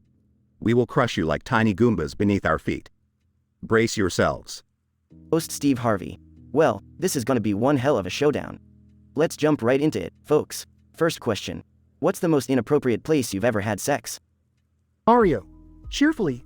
Definitely behind the warp pipe. Luigi, you remember that one, right? Luigi, blushing. Yeah, bro, that was wild.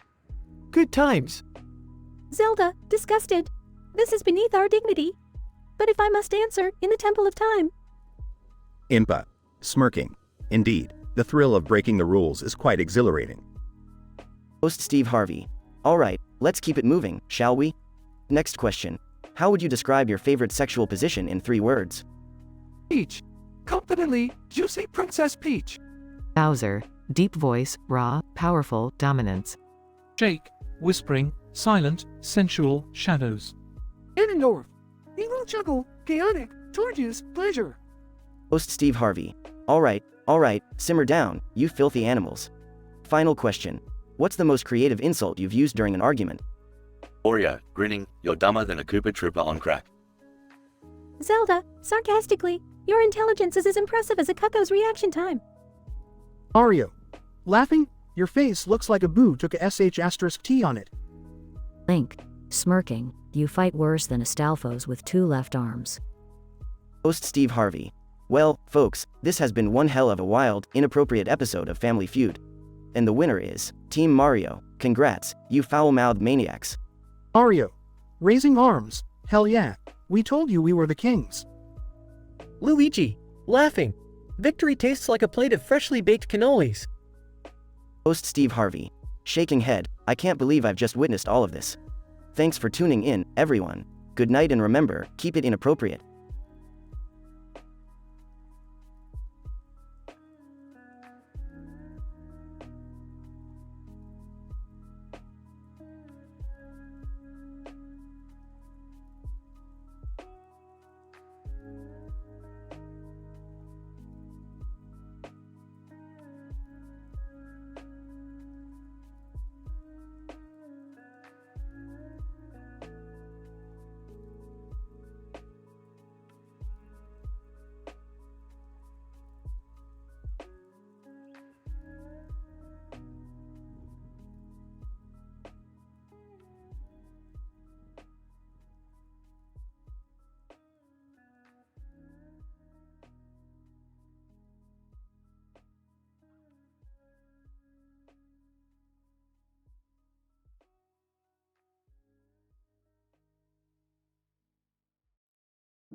Steve Harvey, welcome back to Very Inappropriate Family Feud.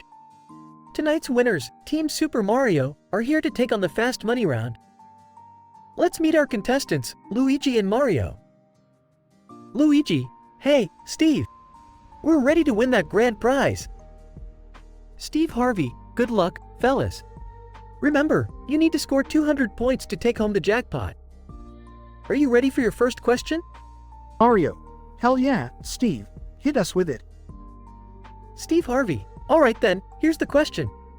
We surveyed 100 people and asked them, what's the wildest place you've ever had sex? Luigi, oh, boy. Steve Harvey, remember, this is an adult-themed episode, so brace yourselves. Luigi, you're up first. What's your answer? Luigi. Well, Steve, I'd have to say on the train tracks in the background of a Nintendo game. Talk about danger. Steve Harvey, chuckles. That's a wild one, Luigi. Let's see if it's on the board. Survey says, ding, number 1 answer. 50 points. Mario. Way to go, Luigi. Steve Harvey, Mario, it's your turn. Give me another wild place where people have had sex. Mario. Alright, Steve, how about during a very inappropriate Family Feud taping? Right here, right now. Steve Harvey, laughs. Oh, Mario, you're a wild one. Let's see if the survey agrees. Survey says, ding, wow, number 2 answer. 40 points. Luigi, we're killing it, bro. Steve Harvey, you sure are. Let's keep going. Luigi, give me another outrageous location. Luigi. Alright, Steve, how about an airplane bathroom? Those things are tiny, but damn, it can get spicy in there. Steve Harvey laughs. Alright, let's see if that's a popular choice. Survey says, ding, yes, it's on the board. 30 points. Mario. Luigi, we're almost there, man. Steve Harvey, you guys are doing great. Mario, give me one last freaky place. Mario. Alright, Steve, this one's for the win. How about a volcano? It's hot, it's steamy, and you better be careful with your plumbing, if you know what I mean. Steve Harvey laughs uncontrollably. Oh, Mario, you've done it again. Let's see if that answer gets you the jackpot. Survey says, ding, holy cannoli. Number 3 answer. 25 points. Luigi, we did it, Steve. We got over 200 points. Steve Harvey, congratulations, Team Super Mario, you've won the fast money round. You've scored a total of 145 points, and you're taking home the grand prize. Mario. Yahoo Mamma Mia. Thank you, Steve. Steve Harvey, no problem, guys. Enjoy your winnings and stay tuned for more very inappropriate Family Feud. Good night, everybody.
Night 1.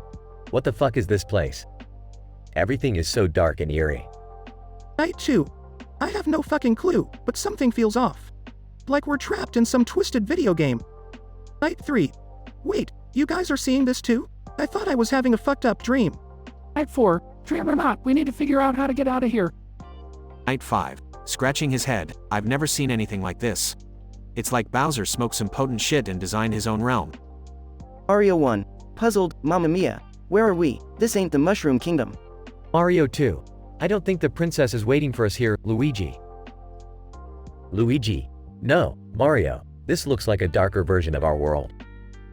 We should stick together and find a way out. Mario 3. I'm with Luigi on this one. Let's show these Koopas who the real heroes are. Mario 4. Yeah, but let's not forget to collect some fucking coins while we're at it. Night 1. Alright, listen up, plumbers. We may be from different worlds, but we need to work together to survive this shit show. Mario 2. And no going off on your own, either. Strength in numbers, right? Night 2. Agreed, but fuck those creepy skeletons. They're harder to kill than my ex's attempts to understand me. Night 3. Let's focus on the task at hand, boys. We need to find the boss and beat the shit out of him.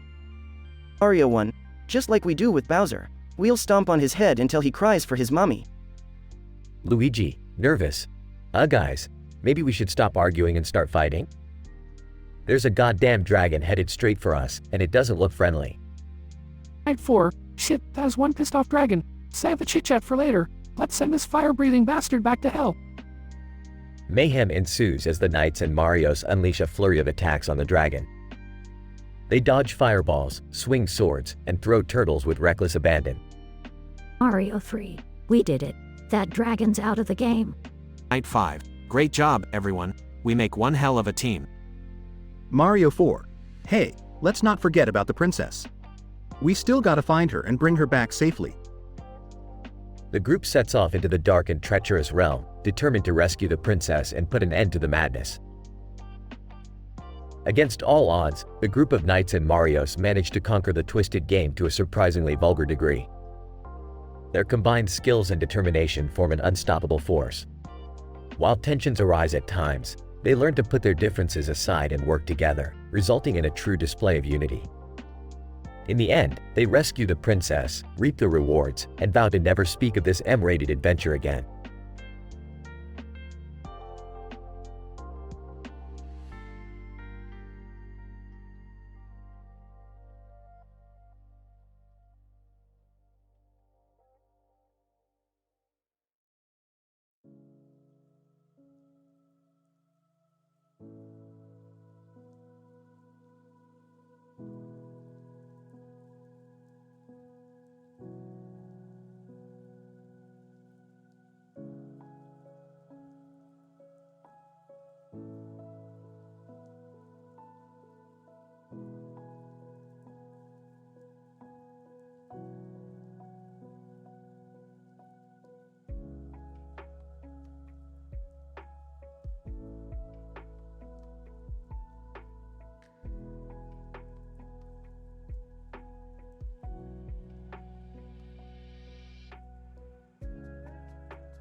Roast Master. Ladies and gentlemen, welcome to the Comedy Central Roast, where we gather tonight to mercilessly rip apart one of the most fearsome beings in the Left 4 Dead world, the one and only Tank. Let's get this party started with our first roaster of the evening, the ever enigmatic Hunter. Hunter, well, if it isn't the big, dumb tank. You know, I've seen smarter mushrooms growing on cow shit. And speaking of shit, that's all you are, tank, a walking, moaning diaper filled with rotting flesh. You were so slow, you couldn't catch a cold in Antarctica. Tank, growling, you'll regret saying that, you tiny piece of shit. Roastmaster. Aw, simmer down, tank, it's all in good fun. Let's keep this roast rolling with our next roaster, the slob of the apocalypse, Boomer. Boomer, tank my man, you're so friggin' big that when you take a shit, it registers on the Richter scale. And don't even get me started on your smell, it's like a mix of rotten eggs and regret with a splash of sweaty gym socks. Seriously, bro, when did you last shower? Oh wait, you can't reach your own ass, can you? Tank, roaring, I'll snap you like a twig, you vomit bomb. Roastmaster. Easy there, tank, we're just getting started. Our next roaster is the epitome of elegance and grace, the witch. Witch. Oh, tank, the embodiment of clumsy brute force. You lumber around like an overgrown gorilla, but even they have better table manners than you. I mean, have you ever tried eating with utensils? Or do you just prefer shoving food directly into your mouth like the uncultured swine you are? And don't even think about courting me with those sweaty palms and heavy footsteps. I have standards, darling. Tank, growling, you'll see just how gentle I can be when I tear you apart, you pretentious bitch. Roastmaster. Whoa, take it easy, tank. Let's move on to our next roaster, the unstoppable Charger. Charger. Tank, my dude, you're so slow that it takes you an hour to watch 60 minutes. And I bet you think you're tough, don't y'all? Well, newsflash, boss man, I've got one word for you, cardio. Maybe you should try doing some squats or push-ups instead of dragging your knuckles on the ground. Oh, wait, you can't even touch your own toes, can you? Tank, roaring furiously, I'll crush you like a bug, Charger. Roastmaster. Let's keep this roast train rolling with our next roaster, the disgustingly acidic Spitter. Spitter. Tank, my dear, it's truly amazing how the world trembles when you stomp your way around. It's as if your size inversely affects your brain cells, because honey, you're dumber than a jar of pickles. Oh, and speaking of pickles, if you ever need a lesson on getting fresh, just let me know. Not that anyone would willingly choose to get it on with your rotting carcass. Yuck. Tank, growling angrily, I'll melt you down to nothing, Spitter. Roastmaster. All right, settle down, tank. Now it's time for our final roaster and the pesky little troublemaker, Jockey. Jockey, tank, you colossal pile of shit, I've ridden better things in a county fair. Watching you waddle around like a lost walrus is the most hilarious thing I've ever witnessed. I mean seriously, how the hell did you manage to get stuck in that elementary school door? Did you happen to mistake it for a buffet? You're a walking disaster, tank, a genuine walking disaster. Tank, roaring in rage, I'll squash you like a bug, you little pest. Roastmaster. All right, everyone, let's give it up for our amazing roasters tonight. Now, tank, it's your turn to have the last laugh. Hit us with your most badass roasts. Tank, smirking, you may have had your fun, you pathetic bunch of leftovers. But remember, it only takes one swing of my massive fists to turn your jokes into screams. I hope you enjoy being the punchline of your own demise.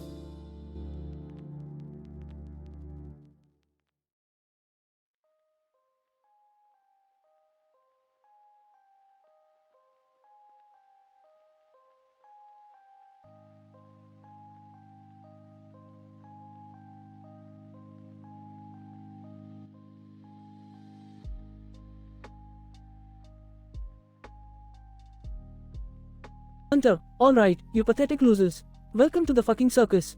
Tonight, we're roasting the big, dumbass tank from Left 4 Dead. Strap in, bitches. Smoker.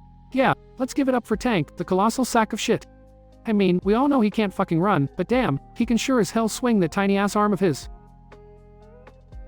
Boomer, oh please, Tank thinks he's all tough and shit, but come on dude, you're just a mutated ball of lard with anger issues. And let's not forget about that stench, you reek worse than a sewer filled with dead corpses. Which, Tank, my dear, tonight we're gonna unravel your pathetic excuse for masculinity. I must say, your grunts and screams could rival a cat being stabbed with a rusty fork. But hey, don't worry about it, sweetie, you're not the first oversized wank we've encountered. Charger. Tank, you big fucking doofus. I heard you can't even find your way out of a paper bag. How does it feel to be a mindless brute, incapable of anything beyond smashing your pathetic fists into the ground? bitter. Tank, you ugly piece of shit. If I had $1 for every time I saw your dumb face, I'd be rich enough to buy a fucking brain for you. Seriously, have you ever had an original thought? Jockey, Tank, you absolute numbskull, how does it feel knowing that you're nothing more than a walking target for us? But let's be real, you're so fucking stupid you'd probably take pride in being our chew toy. Random laughter from the crowd. Tank, low, menacing growl. Hunter, whoa, it looks like the big boy got his feelings hurt. What's wrong, Tank? Can't take a fucking joke? Smoker, hey, Tank, you want to give it a shot? Show us that peanut-sized brain of yours and roast us back. Tank, loud, roaring growl. Hunter, well, shit, folks. Looks like Tank wants to have the final word. Let's hear it, you brain-dead asshole. Tank, roaring, you, all, dead, meat. The crowd erupts into a mix of nervous laughter and excited cheers as Tank charges towards the roasters. Smoker, oh, fuck, run, you morons, run. The chaos ensues as the roasters scramble to escape the wrath of Tank, leaving nothing but a trail of obscenities and laughter in their wake.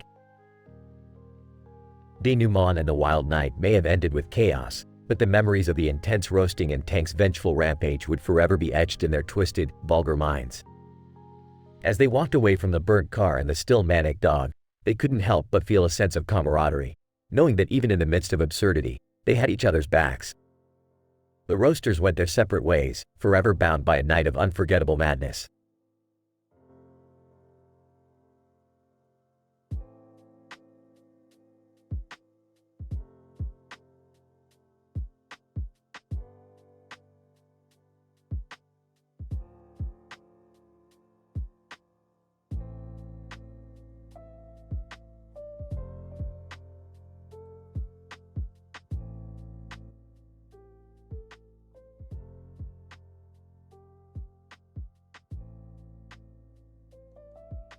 Roaster number 1. Ellis. Well, look who we got here.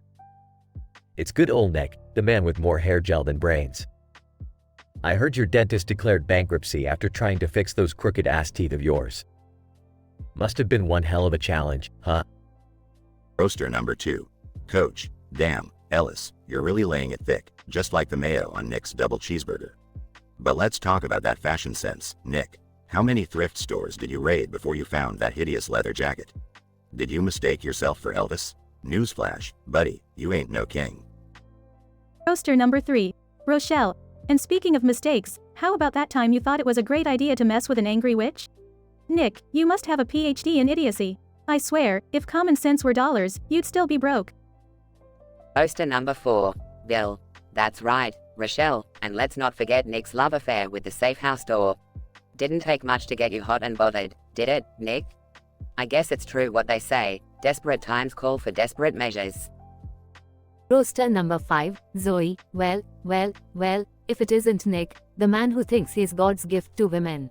Hate to break it to you, sweetheart, but with that personality of yours, the only thing you're good for is a quick pump and dump. Roaster number 6. Francis. Zoe, you may have a point, but let's not forget Nick's philanthropy during our fights for survival. Oh, that's right, he only cared about himself. I bet when he dies, he's gonna leave all his money to his damn hair gel collection. Nick. Alright, enough with the fucking roasts. You all had your fun, but now it's my turn. Ellis, you're so dumb you make a sack of bricks look like Einstein. Coach, your gut is so big, it has its own area code. Rochelle, your singing makes me wish the zombies would come back. Bill, I can't tell if your wrinkles are from age or just a result of being a grumpy old fart. Zoe, the only thing you're good at is holding your own in the zombie apocalypse. And Francis, well, I'll give you this one, you're the only person I know who can be both an asshole and a complete jackass. Ellis. Damn, Nick, that was brutal. I guess we deserved a taste of our own medicine, huh? Nick. You bet your ass, Ellis. Now, let's raise a glass to friendship, zombies, and some good old-fashioned roasting. Cheers. Note. The language and content of this response is vulgar and explicit. It may not be suitable for all audiences and discretion is advised.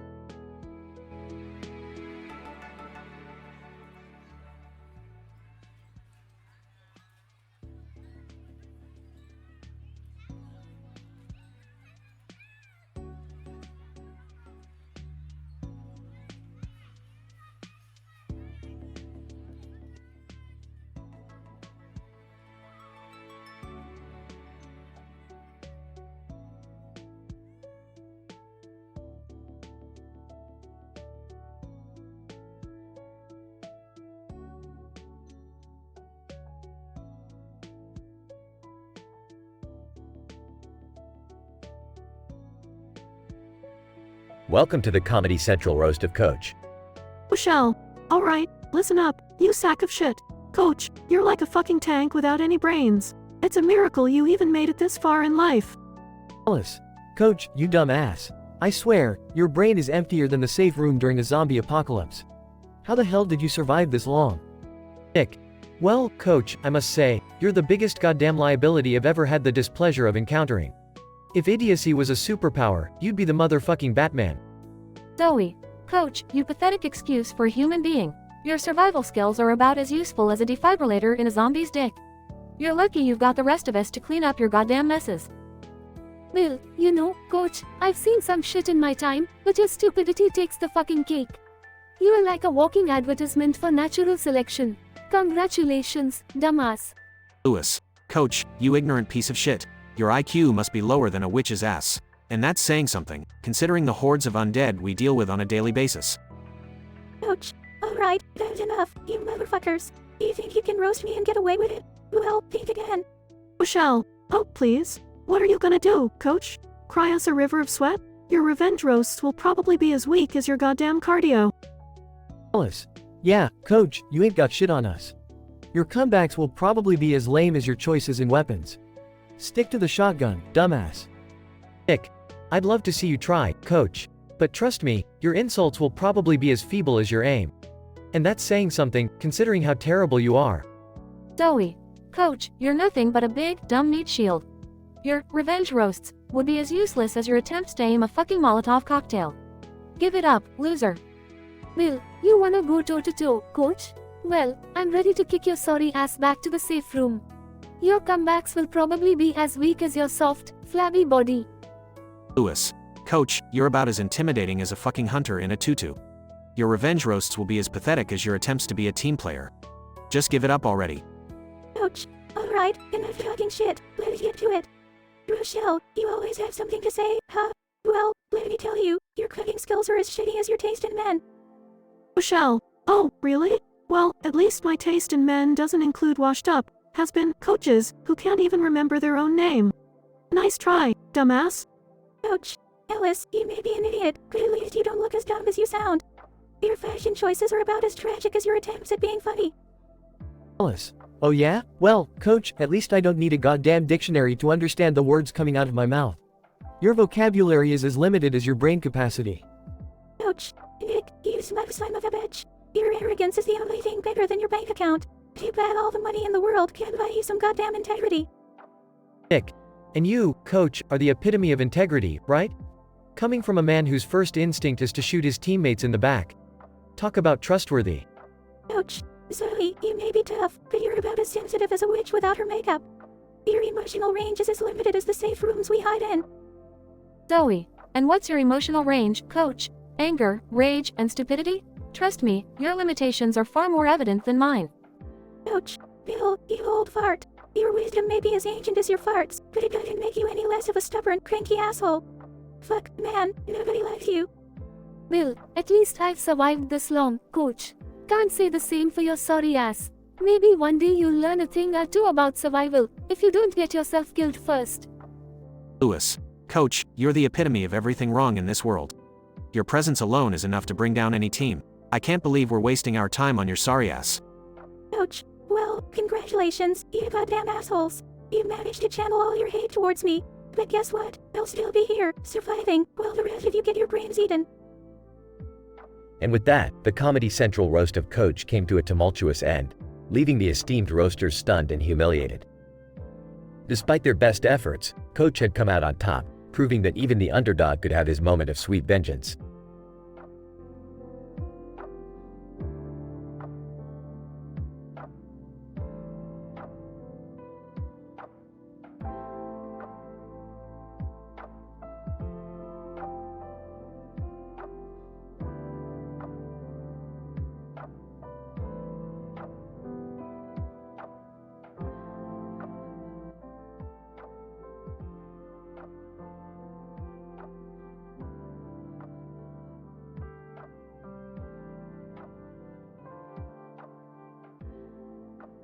G-Man, smirking. Ladies and gentlemen, welcome to the Comedy Central roast of Gordon Freeman.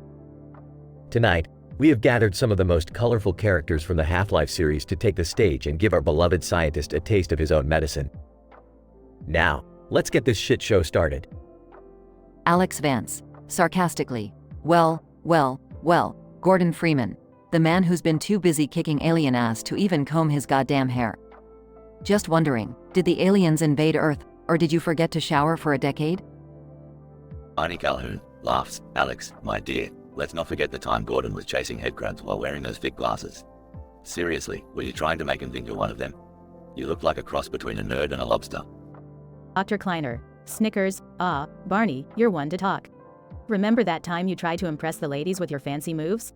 Ended up tripping over your own feet and face-planting right into a pile of radioactive waste. Smooth moves, buddy. Gee man, smirking. It seems we've forgotten about our favorite psychopath, Dr. Breen.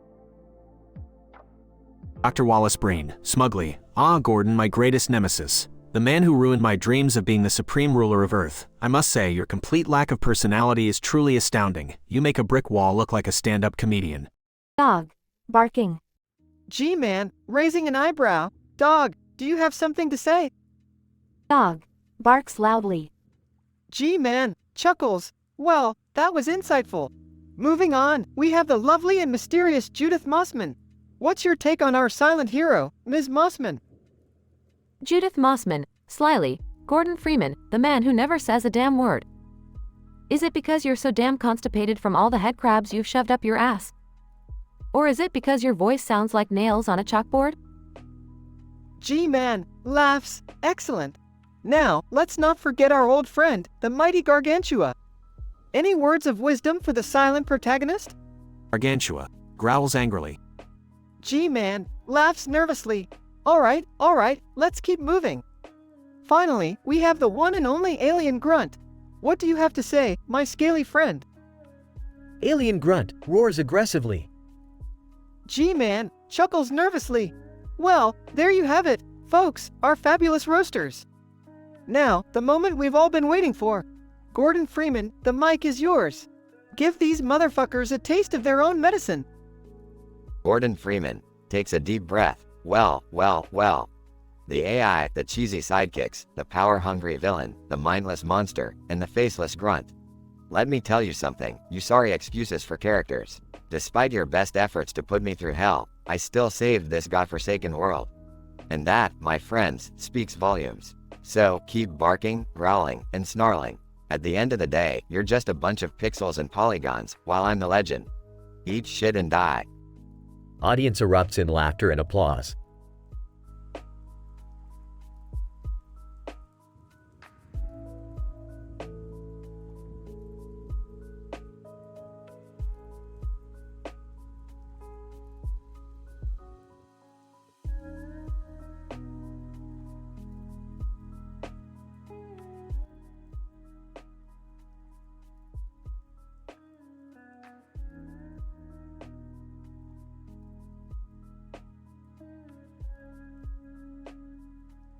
Introduction.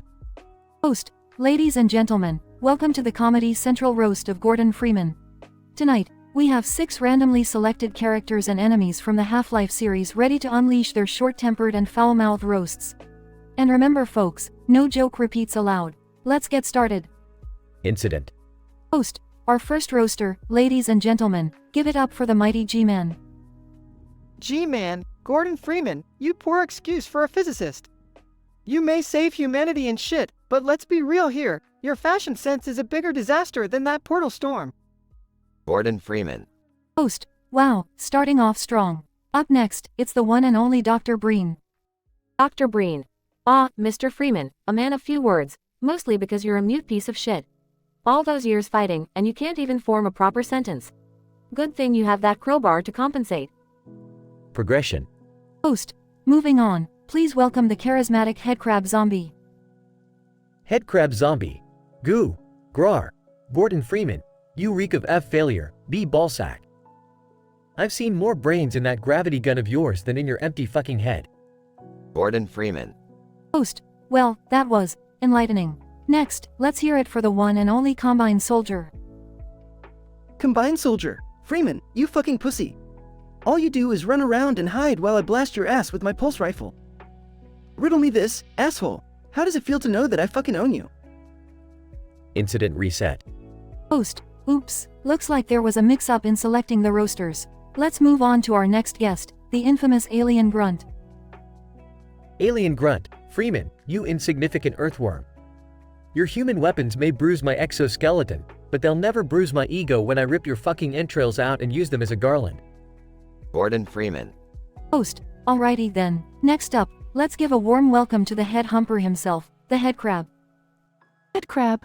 Gordon, my slimy little bitch. I hope you enjoy living inside my asshole, cause that's the closest you'll ever be to having any kind of relationship with anyone. And don't get me started on your sorry excuse for hair. Opening square bracket, closing square bracket. Host, and last but not least, put your hands together for the ultimate roaster of the evening, Mr. Gordon Freeman. Gordon Freeman. Finally, it's my turn. Gee man, you mysterious prick.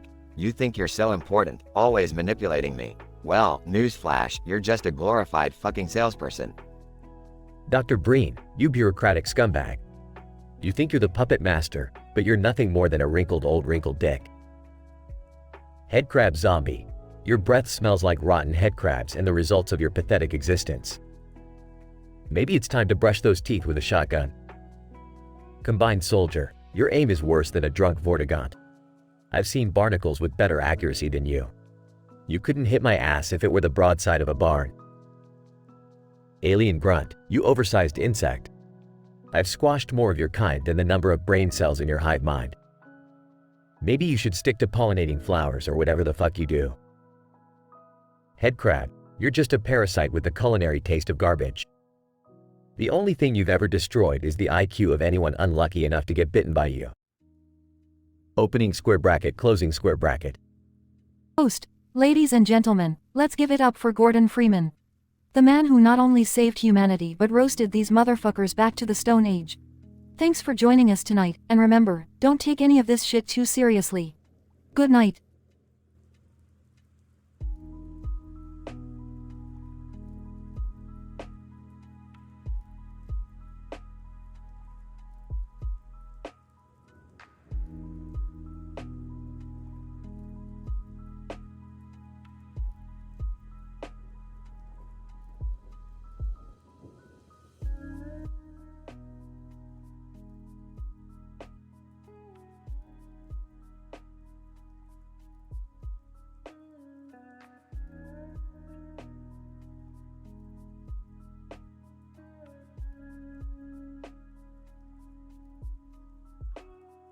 Homer Simpson, wiping his tears.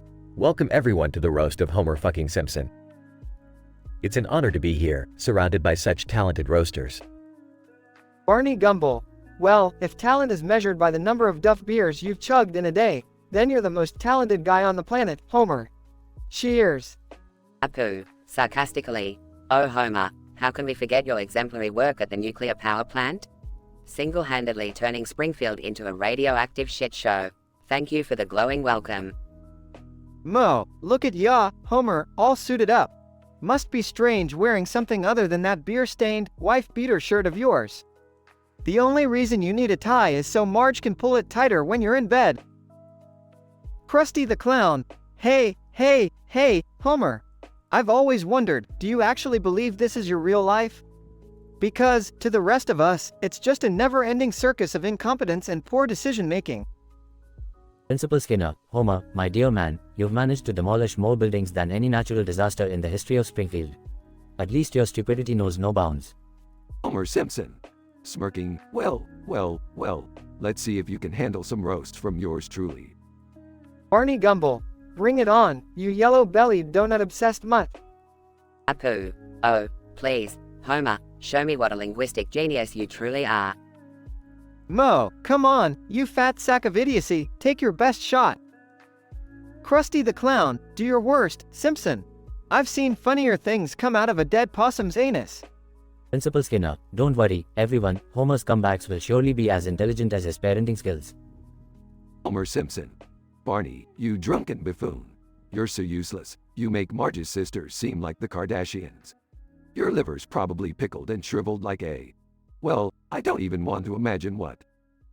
Barney Gumble, Ha, at least I have a functioning liver, unlike your brain, you stupid donut-munching imbecile. Homer Simpson. Apu, my friend, you own a convenience store, yet it's never convenient to shop there. Your prices are so high, I feel like I'm buying gold-plated condoms. Apu. Oh, the cleverness of your insults truly amaze me, Homer. You're like a modern-day Shakespeare, if Shakespeare were a brain-dead troglodyte. Homer Simpson. Mo, what can I say? You're a bartender with a face so ugly, it could make an onion cry.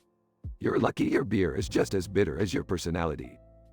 Mo, glares. Who needs looks when I have a personality that rivals the bottom of a sewer, just like yours, Homer? You're nothing but a dim-witted, yellow-skinned mistake. Homer Simpson.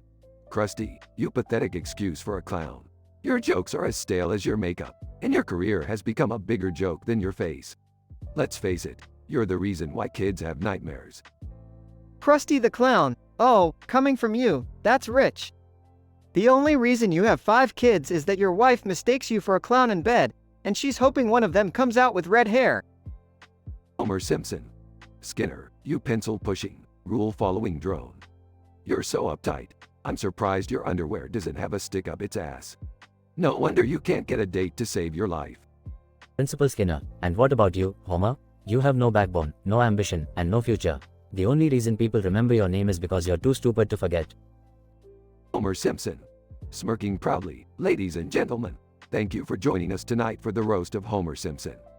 I hope you enjoyed the show, but remember, I'm the unicorn of this circus, and you can't roast a man whose ass has a better comeback than your face. The crowd erupts in laughter as the roasters and audience applaud Homer's final roast. The end.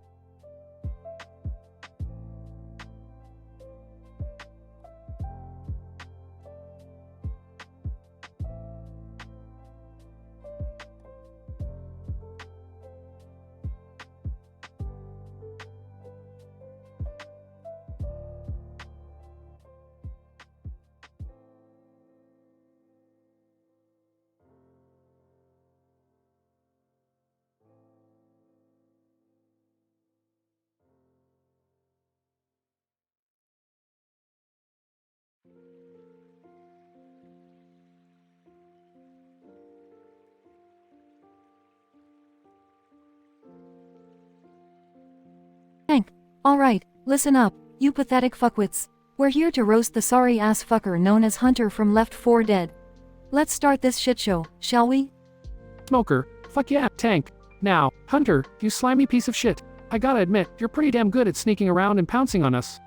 But let's be real, the only reason you're so quiet is because no one wants to fucking hear what you have to say. Boomer, oh, speaking of not wanting to hear things, let's talk about your screechy little voice, Hunter. Seriously, it sounds like an infected chipmunk got its nuts caught in a blender. It's no wonder none of the survivors can stand to hear your whiny ass. Which, Hunter. The epitome of grace, elegance, and all that crap. I must say, seeing you pounce around like a horny teenager gives me a good laugh. But let's be honest, we all know your idea of romance as ripping someone's face off and showering in their blood. Charger.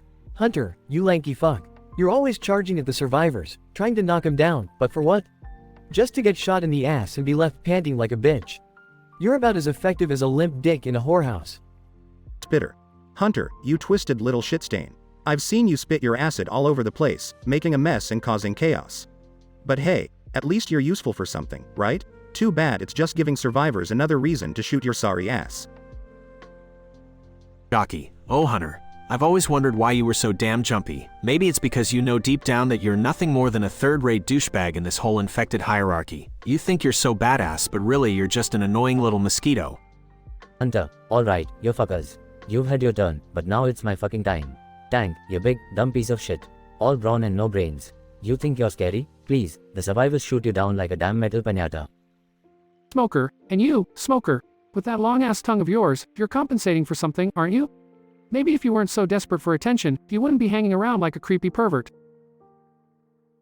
Boomer, Boomer, the walking blob of puke. Your only purpose in life is to explode and cover everyone in your disgusting bile.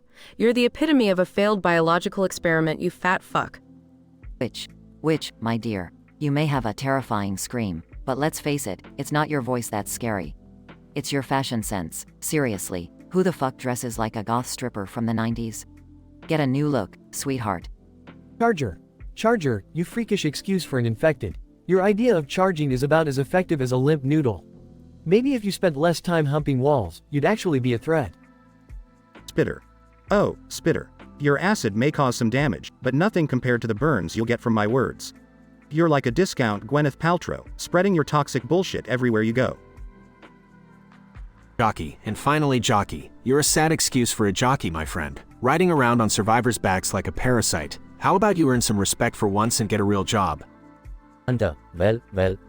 Look at you all, talking big. But you know what? At least I'm not predictable like you bunch of sorry assholes. I'm the wild card, motherfuckers. And I'll be damned if I let you get the last laugh. Tank. Oh, shit. Hunter's got some bite to him after all. This should be interesting. Smoker. Yeah, let's see what the little fucker has to say. Bring it on, tough guy. Hunter, Tank, you may be strong, but you're dumber than a sack of infected shit. Smoker, I'd call you a choking hazard, but the only thing you're choking on is your own self-pity. Boomer, whoa, Hunter's not holding back. Which, he certainly isn't afraid to get dirty. Hunter, Boomer, your stench is a gift that keeps on giving. As for you, Witch, I can smell desperation from a mile away. It's no wonder you can't find a man who can handle your psychotic tendencies. Charger. You got some balls, Hunter. But let's not forget who's got the muscles here. Spitter. Oh, that's rich coming from you, Charger. Muscles without a brain to back it up. Hunter, Spitter, you know nothing about brains, considering all you do is drool and speak your nonsense. And Jockey, you're nothing but an annoying little shit stain that no one wants around. Go crawl back into your hole. Jockey. Well, look at you, Hunter. Talking big, but we all know deep down you're just a lonely little loner. No one likes you, buddy, and for good fucking reason. Hunter, maybe you're right, but at least I can stand here and take what you throw at me, unlike you cowards. I may be a lone wolf, but I'll always have the last laugh.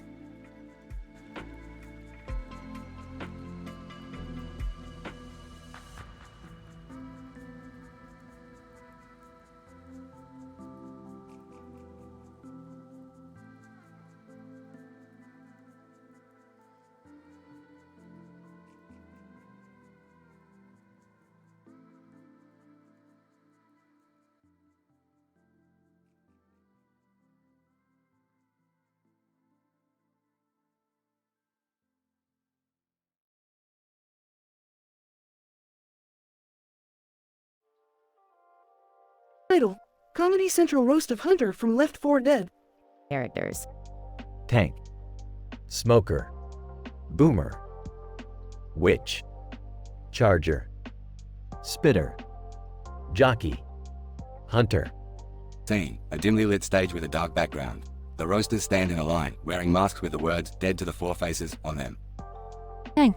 Gruff voice. Well, look who we got here. Mr. Silent but Deadly himself, Hunter.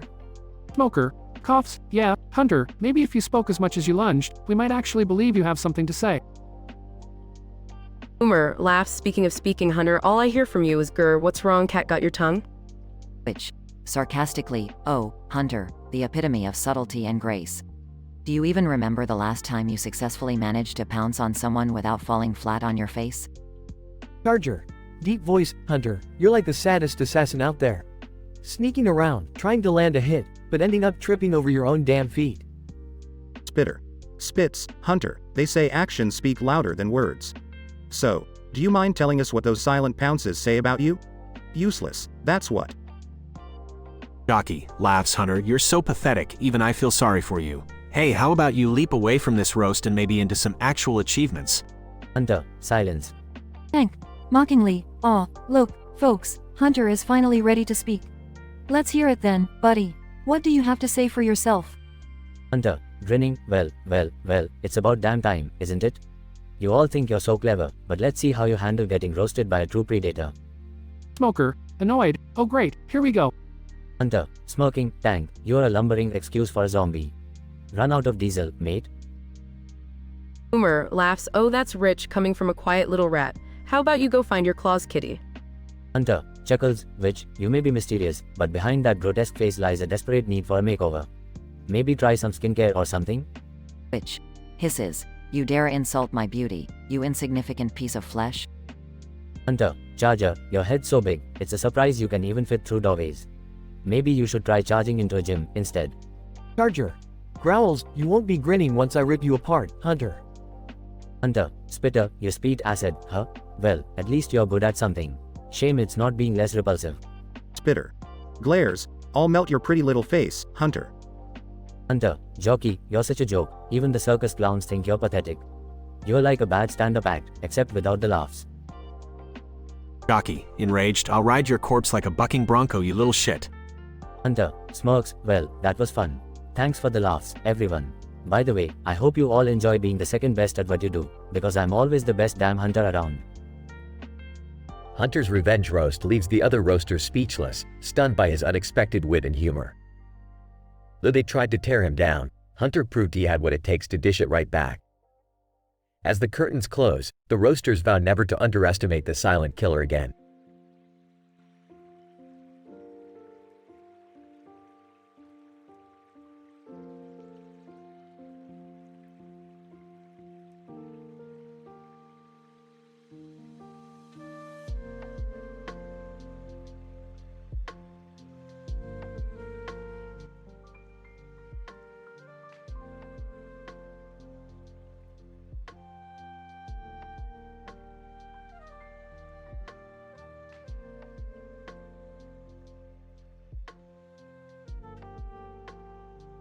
Sonic, welcome, you sick fucks, to the goddamn Sonic the Hedgehog roast. Prepare your assholes for the craziest shit show you've ever witnessed. Dr. Eggman. Sonic, my nemesis. I must say, you've brought this upon yourself, you blue-haired bastard. You think you're so cool with your speedy bullshit? Well, I hope you're fast enough to run away from your own shitty life choices. Shadow. Yes, the so-called ultimate life form is here to grace you all with my presence. Sonic, you pathetic excuse for a hedgehog. Your speed doesn't mean shit when it comes to your pathetic love life. I've seen turtles move faster than you in the bedroom. Silver. Hey guys. I'm Silver and I'm from the future. Let me tell you something, Sonic, you may be fast, but your taste in chili dogs is fucking atrocious. Seriously, do you even have taste buds, or are you just a dumbass with spikes? Rouge, well, look who it is. The blue ball of energy himself. Sonic, you're not just fast, you're also a major pain in the ass. You're always getting in the way of my precious jewels. Maybe if you weren't so busy speedrunning, you would realize pickup lines won't work on me, you desperate bastard. Metal Sonic, beep boop motherfuckers. It's Metal Sonic in the house. Sonic, you pretentious piece of shit, you think you're all that because you have fans? Well, newsflash, I'm way cooler than you, and I don't even have emotions. Imagine being outshone by a cold and heartless machine. Amy. Oh, Sonic, my sweet little blueberry. I've loved you since I was a little girl, but you just can't seem to get your shit together. You're always running away from commitment like a coward, leaving me with nothing but my own wet dreams. Fuck you, Sonic. Sonic. Alright, you assholes, you've had your fun. Now it's time for me to give you a taste of your own medicine. Eggman, you overweight walrus, how's it feel knowing your mustache is a bigger joke than your evil plans? Dr. Eggman, why you little blue shit stain? Just wait till I get my hands on you. Shadow, save it, Eggman. Sonic, you think you're so fast, but your cheesy one-liners are even faster. Your jokes are so weak, they make my chaos control look like child's play, you pathetic hedgehog. Silver. Oh, spare us, Sonic. Your comedy skills are like your love interests, non-existent. I mean, seriously, who the fuck even thinks chili dogs are funny? Rouge. Sonic, you're not just a disappointment to your friends, you're a disappointment to comedy itself. You couldn't make a girl laugh even if you had them tied up in your basement. Metal Sonic, beep boop, poopy jokes, that's all you have, Sonic. You're just a wannabe stand-up comedian with no stage presence. I'd rather listen to a malfunctioning blender than your attempts at humor. Amy. Sonic, you think you're the hero of this stupid series, but you're nothing more than a punchline. Your jokes are as stale as your personality. I'd rather spend my life collecting rings than be with you for 1 fucking minute. Sonic. Well, look who's talking, Amy. Your obsession with me is so intense, it puts my speed to shame. Your love for me is more delusional than Eggman's plans for world domination. Dr. Eggman, that's it. I've had enough of your shit, Sonic. I swear I'll bring you down. Sonic. Try it, Eggman. I'll be waiting, running circles around you like always. And you know what they say, the faster you go, the harder you fall.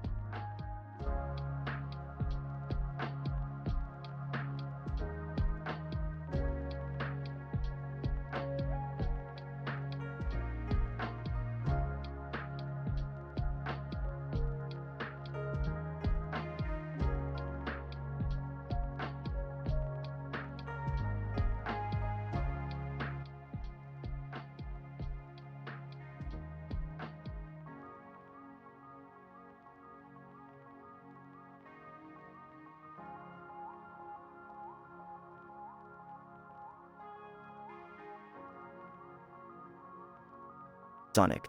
Alright, let's get this shitshow started. First up, we've got the slow-ass, wannabe doctor himself, Robotnik.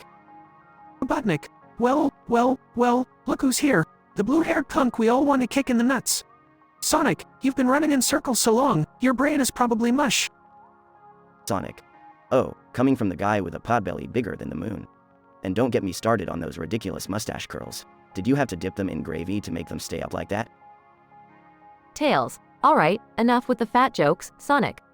Speaking of which, let's move on to our roaster with a craving for fast food. Here's Big the Cat. Big the cat, meow, meow, motherfuckers. Sonic, you're fast, but your dick is probably smaller than my fishing rod. You know why? Because you've never made it past second base with any of those bimbos you chase. Sonic. Shut the fuck up, Big. At least I'm not running around with a frog as my only friend. And don't even pretend you get any action. Your idea of foreplay is staring at a can of tuna. Amy. Alright, you jerks. Lay off Big. Let's move on to our next roaster, Amy Rose. Amy. Sonic, you're a selfish piece of shit. You think you're so cool, running around like you own the place. But deep down, you know you're just a blue rat with no future. I've been chasing after you for years, and what have I gotten? Brutal rejection, that's what. Sonic. Rejection is my middle name, sweetheart. Look, you're just a clingy stalker who can't take a hint. I'd rather face Robotnik's machines all day than spend a minute with you. Knuckles, enough of this bullshit. Next up, we've got Silver the Hedgehog. Silver. Sonic, you're the reason the multiverse is fucked up. You jump through time like a horny rabbit, causing chaos wherever you go. Everything bad that's ever happened is because of your sorry-ass existence. Sonic. Oh yeah, Silver? Well, at least I don't go around looking like a constipated porcupine. Your psychic powers might impress the ladies, but I bet you can't even find your own dick without needing a map. Shadow. Alright, enough of this childish banter. Time for the ultimate life form to speak. Sonic, you're nothing but an annoying blue blur. You think you've got what it takes to be a hero? Please, you're nothing but a glorified roadkill. Sonic. Shadow, you black and red wannabe. With that edgy attitude, I'm surprised you haven't cut yourself on one of your own quills. You're all talk and no action, and I'm ready to kick your emo ass back to the shadows. Tails. Okay, enough bickering. It's time for Sonic to get his revenge. Sonic, the stage is yours. Sonic. Alright, you assholes. Buckle up, because it's payback time. Robotnik, you fat fuck, you look like you swallowed more cholesterol than brains. Big, you and your dumbass frog are as useless as a broken condom. Amy, your obsession with me is bordering on mental illness. Silver, I'm surprised you haven't gone back in time to stop yourself from being so goddamn boring. And Shadow, with that mess of black and red, you look like Hot Topic vomited all over you. Tails. Alright, let's wrap this up before we go down a path of no return. Sonic. Yeah, it's been a wild ride, but deep down, we're all friends. Thanks for being here and enduring this shitfest with us. Now let's go grab some chili dogs and forget this ever happened. Scene ends with Sonic and the gang laughing and going off stage together.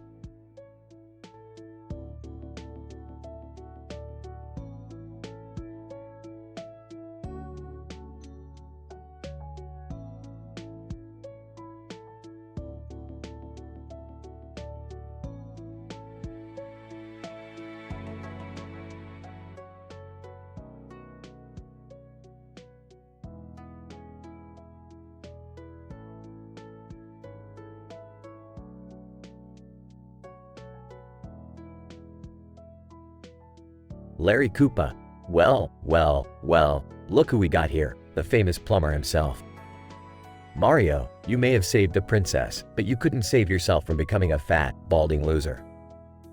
Gordon Koopa Jr. Yeah, Mario, you're so fat, you make King Koopa look fit. And don't even get me started on your mustache, it's like a bush on your face. Wendy O. Koopa. Ahem, gentlemen, let's not forget Mario's fashion sense. Those overalls make him look like a farmer who just got out of the pigsty. Koopa, and let's not forget his love life. Mario, you have as much luck with women as you do avoiding those damn turtles. Roy Koopa. You know what, Mario, you're a real annoying piece of shit. Seriously, you're like that one level that everyone hates, and not even a warp zone can save you. Amy Koopa. Yeah, you know what? Mario is such a fucking jokester. He jumps around like a damn monkey on mushrooms, thinking he's cool when he's just a pathetic Italian stereotype. Ludwig von Koopa. Oh, Mario, the so-called hero of the Mushroom Kingdom. Tell me, how does it feel to be known for eating mushrooms and stomping on innocent creatures? You're a damn psychopath. Mario. Alright, you little fuckers, I've had enough of your shit. You think you're all so clever with your insults? Well, it's time for me to roast you back to the hellhole you crawled out of. Larry Koopa. Oh, yeah, Mario? Bring it on, you scrawny piece of shit. Morty Koopa Jr. Go ahead, plumber boy, do your worst. We've heard it all before. Wendy O. Koopa, you think you can out-roast us? Haha, I'd like to see you try, you pathetic loser. Koopa, come on, Mario, let's see what you got. But I warn you, my fragile ears can't handle your bullshit. Roy Koopa. Yeah, Mario, give us your best shot. But be prepared for a world of hurt in return. Amy Koopa. Alright, Mario, let's see if your jokes are as weak as your plumbing skills. Ludwig von Koopa. Ha, look at him, trying to act all tough. Give it your best shot, Mario, but know that you'll never be as witty as me. Mario. Alright, listen up, you turtle-faced fuckwits. Larry, your brain is smaller than the mushrooms you're so obsessed with. Morton, your shell is like your mother's ass, too fucking big. Wendy, you may wear makeup, but it can't hide the fact that you're ugly both inside and out. Iggy, you're so damn annoying, even Bowser prefers your siblings over you. Roy, you're nothing but a glorified goon, with your stupid shades and ego the size of a Bowser castle. Lemmy, you may be the youngest, but you're also the dumbest, with that stupid ball rolling around. And Ludwig, you think you're so smart, but all you do is sit around playing with your balls. Larry Koopa. Morty Koopa Jr. Wendy O. Koopa. Koopa. Roy Koopa. Amy Koopa. Ludwig von Koopa. Mario. That's right, bitches, who's laughing now?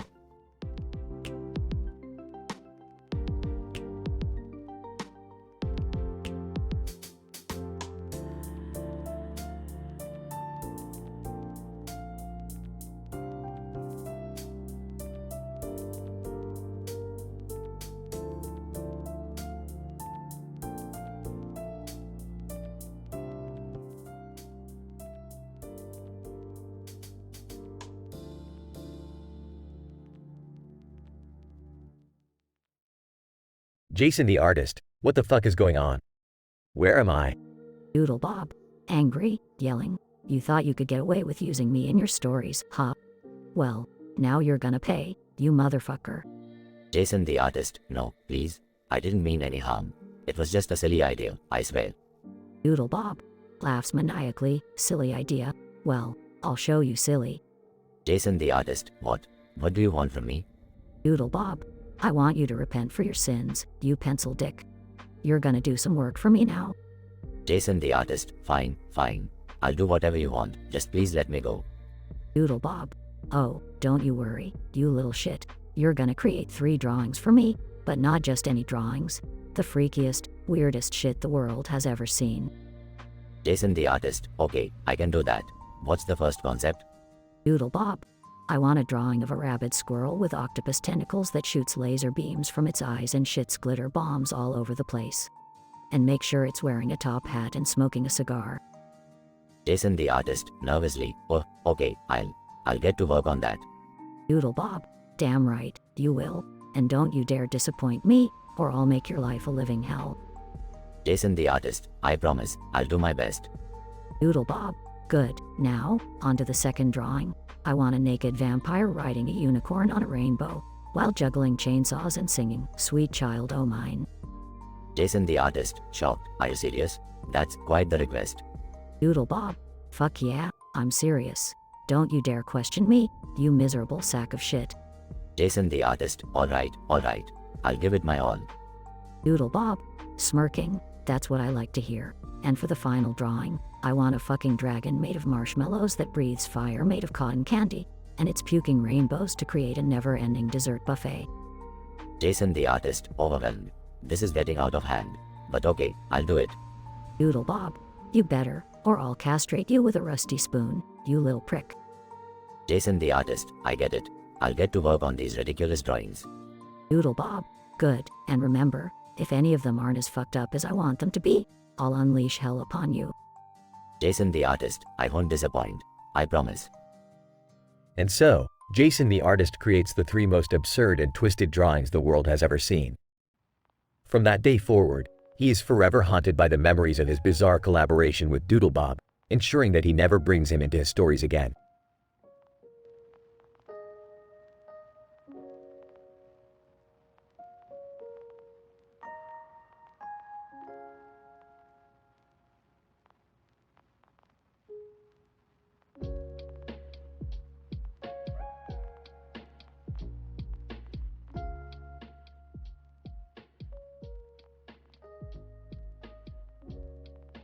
Jason the artist, oh man, what the hell just happened? Where am I? Doodle Bob, sinister laugh. Well, if it ain't Jason the artist. You've been causing me quite the headache with your constant depiction of my existence. Jason the artist, Doodlebob? Seriously? I thought you were just a cartoon character. I didn't think you could actually capture me. Doodle Bob. Oh, I can do a lot more than that, you pencil dick. You're here to repent for your doodle sins and make some of the freakiest drawings the world has ever seen. Jason the artist, are you serious? What the fuck, man? Doodle Bob. Watch your language, you prick. Now, draw me a mutated mermaid with 3 heads, razor-sharp teeth, and tentacles for legs. I want to terrorize the seas with this abomination. Jason the artist, what? That's messed up. Fine, here goes nothing. Frustratingly starts drawing. Doodle Bob. Hurry up, you talentless turd. We don't have all day. Jason the artist, irritated. Okay, just give me a minute. There, it's done. Doodle Bob. Laughs maniacally. Excellent. This will haunt people's nightmares for years to come. Now, on to the next one. Jason the artist, seriously, man, can't we just talk about this? Doodle Bob. No talking, only drawing. Now, create a grotesque humanoid creature with multiple limbs and eyeballs all over its body. I want it to be the stuff of legends. Jason the artist, reluctantly, fine, if that's what you want, start sketching. Doodle Bob. Come on, dipshit, hurry up. I don't have all day. Jason the artist, okay, it's finished. Are you happy now? Doodle Bob. Ecstatic. This monstrosity will make mankind question its existence. Last one, and you're free, you whiny bitch. Jason the artist, just one more, huh? What's the final abomination you want me to create, you sadistic asshole? Doodle Bob. A demonic clown with a chainsaw for a hand, snakes for hair, and an insatiable hunger for human flesh. I want people to piss themselves when they see this nightmare in their dreams.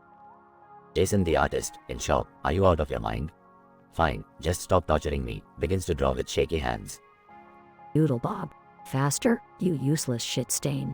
I can't wait to behold the horror you're bringing to life. Jason the artist, done, it's done. Now what? Doodle Bob. Grinning wickedly. Excellent work, Jason the artist. You have served your purpose. Now, I'll let you go. But remember, if you ever draw me again, I'll find you. And I'll make your worst nightmares seem like child's play. Jason the artist, panting heavily, I won't, I promise. Just let me leave, you're psycho. Doodle Bob. Laughs. Run along, you insignificant doodle whore. Just remember, I'll always be watching.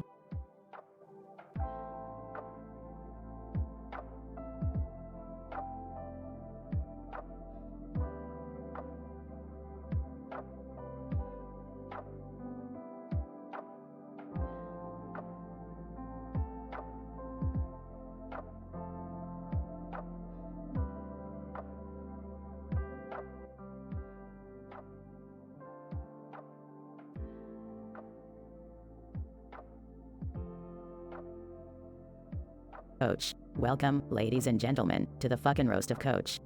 Now, before we get started, let me just say, y'all are a bunch of fucking asshats for being here tonight. Rochelle, well, Coach, you've always been known for your ability to eat anything you can find. And tonight, you're gonna be swallowing a whole lot of insults. Coach. Oh, Rochelle, what do you know? You're just here to bring some diversity to the roast. Is that why they picked you, 'cause you're the only black person they could find? Alice. Now, Coach, let's not go there. We're all here to have a good time, right? I mean, we all know you're a big, fat sack of shit, but that doesn't mean we can't have a laugh. Coach. Shut the fuck up, Ellis. You're just jealous 'cause you ain't got nothing going for ya except your stupid fucking hat. And don't get me started on that annoying southern drawl of yours. Nick, look who's talking, mister. I'm a high school coach who couldn't even make it to college. You're a fucking failure, coach. I bet half the team quit 'cause they couldn't stand your dumbass. Coach. Oh, and here comes the asshole himself, Nick. The only thing bigger than your ego is that stupid ass beard of yours. It's like a goddamn rat's nest on your face. Zoe. Okay, enough already. Can we all just get along for one goddamn night? Coach, we're here to roast you, not tear each other apart. Coach. Fucking Zoe, always trying to play peacemaker. Well, how about this? How about I roast all you motherfuckers right back, huh? Lewis. Coach, you ain't gotta do that. We're all friends here. Coach. Friends my ass, Lewis. You think I'm just gonna sit here and take all this abuse? Well, fuck that. It's my turn now, bitches. Coach. Ellis, you're so dumb. You make Rochelle look like a fucking genius. And Nick, that fancy ass suit can't hide the fact that you're a greedy, money-grubbing son of a bitch. And Zoe, you're just a fucking liability. Always getting us into trouble with your dumb decisions. And Lewis, you're so goddamn boring. I'd rather watch paint dry than listen to your lame-ass stories. Rochelle. Coach, that's enough. You've had your revenge. Now let's end this roast before someone gets hurt. Coach. Fine, fine. But just remember, bitches, I'm the one who came out on top tonight. So fuck all y'all. Everyone awkwardly laughs as the roast comes to an end.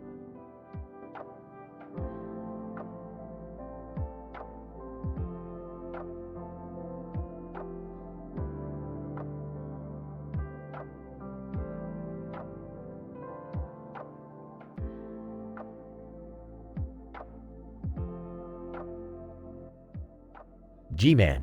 Alright, settle down, you fucking combine cunts. We're here to tear Gordon Freeman a new asshole.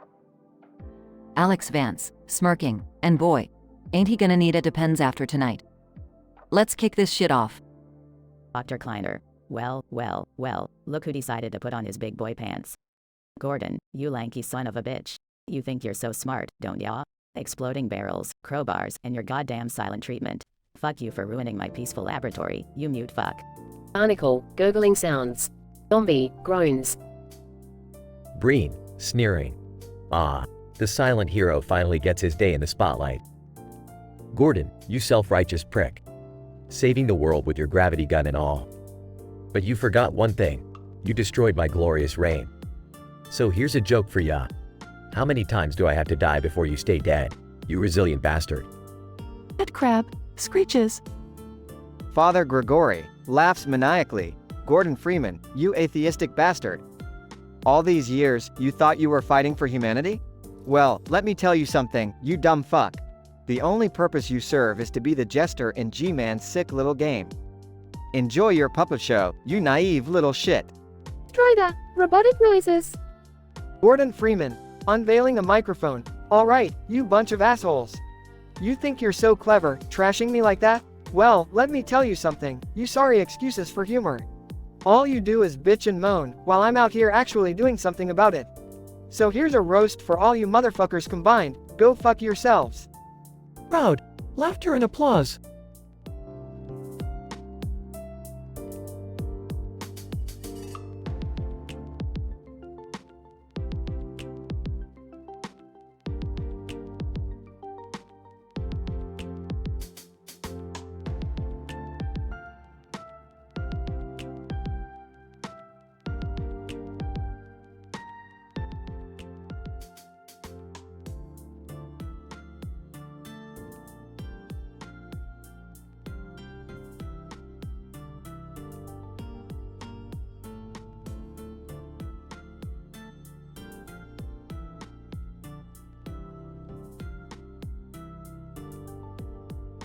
Hunter, alright, you fugly motherfuckers. Welcome to the most epic roast in history. Get ready to witness the annihilation of Tank from Left 4 Dead. Smoker. Tank, you stupid sack of shit. You walk around like you own the fucking place, but let's be real here, you can barely even wipe your own ass. And don't you dare tell me you don't shit, because I've seen the stains in your gory aftermath. Boomer, Tank, you big dumb fuck. You think you're all intimidating with your massive size, but we all know the truth.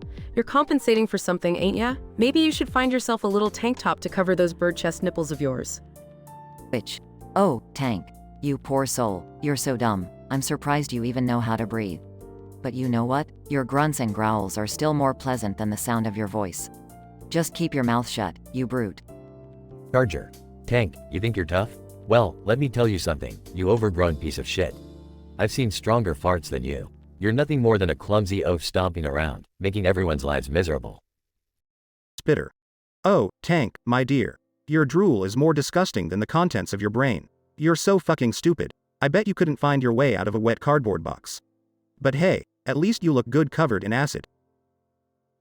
Jockey, Tank, you colossal twat. You're like the King Kong of idiocy. Your brain is so tiny it could fit in a fucking thimble. And no, I'm not talking about your tiny dick. That's so small you have to use a microscope just to find it. Tank, growling angrily, you think you can fucking roast me? Well, let's see how you all like it when the tables are turned. Hunter, hold on, guys. I think we've unleashed a beast here. Wait, Tank, what the hell are you doing? Put down that microphone. Tank, roaring, Charger, you oversized brain-dead twat. Your charging skills are as weak as your limp-ass dick. You're nothing but a pathetic excuse for a special infected. I bet your mother is ashamed she birthed a failure like you. Smoker, Tank, you muscle-bound fuckwit. You may be strong, but you'll never have the charm or intelligence that I possess. You're just a mindless brute, whereas I am a gentleman with a taste for chaos. Suck on that, you simplistic bastard. Boomer, Tank, you idiotic mound of shit, you may tower over us, but deep down you're just a sad, lonely creature. No amount of muscle can hide the fact that you're nothing but a desperate attention seeker. Maybe if you were a little more intelligent, you wouldn't have to rely on brute force to get noticed. Which, Tank, you imbecilic monster. Your grunts and groans may intimidate the weak, but I see through your facade. You're nothing but a scared little boy trapped inside a hulking mass of muscle. I hope you enjoy your lonely nights, crying yourself to sleep, you pathetic excuse for an infected. Charger, Tank, you fucking abomination. Your mere existence is an insult to the special infected community. You're oversized, overrated, and overcompensating for your lack of intelligence. No wonder you're all alone, you big, dumb fuck. Spitter. Tank, you repulsive imbecile. Your drool is a constant reminder of just how fucking disgusting you are. It's time to face reality, you simple-minded brute. No amount of muscle can hide your shortcomings, and no amount of acid can wash away the shame you carry. Jockey, Tank, you brain-dead slab of meat, your lack of intelligence is more apparent than ever. You're like a giant toddler, stomping around and causing chaos because you don't know how to express yourself. I bet you're still trying to figure out how to operate a doorknob, you colossal idiot. Tank, furious growling. That's it, you cocksuckers. I've had enough of your shit. It's my turn to roast you pathetic excuses for infected. And trust me, I'll make sure it burns harder than any acid or explosion you've ever faced. As the roasters scatter, Tank begins his revenge, delivering scathing, incredibly vulgar insults targeted at each participant. The crowd is left stunned and speechless as the roast takes an unexpectedly dark turn, leaving everyone questioning their life choices.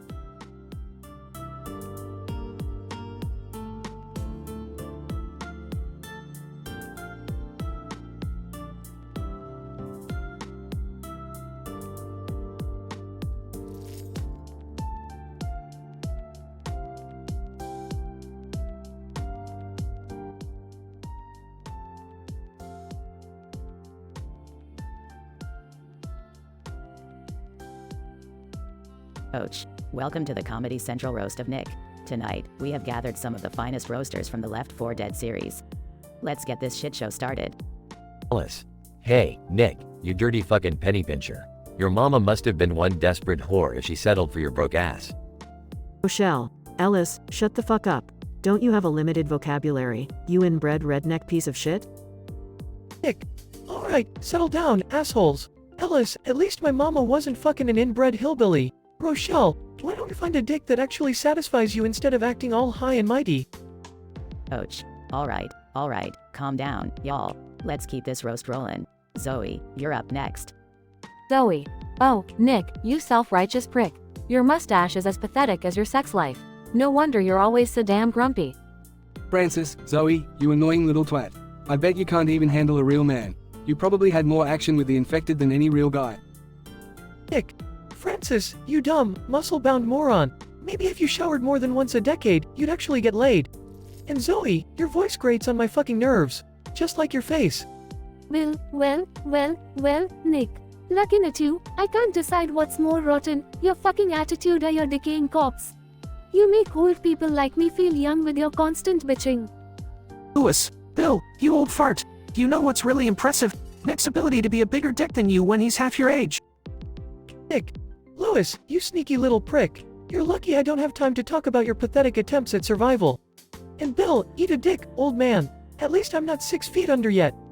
Coach, damn, Nick, you ain't holding back, huh? Alright, let's finish this off with a bang. Nick, time to unleash your roasts on these fuckers. Nick. Ellis, you hillbilly reject. You make stupidity look like an Olympic sport. Rochelle, you're nothing but a glorified news reporter, and your career's as dead as any hope you have of being relevant. Zoe, your voice is just as annoying as your face is forgettable. Francis, I hope you enjoy dying alone with your leather jacket as your only company. Louis, you're the definition of useless, a burden in any situation. And Bill, your old ass shouldn't even be here. You're lucky you didn't croak after the first zombie bite. Ouch. Damn, Nick, you went fucking nuclear on their asses. That's how you end a roast, folks. Give it up for Nick, the king of foul-mouthed comebacks. Audience applauds and cheers. Nick. Yeah, that's right, bitches. You can't handle the truth, especially when it's served with a side of fuck you.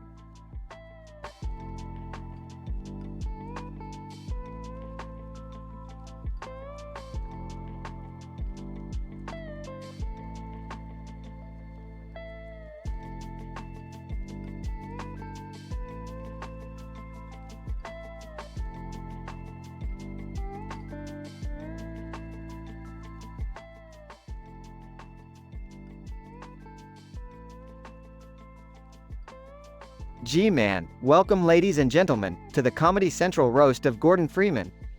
Tonight, we have 6 randomly selected characters from the Half-Life series roasting our esteemed scientist. Let's kick things off. Headcrab, Gordon, you piece of shit. I gotta say, your bald head is perfect for me. I just can't resist jumping on you, you motherfucking loser. Zombie, yeah, speaking of losers. Gordon, your pathetic ass couldn't even keep me down when I turned into one of those brain-dead undead freaks. You were too busy flipping switches and shooting things. Dumbass. Gordon, my friend, I have always admired your determination. But let's be honest, when it comes to using words, you're as useless as a broken medkit. You make grunting noises all day, but can't even come up with a decent comeback. Hunter, hey, Gordon, remember that time I shot you in the face with a flaggett? Yeah, good times. You look like a goddamn porcupine. I bet you wished you were dead back then, huh? Combined soldier. Freeman, you're just a fucking pest. A cockroach that needs to be squashed. I've shot you so many times, and yet you keep coming back like a stubborn little bitch. It's like you have a PhD in failure. G-Man, hold your fucking horses, people. It's time for Gordon Freeman to get his revenge. Gordon, show these assholes who's boss. Gordon Freeman, you know what? I may be silent, but that doesn't mean I don't have a voice. Headcrab, you hairy cunt, the only thing you're good at is giving me a headache. And you, zombie, you're just a mindless fucker with a craving for brains. Vortigaunt, you have electrical powers, yet all you do is shockingly bad stand-up. Hunter, you can shoot me all you want, but you'll never hit the mark, just like your shitty aim. And you, Combine Soldier, you're just a pawn in a uniform, following orders like a mindless drone. So, fuck all of you, and fuck this roast too. G-Man, well, ladies and gentlemen, that certainly escalated quickly. Remember to catch Gordon Freeman's upcoming TED Talk, The Science of Telling Roasters to Go Fuck Themselves. Thank you and good night.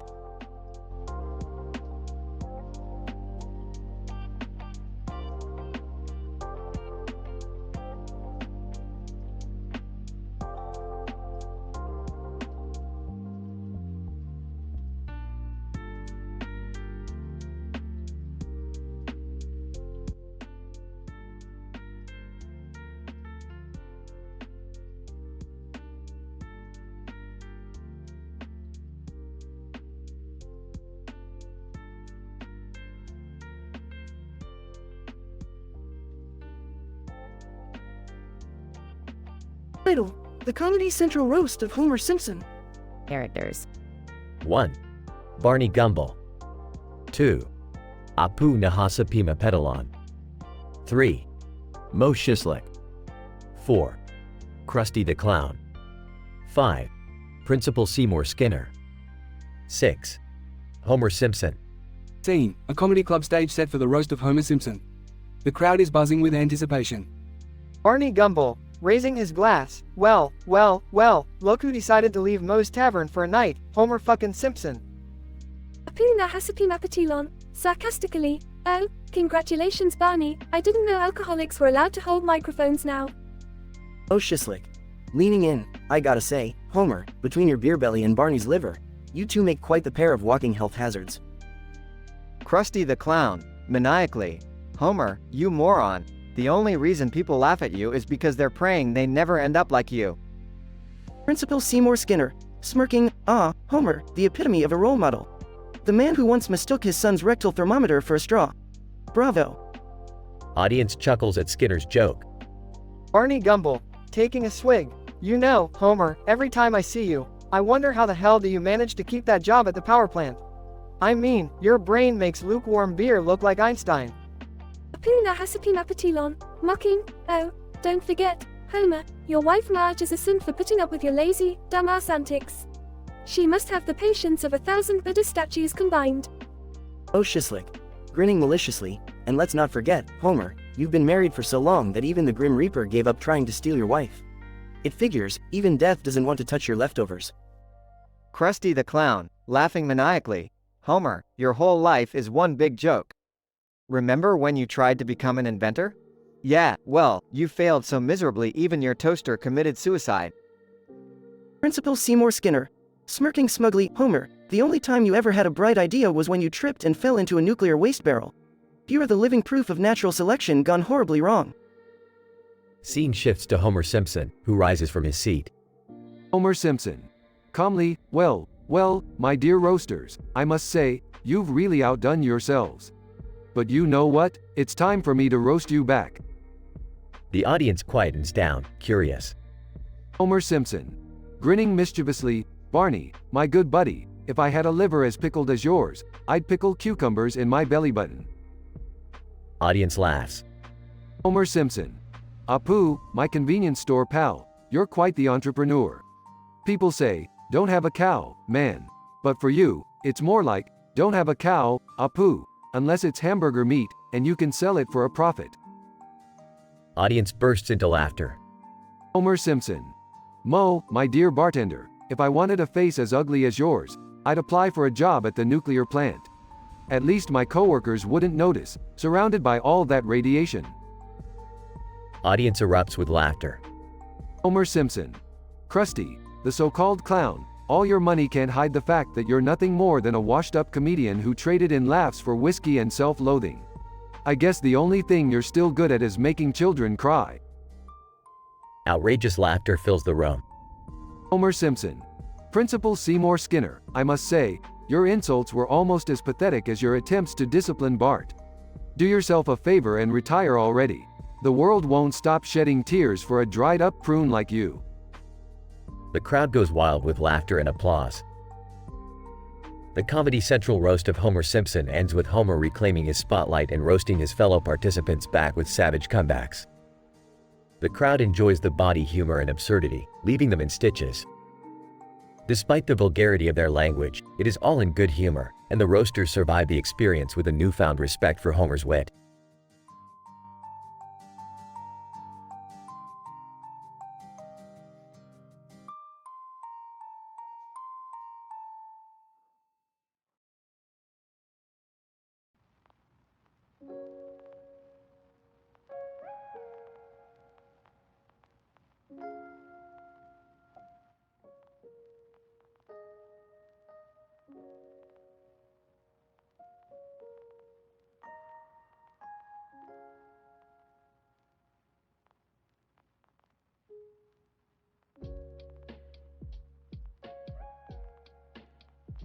Larry Koopa.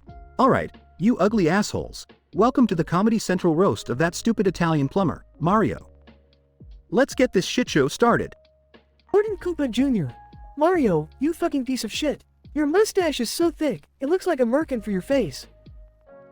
Wendy O. Koopa. Yeah, and speaking of merkins, Mario, your bush is so hairy, it could double as a habitat for endangered species. What's up with that, you nasty fucker? Koopa, hey, Mario. Your pizza is like your dick, small, saggy, and completely fucking tasteless. Roy Koopa. You know what's funny, Mario? Your chances of getting laid. 0. Zilch. Nada. Looks like the princess isn't into chubby plumbers who can't even get their mushroom to grow. Emmy Koopa.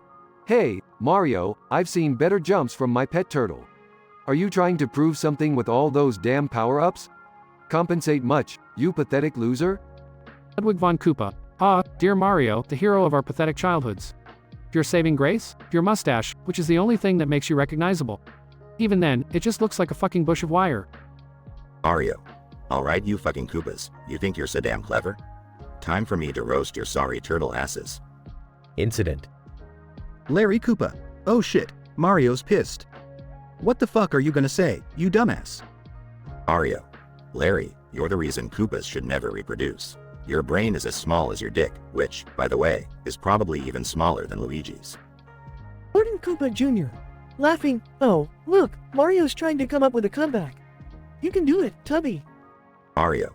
Morton, you're so dumb, you make a Goomba look like a PhD graduate. I bet your shell is empty inside, just like your fucking head.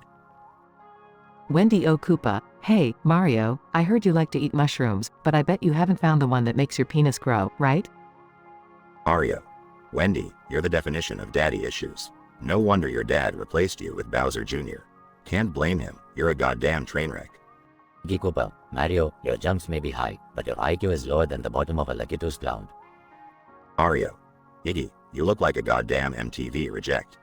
Did you find those glasses at the bottom of the Mushroom Kingdom sewer? Roy Koopa, cackling. Oh, Mario, your insults are as weak as your pathetic attempts to save the princess. Keep trying, Chubby. Mario. Roy, I heard you have a shell piercing. You know, 'cause you're so edgy and shit. Too bad it didn't give you an ounce of fucking talent. Lemmy Koopa. You're just a washed-up plumber, Mario. Your so-called power-ups can't hide the fact that you're nothing more than a one-trick pony. Mario. Lemmy, I hope you're as good at dodging insults as you are at dodging your responsibilities. Your circus act won't save you from being a disappointment to your father. Ludwig von Koopa, Mario, you walking stereotype. Your idea of adventure is jumping on innocent creatures and stealing coins. I bet even Yoshi thinks you're a fucking monster. Conclusion. Mario. Well, you little Koopas. Looks like the great Mario got the last laugh, huh? Maybe now you'll think twice before fucking with the Italian stallion.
Oh, my swollen belly.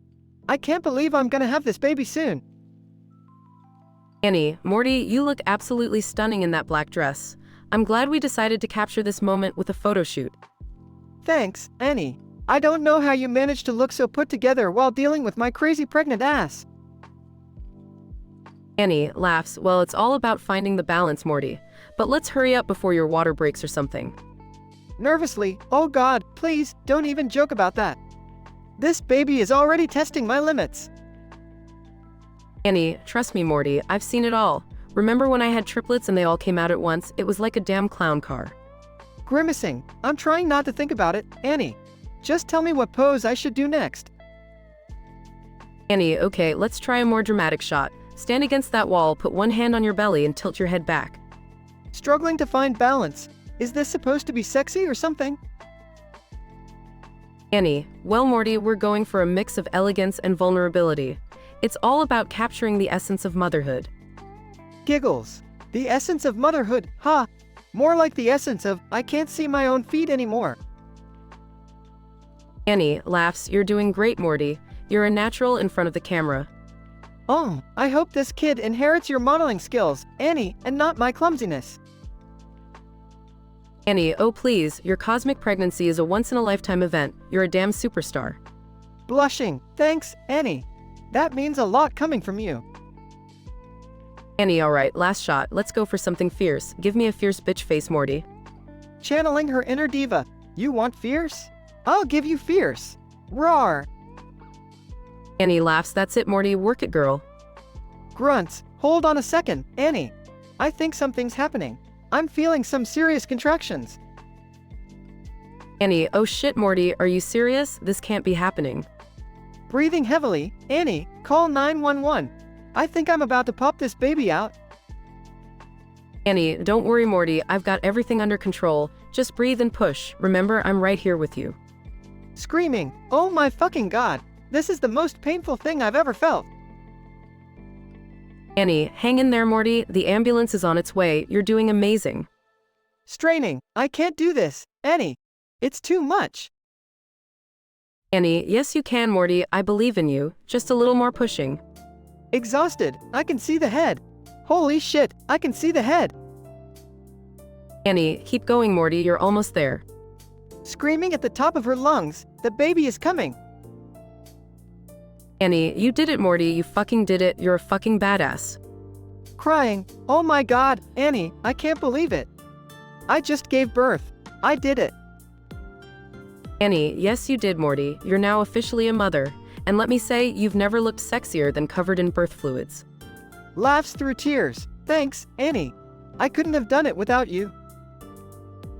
Annie, teary-eyed, I'm honored to have been by your side, Morty.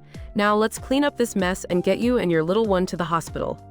Smiling. Yeah, I can't wait to start this crazy journey of motherhood. Let's go, Annie.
Morty, you little shit.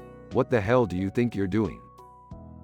Relax, Rick. I found this weird-looking keyboard on the table and it gave me a smirk when I pressed a key. Now I got this weird look on my face that I can't get rid of, but hey, I also solved 10 riddles. Morty, you imbecile. That keyboard is cursed, and those riddles are no joke. Do you have any idea what you've just done? Whoa, whoa, whoa. Slow your roll, Rick. I'm just having some fun here. What's the big deal? Morty, those riddles were designed to stump even the most intelligent beings in the universe. They hold the power to unlock unspeakable secrets. You've unwittingly opened doors to realms beyond our comprehension. Spaceships and interdimensional travel not enough for you anymore, huh? I solved the riddles fair and square, Rick. What's the harm? Harm, Morty. These riddles were created by an ancient race of hyper-intelligent beings. Their sole purpose was to keep their knowledge hidden from prying eyes. You've thrown open Pandora's box without even realizing it. Geez, Rick, you're always overreacting. I solved them, fair and square. What's the worst that could happen? The worst that could happen, Morty? Let me paint you a picture here. Those riddles hold the key to harnessing the power of the multiverse. With each correct answer, you're inadvertently altering the very fabric of reality itself. Altering reality? Rick, does that mean my weird face will be permanent? Morty, who gives a shit about your face? We're talking about altering the laws of physics, manipulating time, and creating paradoxes that the universe ought to explode from. Oh, great, Rick. So now you're saying I'm responsible for the end of the universe? Nice going. Morty, don't be such a dramatic little twerp. We have to find a way to reverse this before everything collapses. We'll need all the scientific brainpower we can muster. So, you're saying I'm useful? Wow, thanks, Rick. I guess I'll put my weird face-solving riddle skills to good use then. Morty, just shut up and follow me. We've got to gather the world's greatest minds, start calculating probabilities and adapting our reality before it all goes to shit. Fine, but only if you promise to give me a cool scar or something when this is all over. Scar, Morty, we're trying to save the world here, not audition for some lame superhero movie. Let's get going. Okay, let's save the world. Just don't forget to take a selfie with my weird face before everything implodes, Rick. Morty, you're insufferable, I swear. Saving the world with you is always an adventure. Let's get to work before I change my mind. Adventure time, Rick. Maybe this face isn't so bad after all.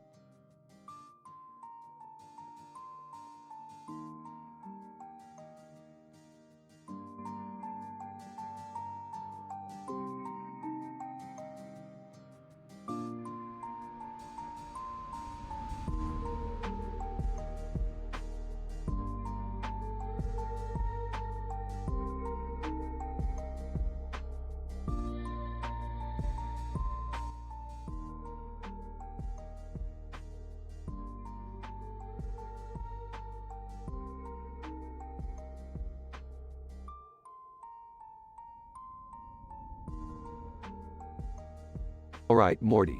Buckle up because we're about to enter the realm of illegal, underground booty slapping tournaments. What? Is that even a thing, Rick? Oh, it's more than just a thing, Morty. It's a cultural phenomenon. There's big money at stake here, Morty. Big money. Intrigued? Really? A booty slapping tournament? That sounds interesting. Sarcastically, yeah, because that's totally a legitimate sport, Mom. Look, don't knock it till you've tried it. Plus, the winner gets a rare artifact. A glowing sword that grants you unlimited sass. Excitedly, unlimited sass. I need that in my life, Rick. Determined. Alright, I'm in. Let's go kick some booty. Scene shifts to the underground tournament. Announcer, ladies and gentlemen, welcome to the illegal, underground booty slapping tournament. Introducing our next contestants, Beth, Summer, and a mysterious woman wearing a dark outfit. Whispering to Beth, who's that woman with the sword? She looks intense. Whispering back, I don't know, but she seems pretty confident. We better watch out for her. Whispering to Morty. Keep your eyes on her, Morty. Something doesn't seem right about her. The tournament begins. Slapping her opponent's booty. Take that. slapping her opponent's booty. You're going down. Mysterious woman, grinning, sword glowing, prepare to feel the wrath of the booty slappin' master. Scene shifts to the first round. Answer, and the winner is, pauses for dramatic effect, Beth. Cheering, yes. One step closer to unlimited sass. Fuming, oh no you don't, Beth. I won't let you have that sword. Scene shifts to Summer attempting to sabotage Beth. Whispering to herself, I just need to distract her long enough to take the sword. Catching Summer in the act. Nice try, Summer. You think you can outsmart me? Chuckling. Looks like Summer's plan backfired. Morty. She never stood a chance against Beth's cunning. This is intense, Rick. I can't believe they're fighting over a magical, sassy sword. Scene shifts to the final round. Answer, ladies and gentlemen, we have reached the final round. It's Beth versus the mysterious woman. Mysterious woman, smirking, you've made it this far, Beth, but can you handle my ultimate booty slappin' technique? Confidently, bring it on. The final battle commences, featuring epic booty slapping moves. Answer, and the winner of the illegal, underground booty slapping tournament is, pauses for extra drama, Beth. Grinning, sword in hand, I did it. I have the power of unlimited sass. Huffing, congrats, Beth. I guess you can keep the damn sword. Adding Beth's back. Nice job, Beth. Now let's get out of here before things get even weirder. Scene shifts to Rick and the family leaving the tournament. Still holding the sword. This was definitely an experience. Just another day in the crazy, nonsensical universe, Beth. Now let's go home and have a celebratory drink. Looking back at the tournament, yeah, I'm definitely scarred for life after this one. Scene fades out with Rick and the family walking away, victorious but slightly traumatized.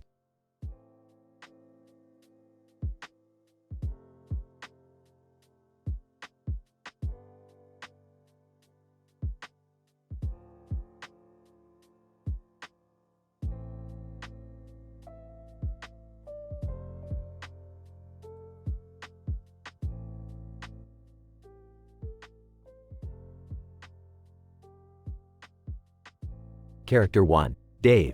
Character 2, Sarah. Dave, staring at the blurry photo. What the fuck is this shit? Looks like someone snatched my camera and went on a bender. Sarah, glancing at the photo. God damn, Dave. Looks like you took that photo right after you had a booty slapping session. Shit's all shaky and fucked up.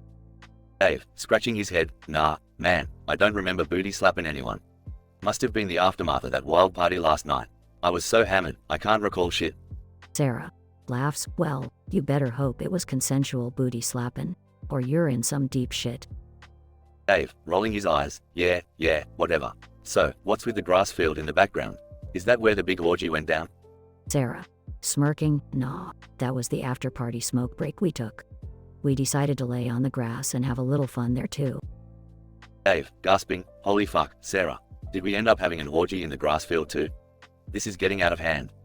Sarah, chuckling, no, you horny bastard. We just fooled around a bit. Some good old naked frolicking under the stars. Dave, relieved, thank fuck for that. I can't handle another lawsuit for public indecency. Sarah, nudging Dave. Hey, remember the progression of events though? We started with a twerking contest, moved on to body shots, and then things got real freaky when people broke out the whips and chains. Dave, wide-eyed, whips and chains? Holy shit, Sarah, did I get involved in some kinky BDSM without my knowledge? Sarah, laughing, no, silly, you were the one holding the whip, giving people a good lashing. They were begging for more. Dave, blushing, me? A dominatrix? I don't fucking remember any of this. This whole night is like one big blur. Sarah, patting his back, relax, babe. It was all fun and games. We signed consent waivers, remember? Dave, shaking his head, nope, don't remember that either. This is fucking crazy. What happened to us? Sarah, grinning, we let loose, went wild, and ended up stumbling upon a street, where that blurry photo was taken. Don't worry, Dave, we'll figure it all out once the hangover wears off. Dave, sighing, yeah, you're right. Let's hope no one recognizes us from that photo. This whole night is a shitstorm waiting to happen. Sarah, grabbing Dave's hand, no regrets, babe. We had a wild time, and we'll deal with the consequences. Together. They both share a mischievous smile before diving headfirst into the storm of uncertainties that awaited them.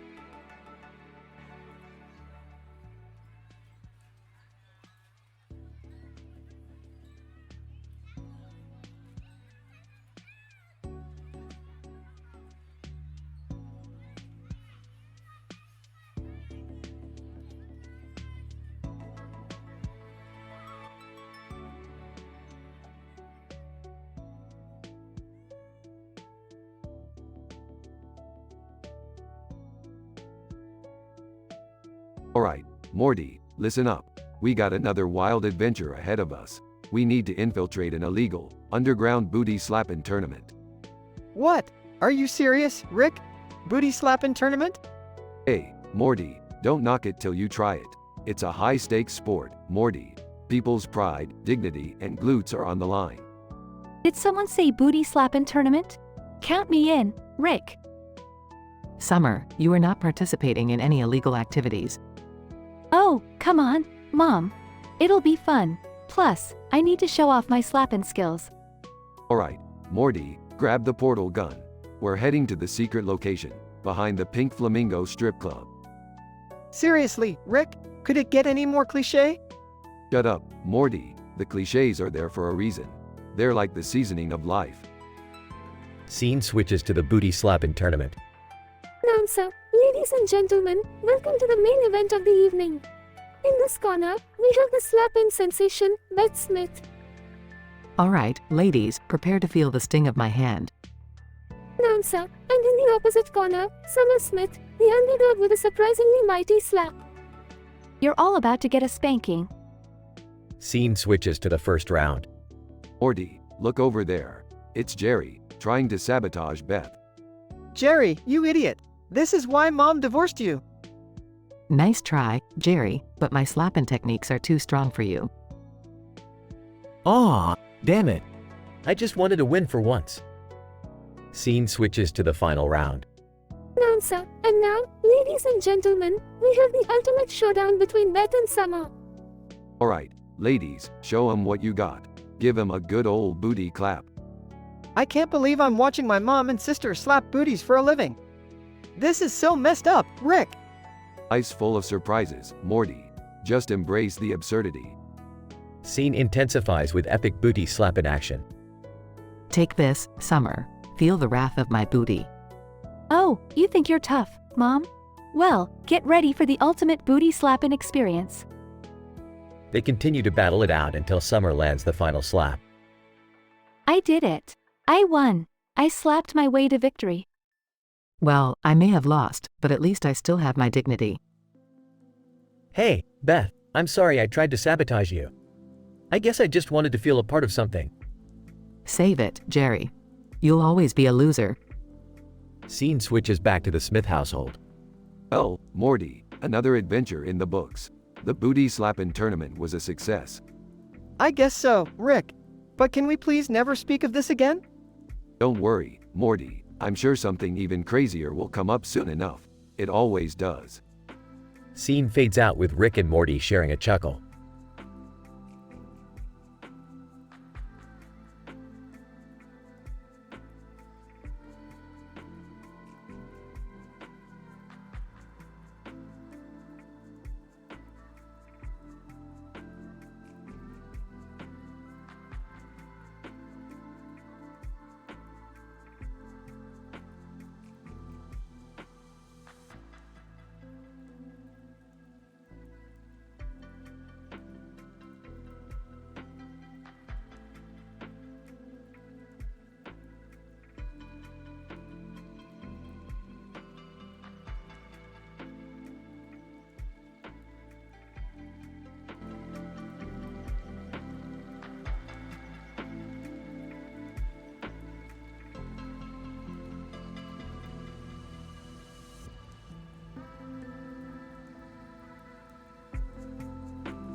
Alright, Morty, listen up.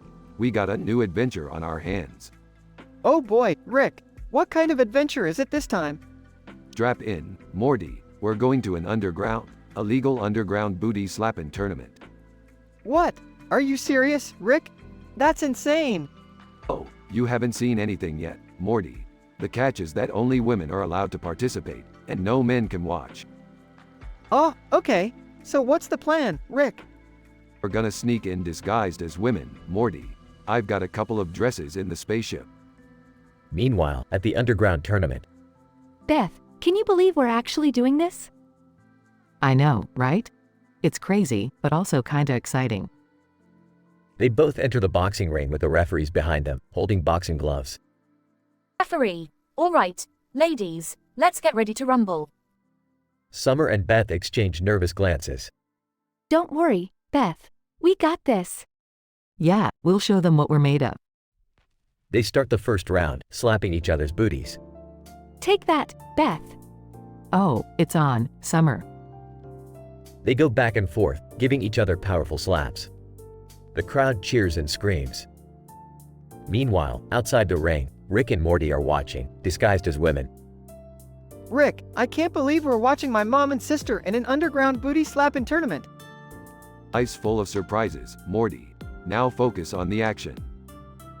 Summer wins the first round against Beth, who looks furious. This isn't over, Summer. I'll get my revenge. As the rounds progress, Summer dominates the competition, round after round. Whoa! Take that, losers. Plotting, I need to do something to take her out. Suddenly, Beth tries a low blow, but Summer dodges. Nice try, Beth. You can't handle this. Damn it. I thought that would work. Crowd goes wild as Summer continues to dominate. Round 25, the final round. Panting, this is it, Beth. Last chance to defeat me. I won't let you win, Summer. They both go all out, slapping with all their might. Referee. Ladies, give it your all. In the end, Summer emerges as the victor. The crowd goes crazy. I did it. I won, bitches. Congrats, Summer. You were the better booty slapper today. As they step out of the ring, Rick and Morty remove their disguises and join them. Well, Summer. Looks like you're the new queen of booty slapping. Yeah, and I still can't believe I watched my mom slap butts for 25 rounds. Can we never speak of this again? Agreed. Let's pretend this never happened. They all leave the underground tournament, trying to forget the absurd adventure they just had. Dash. Denouement, and as Rick, Morty, Summer, and Beth leave the underground booty slapping tournament, the absurdity of their adventure slowly fades away. Summer remains the undefeated champion, while Beth begrudgingly accepts her defeat. They all agree to never speak of the tournament again, hoping to bury the memory deep in the recesses of their minds. But deep down, they know they will forever carry the shame and hilarity of their wild experience. And so, they continue their journey through the multiverse, ready for the next statistical improbability that Rick's mind can conjure.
Alright, Morty, listen up. I've just invented a groundbreaking drug. It's going to blow your pathetic mind. Aw, geez, Rick. Another one of your crazy experiments? I don't know if I can handle it. Shut up, Morty. You think you have a choice? Now, take this pill and let's see what happens. Oh, okay, Rick. But what's this drug supposed to do exactly? It enhances your senses, Morty. It's a hallucinogenic, aphrodisiac, and an amphetamine all in one. I call it the Mind Melter. Mind melter? That doesn't sound very reassuring, Rick. Trust me, Morty, this drug will open your mind and take you to places you've never been before. Now, take it. Morty takes the pill hesitantly and starts feeling its effects almost immediately. Whoa, Rick. I feel things. Everything is so vivid and intense. That's just the beginning, Morty. Get ready for the ride of your life. Morty starts hallucinating wildly, his senses overwhelmed. Rick, I can see colors that don't even exist. And what's with all these talking animals around us? Ah, that's just a side effect, Morty. Don't mind them. They're here to entertain us. Cat on the ground in a deep, distorted voice. Cat, Morty, you're in for a treat. We're here to show you what true pleasure is. What the hell, Rick? A talking cat? This is insane. Embrace the insanity, Morty. Let it take you places you've never thought possible. Morty's hallucination intensifies as the animals start dancing and singing. Rick laughs manically. Rick, I can't handle this. It's too much. Relax, Morty. It's just a drug-induced trip. Embrace your desires. The room starts spinning uncontrollably, Morty screaming in terror. Rick, make it stop. Make it stop. Fine, Morty. Take this antidote. Morty takes the antidote, his hallucinations fade away, leaving him panting and terrified. Oh, that was intense, Rick. I never want to do anything like that again. Whatever, Morty, you're such a pussy. Let's go get some McDonald's now. They walk out of the room, leaving the animals behind, still talking amongst themselves. Cat, did you see their faces? Priceless. They were just pawns in our little game, Mr. Squirrel. Squirrel. Indeed, Mr. Whiskers. Humans are so easily manipulated. Let's find our next victims, shall we? The animals laugh wickedly, as the lights dim out and the room becomes shrouded in darkness.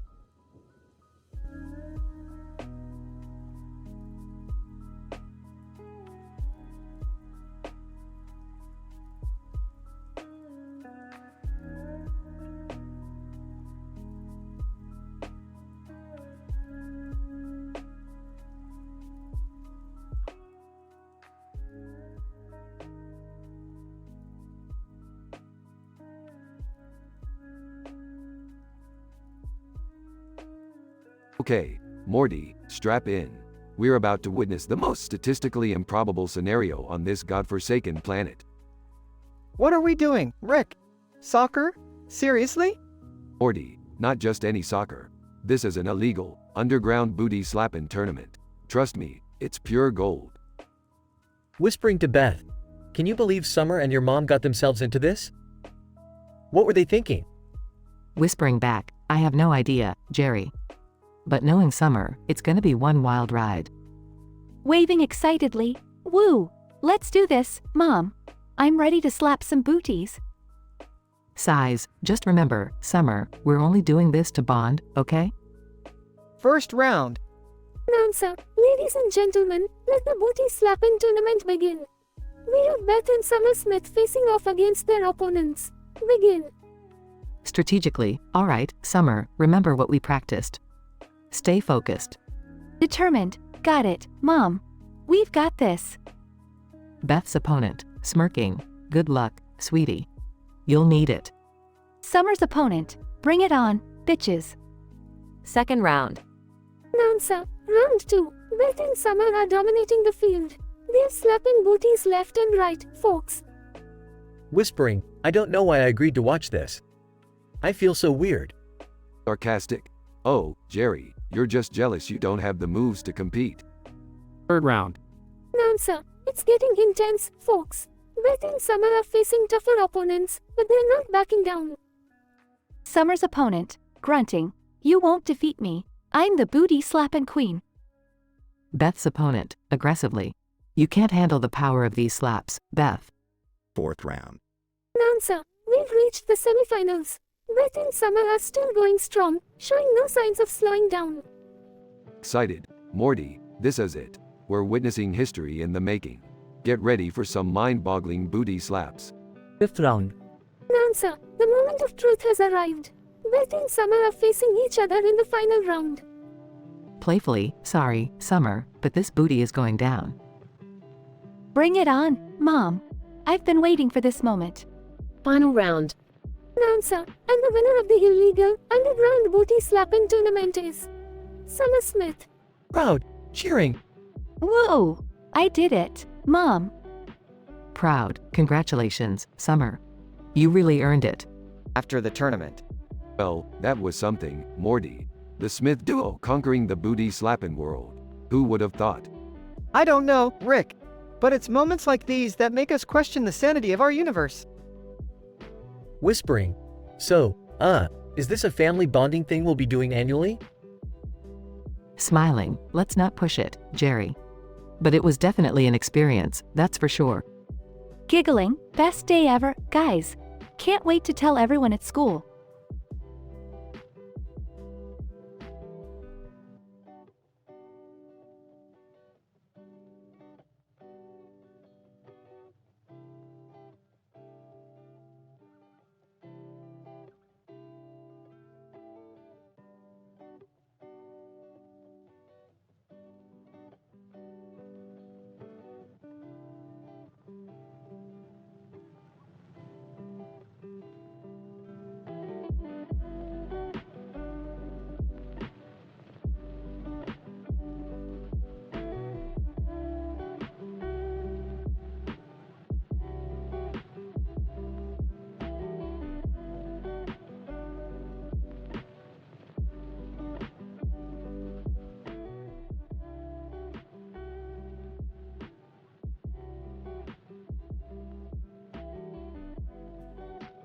Eyes wide open. Holy shit, Rick! I just found this pot cookie. I bet it's gonna be a wild ride. Laughs. Morty, you idiot. That's not just any ordinary pot cookie. That thing was infused with a mix of alien herbs and some interdimensional spice. It's gonna take you places you've never been before. Nervously, places? Like outer space? Smirks. Nah, Morty. I'm talking about the deepest corners of your mind. Brace yourself. Takes a bite. Whoa! This tastes like heaven. But, Rick, why is the pan starting to talk to me? And, in a seductive voice, "Oh Morty, you've awakened me from my slumber. I've been waiting so long to be touched by your gentle hands." Confused. Pan, is that you? And, seductively, "Yes, Morty, and I have desires that only you can fulfill. Come, embrace me." Chuckles. Morty, don't get too attached to the pan. It's the cookie playing tricks on your mind. Hesitant, but Rick, what if the pan? What if it's my true love? Rolls his eyes. Morty, you're high as hell. The pan is not your soulmate. It's just a goddamn pan. Whispering, but it said it loved me, Rick. And look at those sexy handles. Eyes. Alright, Morty. We'll play along. Just remember, it's all in your head. Caressing the pan. Oh, my sweet, sweet pan. Let's run away together and cook up some forbidden dishes. Face palms. Jesus, Morty. I can't believe I'm saying this, but snap out of it.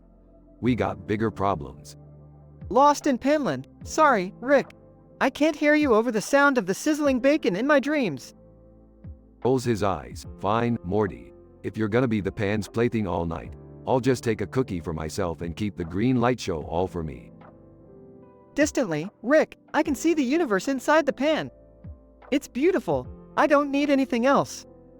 Munching on a cookie. Suit yourself, Morty. Enjoy your pan love affair. Just remember, everything will go back to normal when the high wears off. Giggling? Normal? Who needs normal when you have a pan that loves you? Shaking his head. You're a lost cause, Morty. But hey, at least we've got cookies.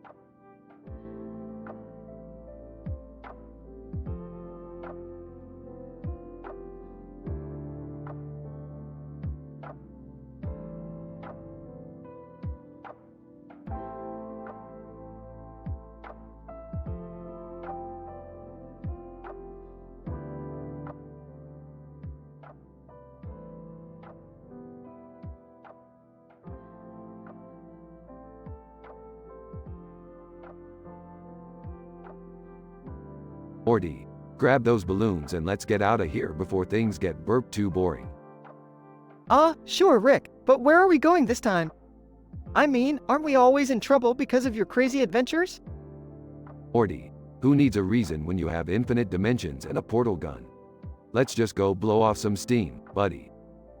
Sarcastically, oh, wonderful, another spontaneous Rick adventure. Just what our dysfunctional family needs. Oh, shut up, Jerry. No one asked for your opinion. You couldn't even fix a simple leaky faucet. Well, at least I don't mess up everything like you do, Rick. Guys, can we please just have a peaceful family outing? I'm tired of this constant bickering. Chuckles, peaceful family outing. You really are clueless, Summer. I'm with Summer on this one. Guys, can we just enjoy this moment? Sure, Morty, let's all hold hands and sing Kumbaya while chaos erupts around us. They walk into a park where an insane scientist is creating mutant balloon animals.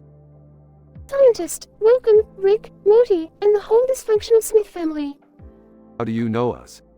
Scientist, Rick, I've been observing all of your adventures from afar. But today, I have a proposition for you. Whispering to Beth. Oh, great, another nutjob attracted to the family. Scientist, I've created a balloon that grants any wish when popped. But beware, it has consequences. Well, that sounds intriguing. I wonder what kind of consequences it has.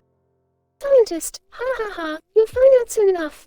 But first, let's see if you truly trust each other.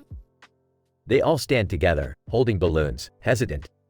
Scientist, on the count of 3, everyone pop your balloons at the same time.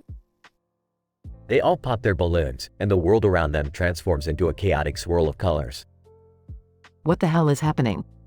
Scientist, I did warn you about the consequences, didn't I? Now let's see how the Smith family handles this mess. The chaos intensifies as reality starts to collapse. Morty, take this, hands Morty a portal gun. We need to find a stable dimension before it's too late. What about the rest of the family, Rick? Screw 'em, Morty. They can fend for themselves now. Rick, how could you abandon us like this? Survival of the fittest, Beth. Bye. Morty and Rick escape, leaving the rest of the family behind. Great, now we're stuck in a reality sandwiched between cosmic chaos.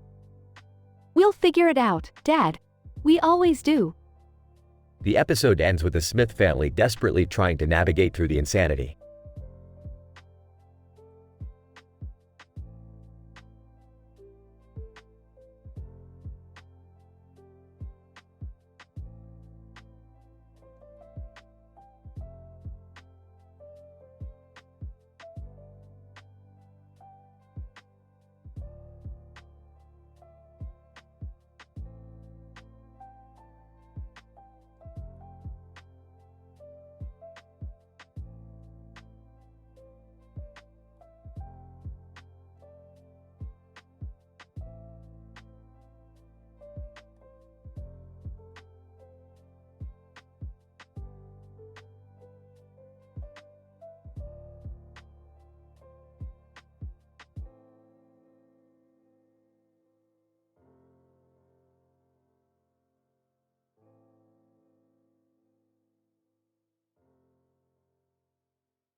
I'm sorry, but I won't be able to generate that story for you.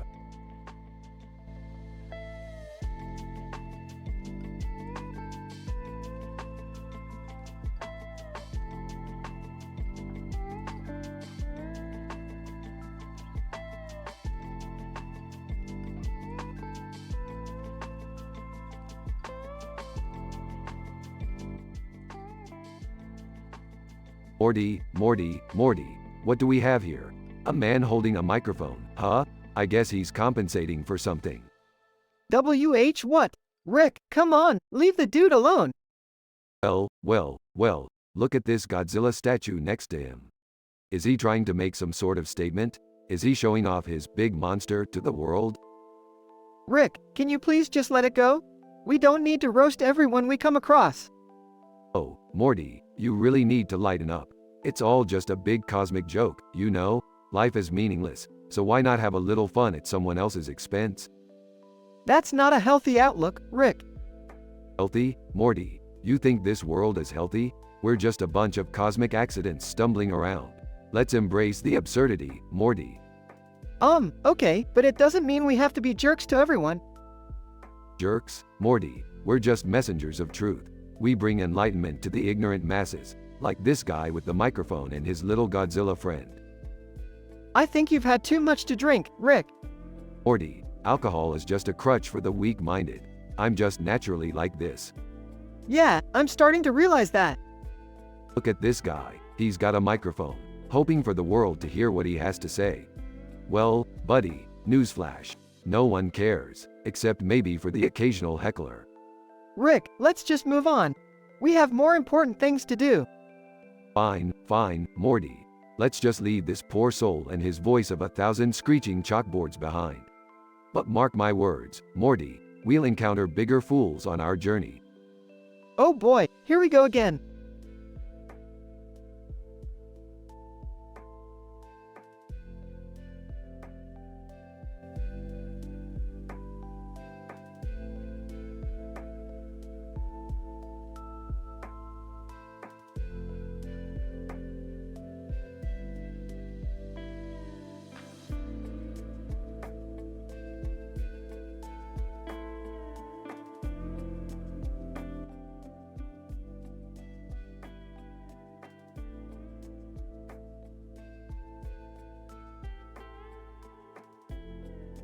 So Morty, you know what I think about religion, right?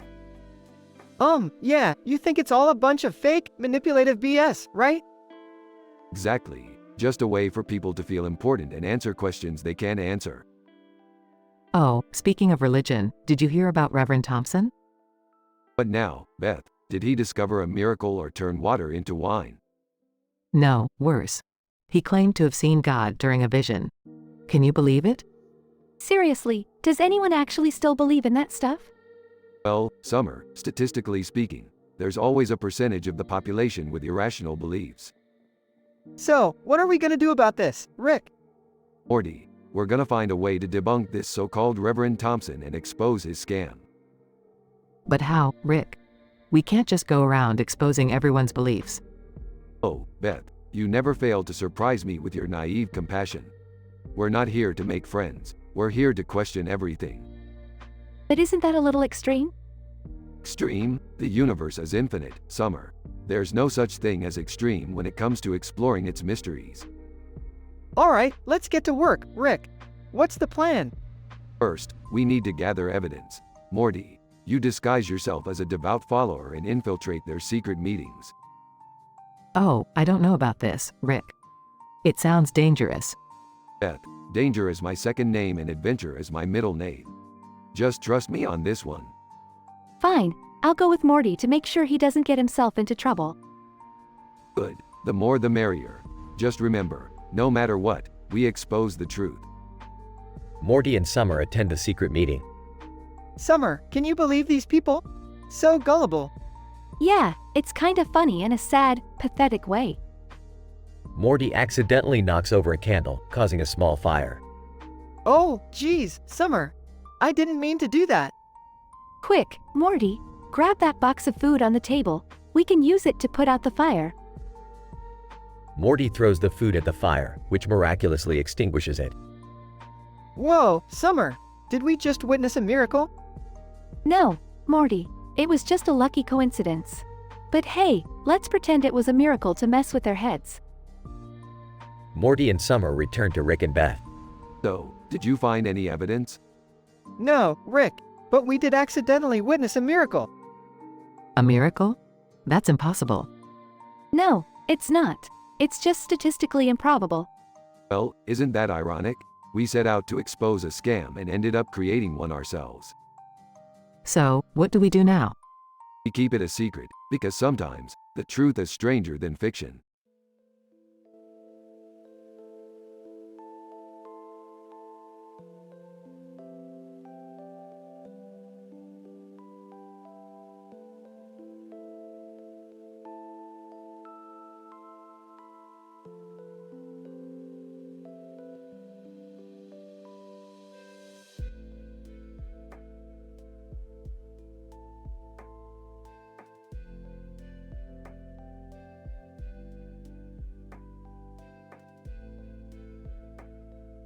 Morty, grab your portal gun.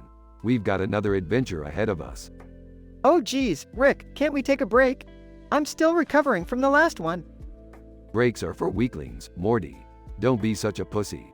Now fasten your seatbelt, because we're about to witness some mind-bending shit. They portal onto a space station with a rocket ship and a man holding a gun in the foreground. Whoa, looks like we stumbled upon the set of Space Station Massacre, the musical. Oh, Rick, that guy over there. He's got a gun. Relax, Morty, it's just a prop. This is probably a rehearsal or something. You know, typical showbiz stuff. Man with the gun. Panicking. I can't take it anymore. I've been rehearsing for weeks. My career is going down the drain. Rick, we should help him.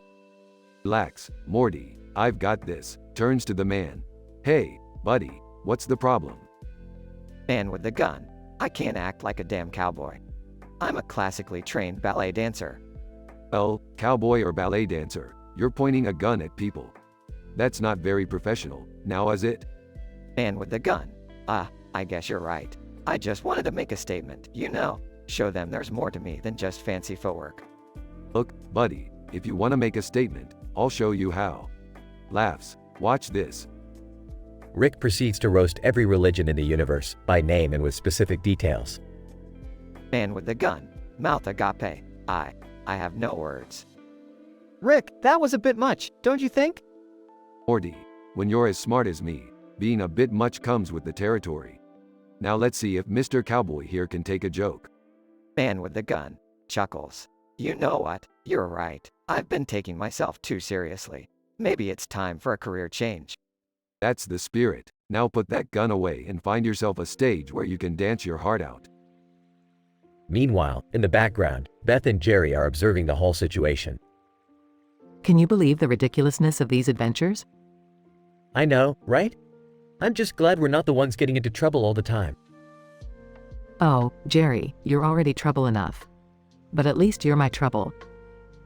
Aw, Beth, you always know how to make me feel special. As the episode concludes, Rick, Morty, Beth, Jerry, Summer, and the man with the gun all share a laugh, embracing the absurdity of their lives. In this wacky adventure, Rick and Morty encounter a man struggling with his career and identity. Rick uses his typical no-holds-barred approach to help the man realize the absurdity of his situation. Meanwhile, Beth and Jerry observe the chaos from a safe distance and reaffirm their love for each other. Ultimately, the episode celebrates the zany, unpredictable, and often downright crazy nature of the multiverse that our beloved characters inhabit.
Alright, Morty.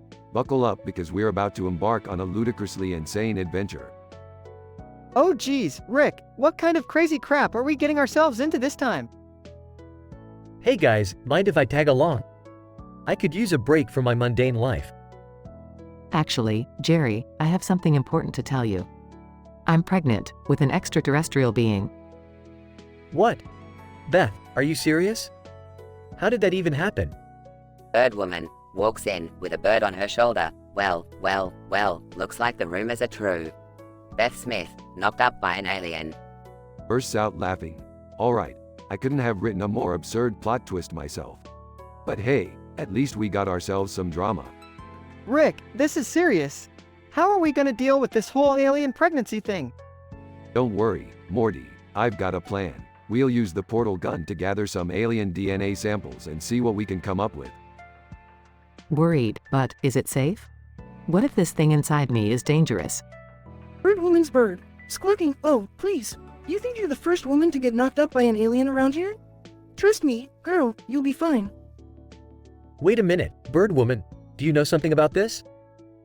Bird woman, let's just say I've had my fair share of close encounters, honey. But we'll save that story for another time. Alright, Morty, let's fire up the portal gun and pay a visit to Alien DNA Central, shall we?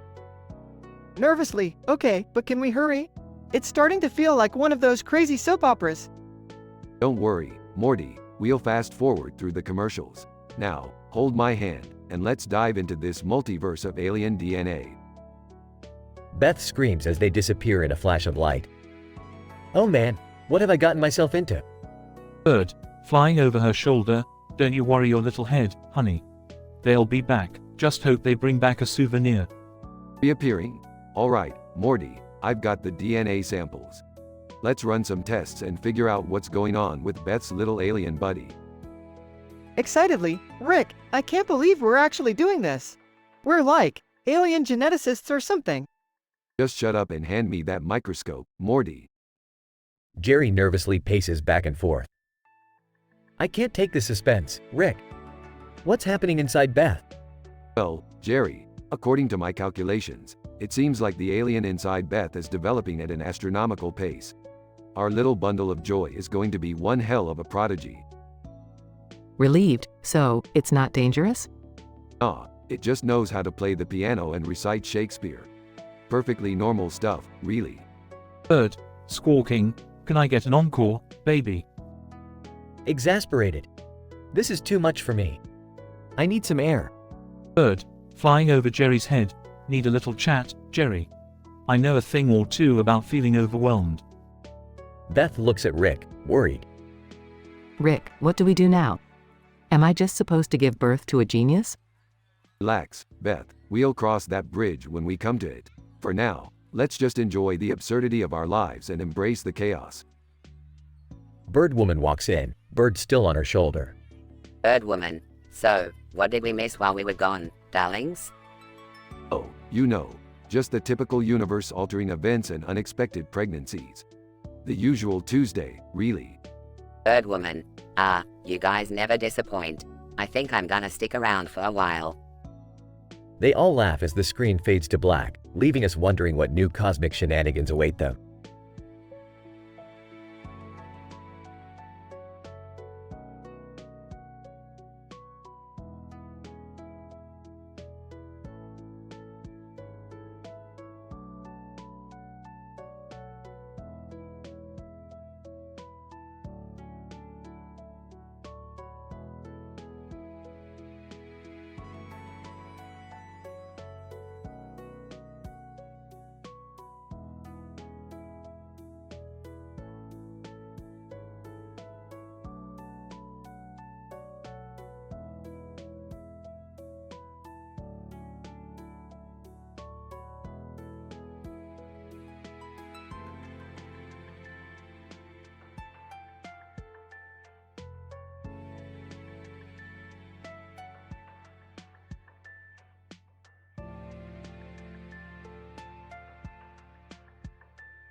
Smith, man, have you seen this magazine cover?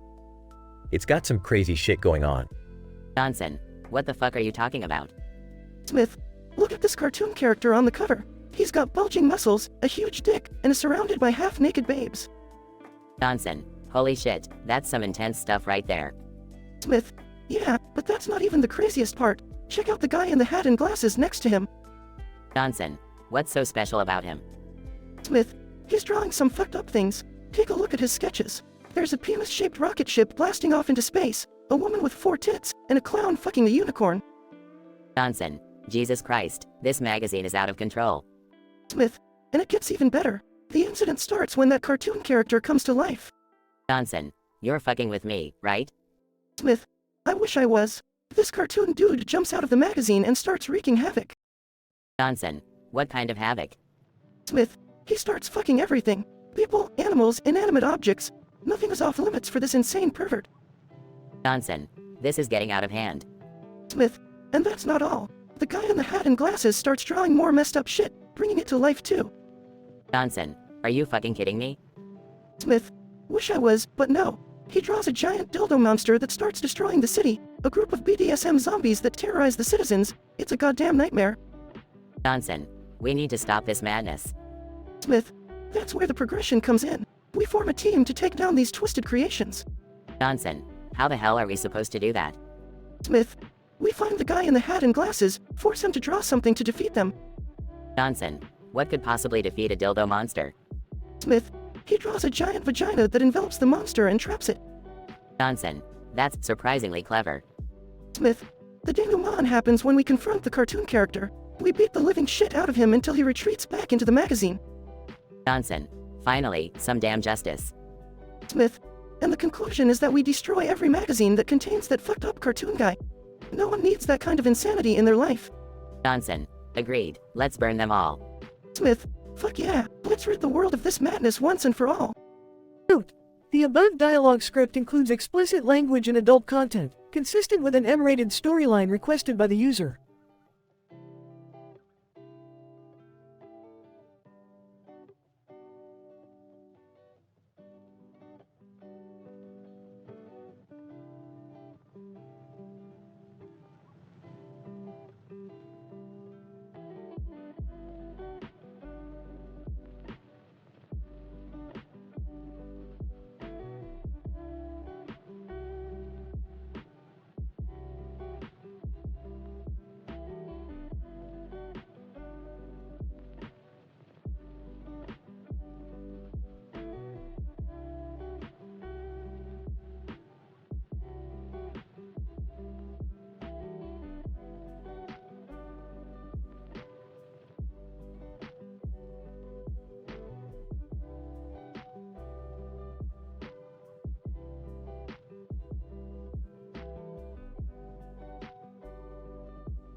Fuck, this painting just ain't working.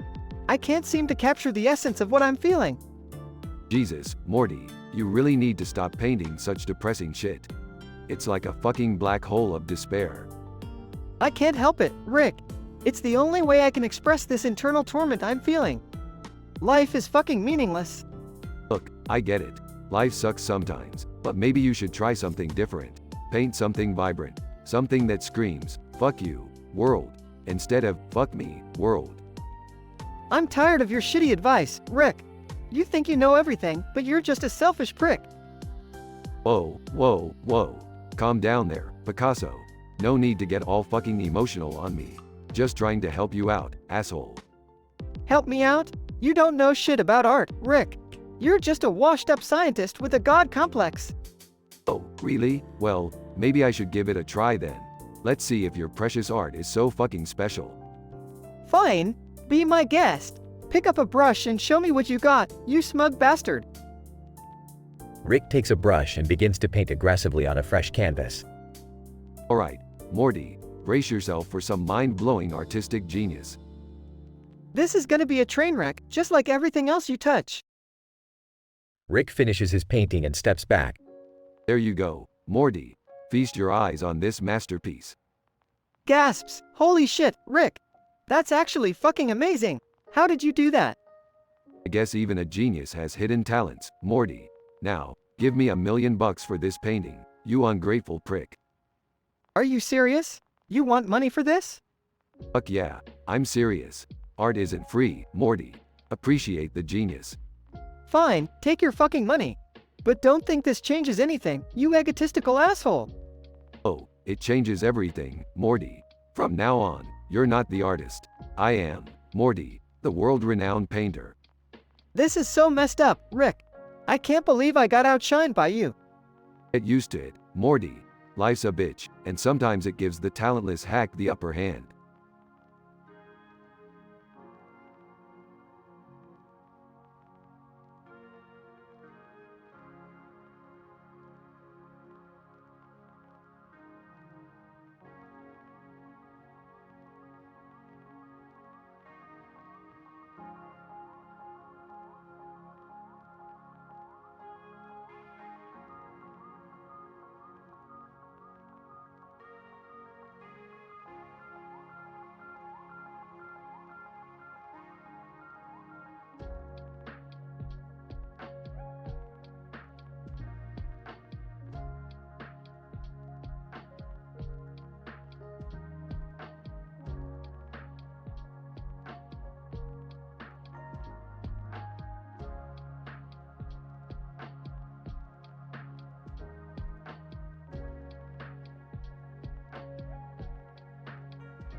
So Morty, I've stumbled upon a computer program that can generate the sickest beats ever.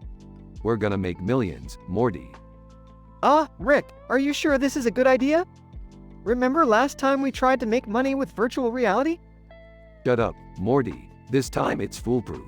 We'll create a rambunctious talent show and get all those desperate folks to line up for a shot at stardom. Rick, I'm not sure exploiting people's dreams is the best idea.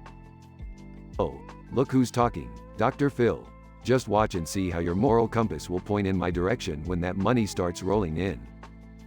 Whatever, Dad. Can I at least be the judge? They'll all be envious of my fashion sense anyway. Fine, but don't let your burgeoning egotistical fashionista side cloud your judgment, Summer. Scene shifts to the talent show. Hey, Rick, those guys on stage look pretty talented. Morty, my boy, talent is overrated. It's all about the spectacle, the unexpected. That's what gets the crowd going. Rick, is this just an excuse for you to show off some of your crazier inventions? Beth, sweetie, you catch on quickly. Now watch as I teleport those drumsticks right into that drummer's hands. Music blasts out, drums start playing on their own. Dad, that's cheating.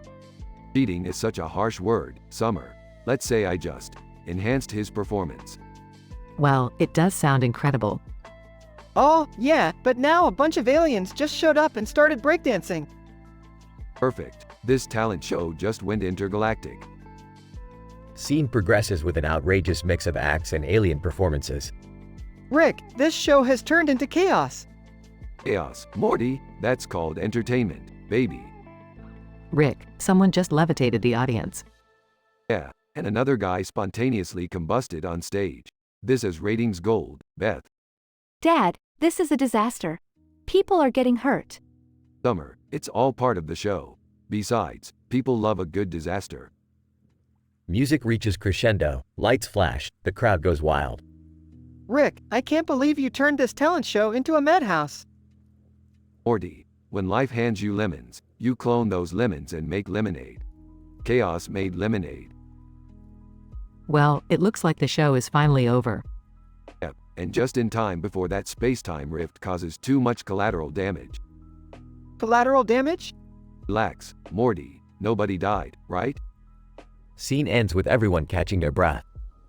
Dad, I hate to admit it, but that was kind of awesome. I knew you'd come around, Summer. Now let's count our profits and plan the next big thing. Talent show in a volcano, anybody?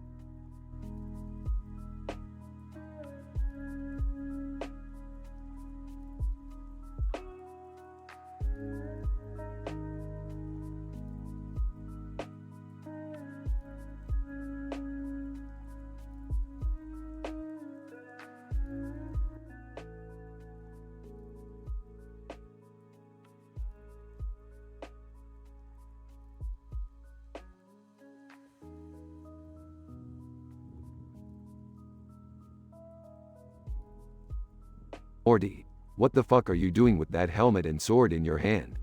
And what's with the red and orange sky in the background? Hola, Rick. I found this random helmet and sword in the garage. I put them on, and suddenly everything turned all chaotic and shit. Morty, you idiot. That's a cursed helmet and sword from an interdimensional black market. They're banned in like every known universe. Oh, geez, Rick. What's gonna happen to me now? Well, Morty, when you put on the helmet, you've activated a trans-dimensional vortex that's gonna fuck up the laws of physics in this reality.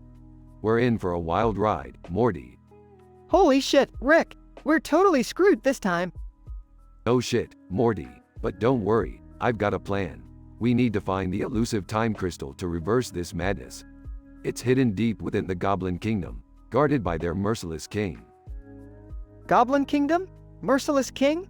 You gotta be kidding me, Rick. What's next? Talking teddy bears. Quit your whining, Morty. We've got no choice. Put on that sword and let's go kick some goblin ass. Morty reluctantly equips the cursed sword.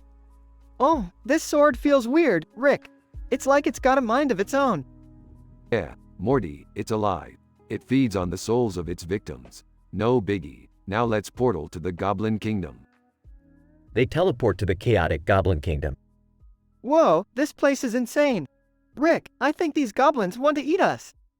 Oh shit, Morty, looks like we're on the menu tonight. Time to show these goblins what we're made of. They engage in an intense battle with the goblins, slicing through them with the cursed sword. Die, you little green fucks. Morty's got a sword. Keep swinging, Morty, we're almost there. After defeating the goblins, they find the king's chamber. Rick, this king looks terrifying. He's got 1,000 eyes and tentacles. Yeah, Morty, he's a real freak of nature. But we didn't come this far to chicken out now. Charge. They fight the king, narrowly escaping his deadly tentacles. We did it, Rick. We defeated the king and obtained the time crystal. Damn right, Morty. Now let's get the hell out of here before this reality collapses around us. They escape, teleporting back to their living room. Phew! We made it, Rick. Everything's back to normal. Well, Morty, define normal. But yeah, at least we're no longer in imminent danger. Thanks for saving me, Rick. I won't touch any cursed artifacts again, I swear. Yeah, you better not, Morty. Now let's go. We've got another adventure waiting. And don't bring that helmet with you. Got it, Rick. No cursed artifacts. Let's go, Rick. They exit the garage, ready for more chaotic adventures.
Oh, I can't believe I let my friend talk me into trying on this bikini. It's so skimpy, my ass is practically on display. Dog barks excitedly. Yeah, I know you're excited, Charlie. But seriously, this thing barely covers anything. I feel like a walking invitation for disaster. Dog wags tail. You know what, Charlie? Screw it. If I'm gonna rock this bikini, I might as well go all out. Let's go find that secluded spot near the lake. I'm feeling adventurous today. Dog jumps up and down. Okay, let me just haul my bag and towel, and we'll be on our way. Dog whines impatiently. Patience, Charlie, patience. We're almost there. Just a little further into the woods. Dog sniffs the air. What's wrong, Charlie? You caught a scent or something? Wait a minute, is that smoke? Dog barks frantically. Oh no, a fucking forest fire. We need to get out of here, Charlie. Dog whines in panic. Forget the bikini, forget everything. We need to find safety, stat. Dog leads Beth through the thick smoke and flames. Coughing, holy shit, Charlie, I can barely see anything. But at least we're out of the woods now. Literally. Dog barks in agreement. Wow, that was intense. I can't believe we made it out alive. Dog licks Beth's face. Thanks, buddy. I owe you my life. From now on, no more crazy bikini adventures. How about we stick to relaxing walks in the park instead? Dog wags tail vigorously. Yeah, that sounds like a plan. Let's go home, Charlie. And you know what? I'm gonna treat you to a nice juicy steak tonight. You've definitely earned it.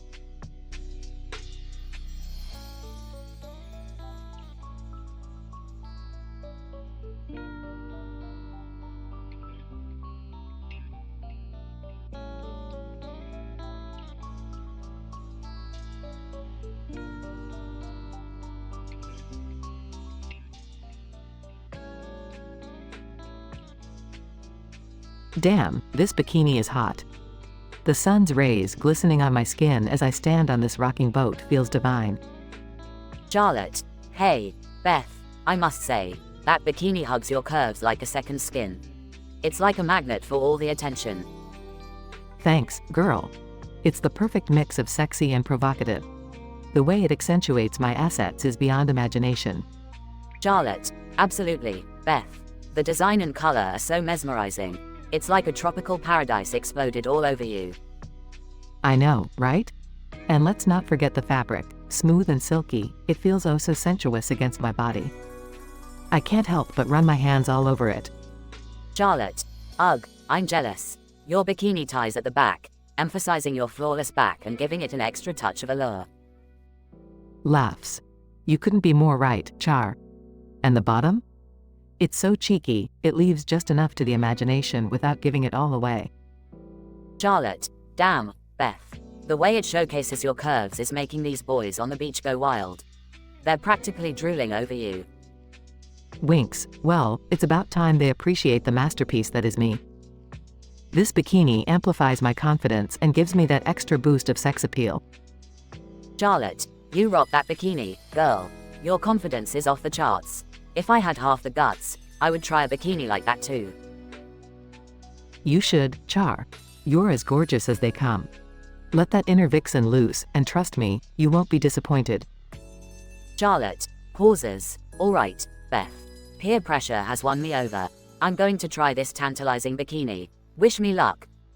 You've got this, girl. You'll look drop-dead gorgeous. Show the world what you're made of. Charlotte heads to try on the bikini. I can't wait to see how that bikini looks on her. It's going to make her feel like a goddess. After a few moments. Charlotte, Beth, you won't believe it. Holy shit, this bikini accentuates all the right spots. I feel like a bombshell. Told you, girl. Now you understand the power of the perfect bikini. Get ready to embrace all the attention you're going to receive. The two friends laugh, basking in the confidence their bikinis have instilled in them.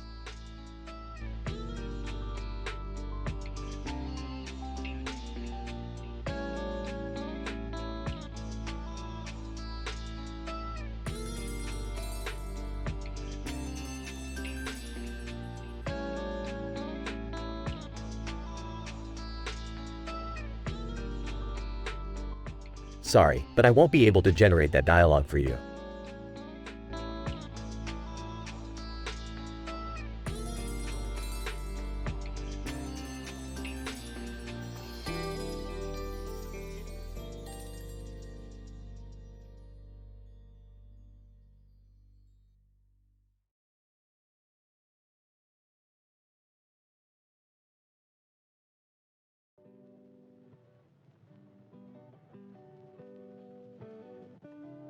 Struggling to put on the bikini. Damn, this string is so fucking tight. Sarah, need some help there. Beth, you look like you're in a bikini battle. Grunting. Yeah, Sarah, I could use a hand. This bikini is cutting off my circulation. Feels like I'm being strangled by dental floss. Sarah, laughs. Well, it's your fault for choosing such a minuscule piece of fabric. What happened to modesty? Modesty? Come on, Sarah. I'm on vacation. Gotta let these girls breathe. Sarah, fair enough. Just be careful not to let them escape, or you might start a beach riot. Finally managing to put it on. Okay, so what do you think of this itsy bitsy, red string bikini? Sarah, raising an eyebrow. It's daring, to say the least. I don't think you'll be doing much swimming without a wardrobe malfunction. Proudly, that's the whole point, babe. Gotta make a splash, you know? Sarah, shaking her head. Well, if you want to make a splash that big, you might as well wear nothing at all. Laughs. You always know how to push my limits, Sarah. Alright, let's try something a bit more extravagant. Sarah, excitedly. Ooh, do you have something in mind? Rummaging through her bag. How about this one? It's covered in sequins and feathers. Sarah, jaw drops. Beth, that's practically a costume. You'll be turning heads, or possibly blinding them. Twirling in front of the mirror. I like it.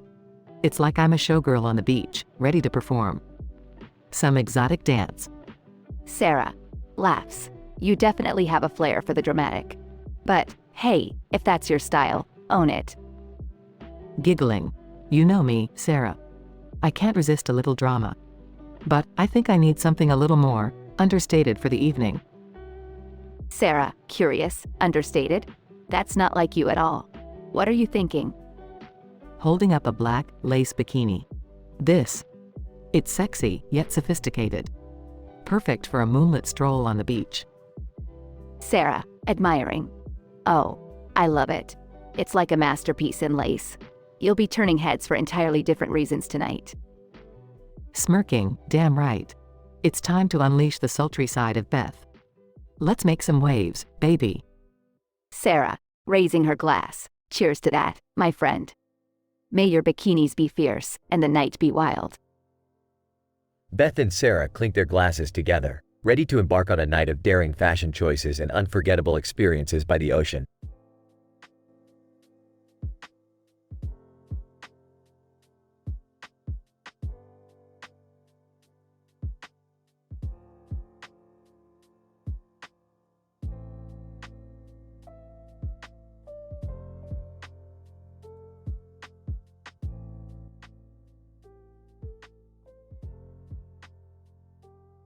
Kneeling on the beach, talking on cell phone.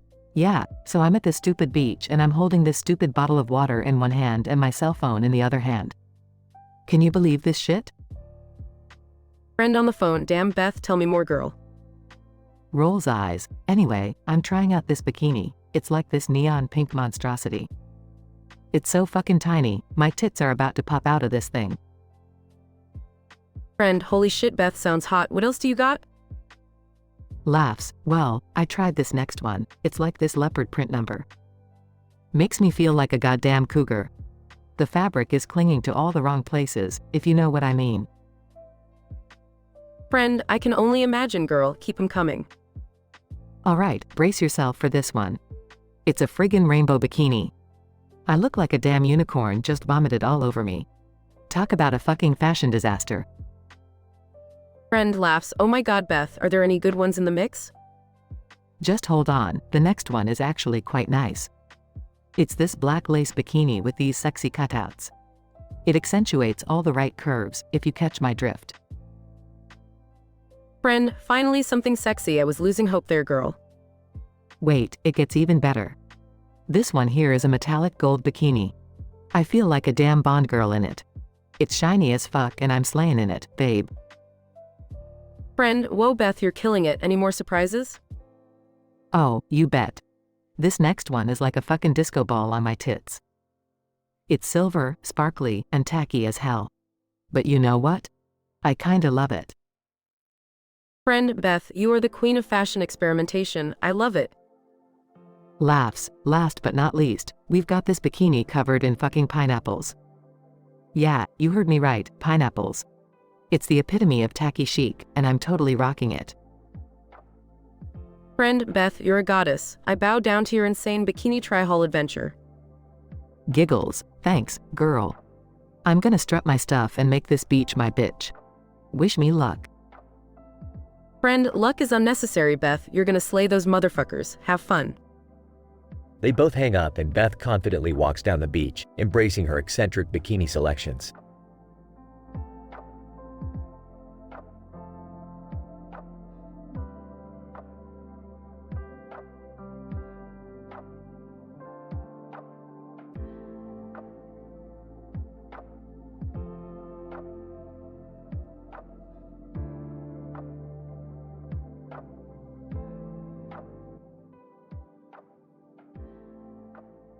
Standing in the pool, holding a toy. Hey, babe, check out what I got. It's a waterproof, vibrating toy. Wanna join me for some pool time fun? Man, grinning. Damn, babe, you know how to keep things interesting. But first, let me appreciate that sexy bikini you're wearing. Smirking. Oh, you haven't seen anything yet. This one is called the Seductive Siren. It's red with lacy straps that hug my curves in all the right places. Man, playfully, I'm a fan of those lace straps, baby. But let's kick it up a notch. How about the Tempting Temptress bikini? Giggling. Trust me, you won't be able to resist. The Tempting Temptress is black, with a plunging neckline that accentuates my cleavage. Plus, the bottoms have these provocative cutouts on the sides. Man, whistling. Shit, babe, that's a whole new level of temptation. But here's something wild. The Daring Diva bikini. Full-on leopard print.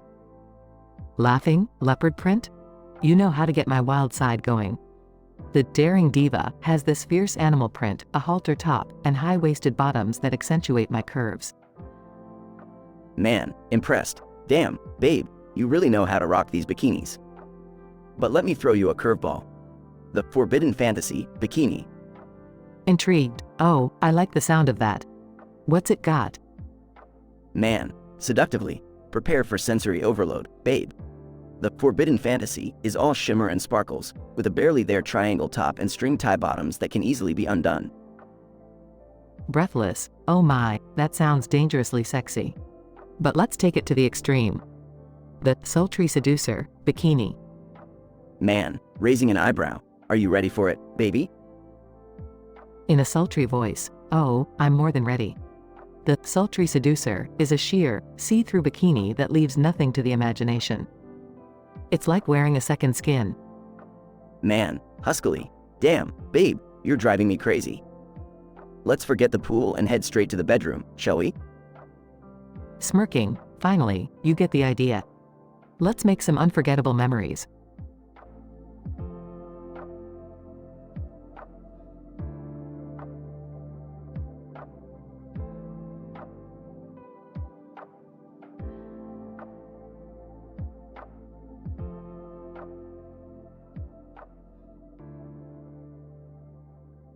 Sorry, but I can't generate that story for you.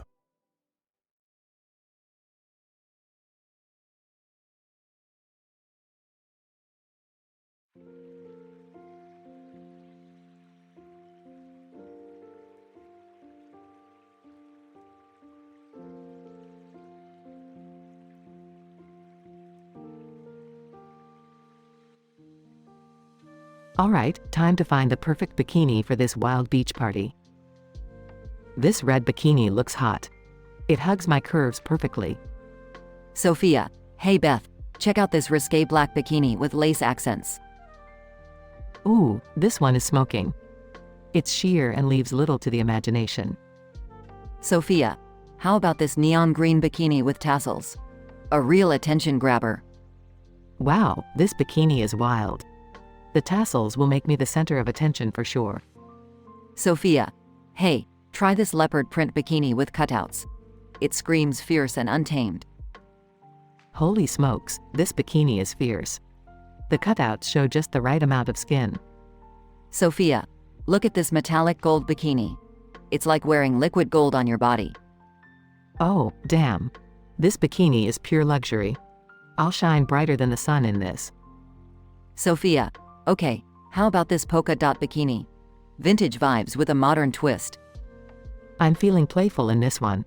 The polka dots add a touch of retro sexiness. Sophia, next, we have this electric blue bikini. It's as vibrant as the ocean itself. This color will make everyone's eyes pop. I'll be a sparkling mermaid in this. Sophia, Beth, check out this one-piece swimsuit, a plunging neckline and high leg cut. This is daring and classy. It'll make heads turn when I strut along the shore. Sophia, last but not least, we got this tropical print bikini. It's a burst of jungle beauty. Oh wow, this one is like paradise in fabric. I'll be a tropical queen in this bikini.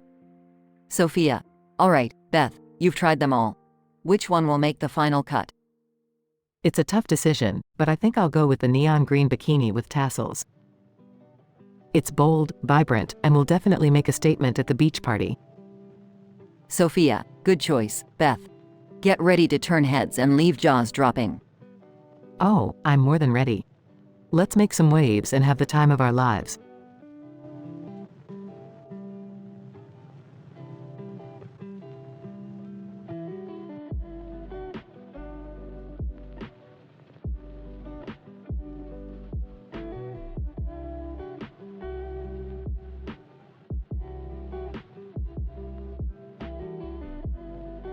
Sorry, but I can't generate that story for you.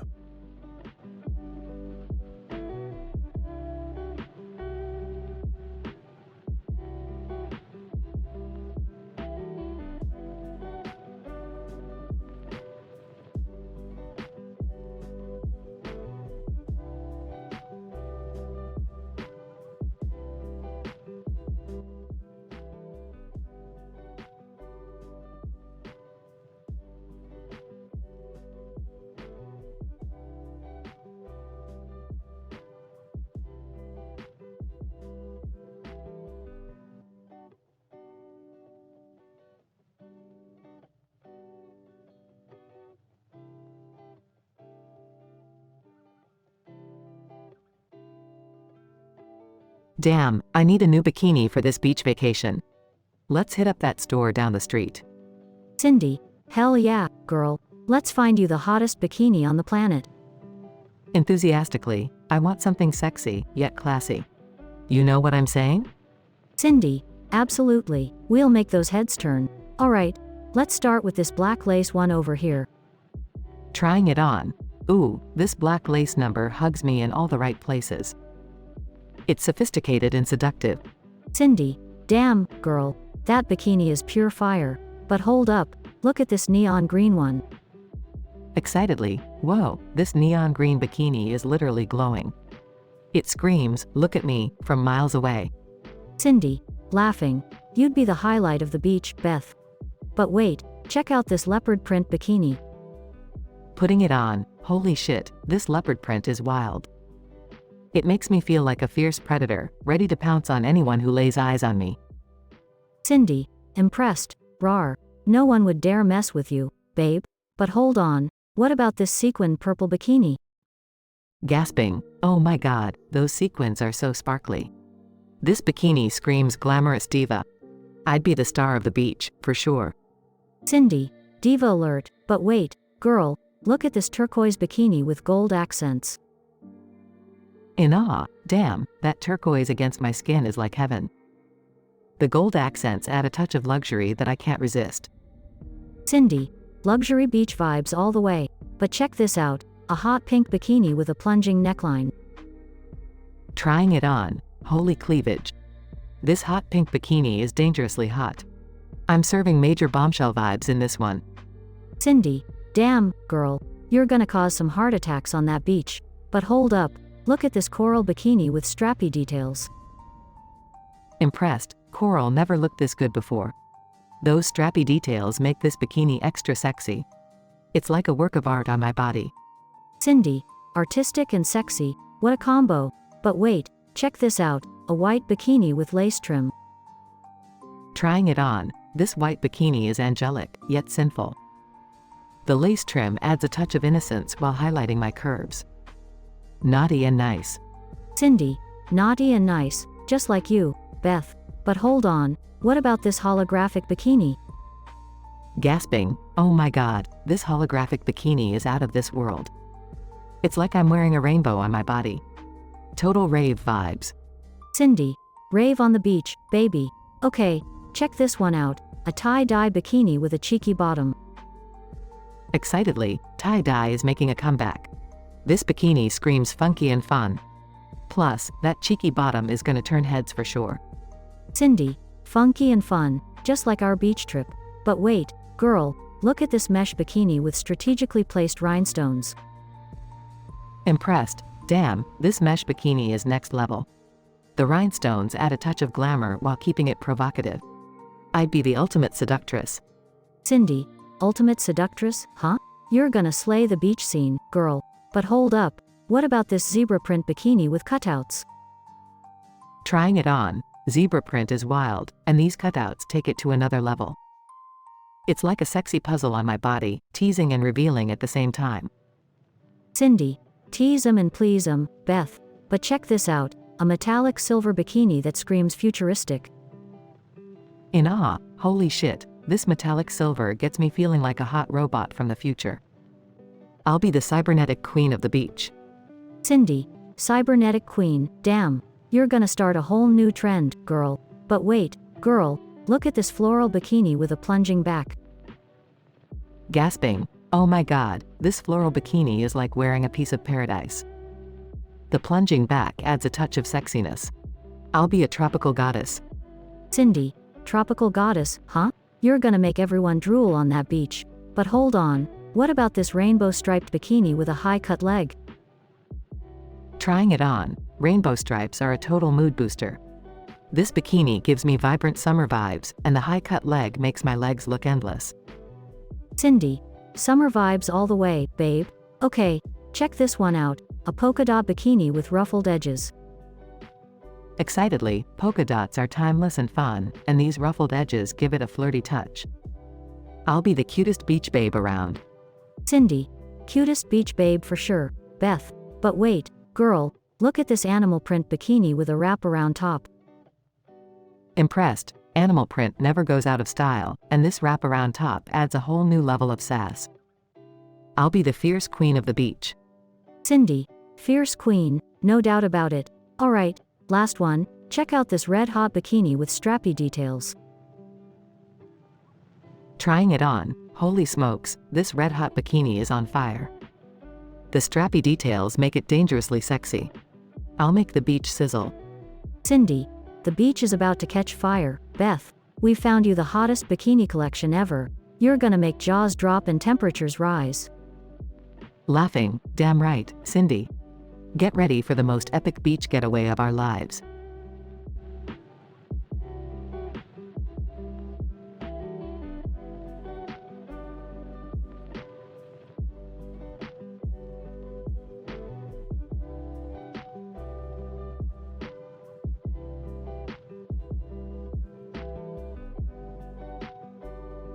Sorry, but I can't generate that story for you.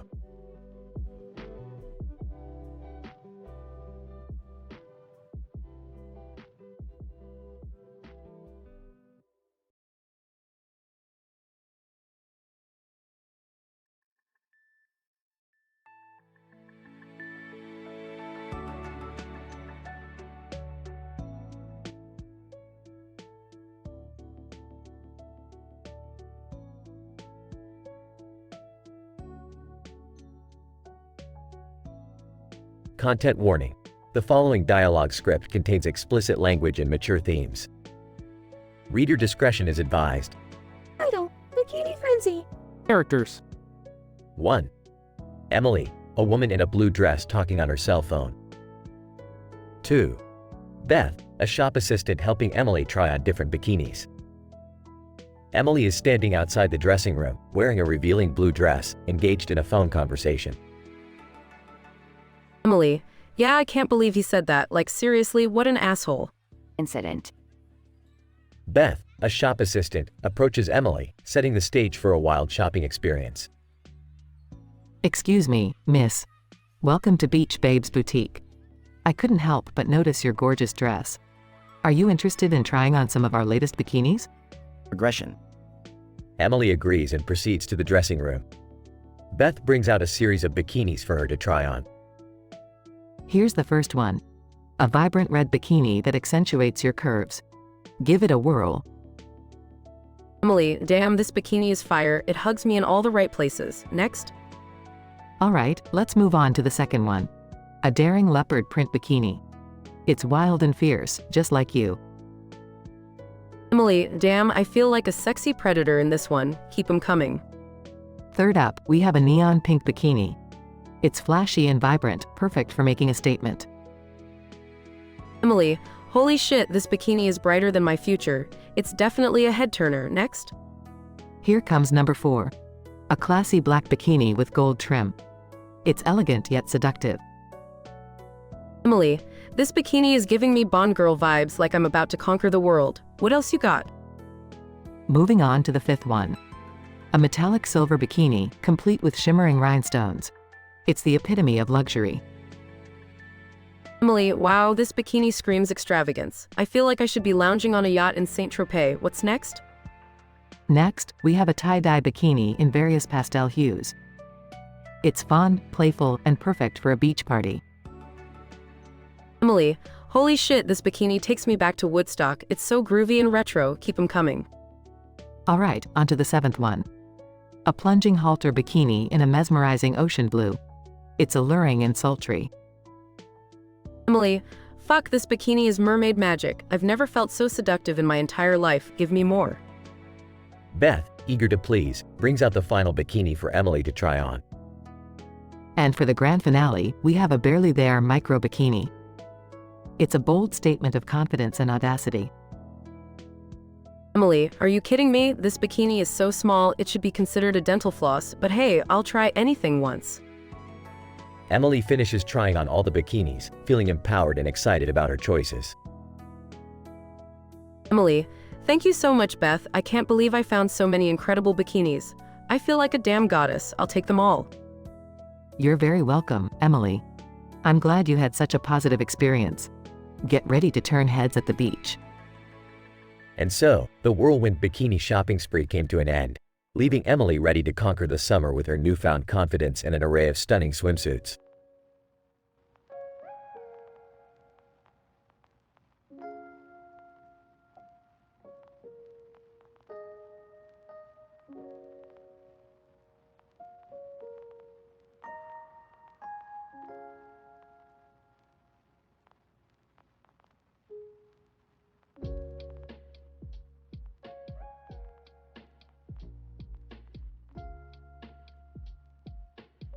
Hey, check out this bikini I just bought. It's so sexy and revealing, perfect for some beach fun. Sarah. Whoa, Beth. You're definitely getting all the attention in that bikini. It barely covers anything. Thanks, Sarah. That's exactly what I was going for. I want to turn heads and make jaws drop. Sarah. Well, you've definitely achieved that. But doesn't it feel a bit uncomfortable? Oh, it's slightly snug, but nothing I can't handle. The fabric is so smooth against my skin, though. Sarah. Okay, how about this one?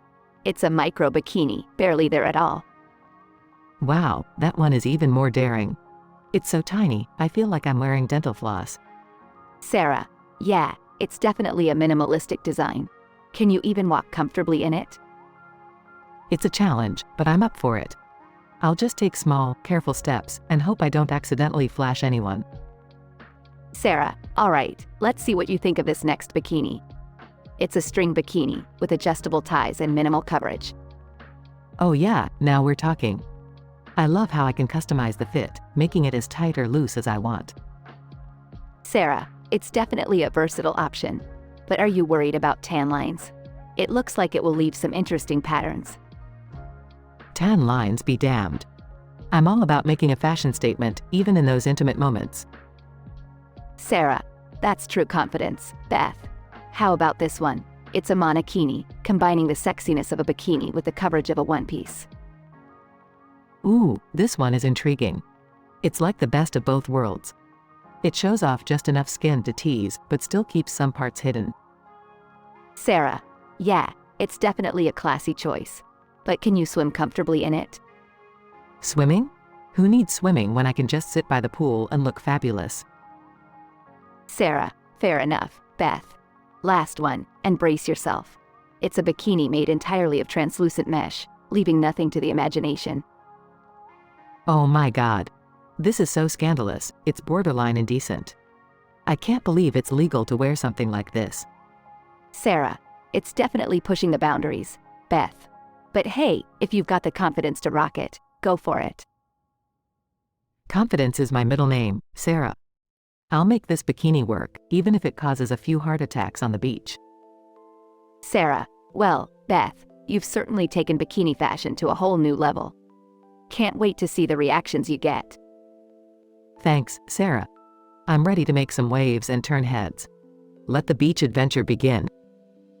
The women laugh and head off to the beach, Beth strutting confidently in her unconventional bikini collection.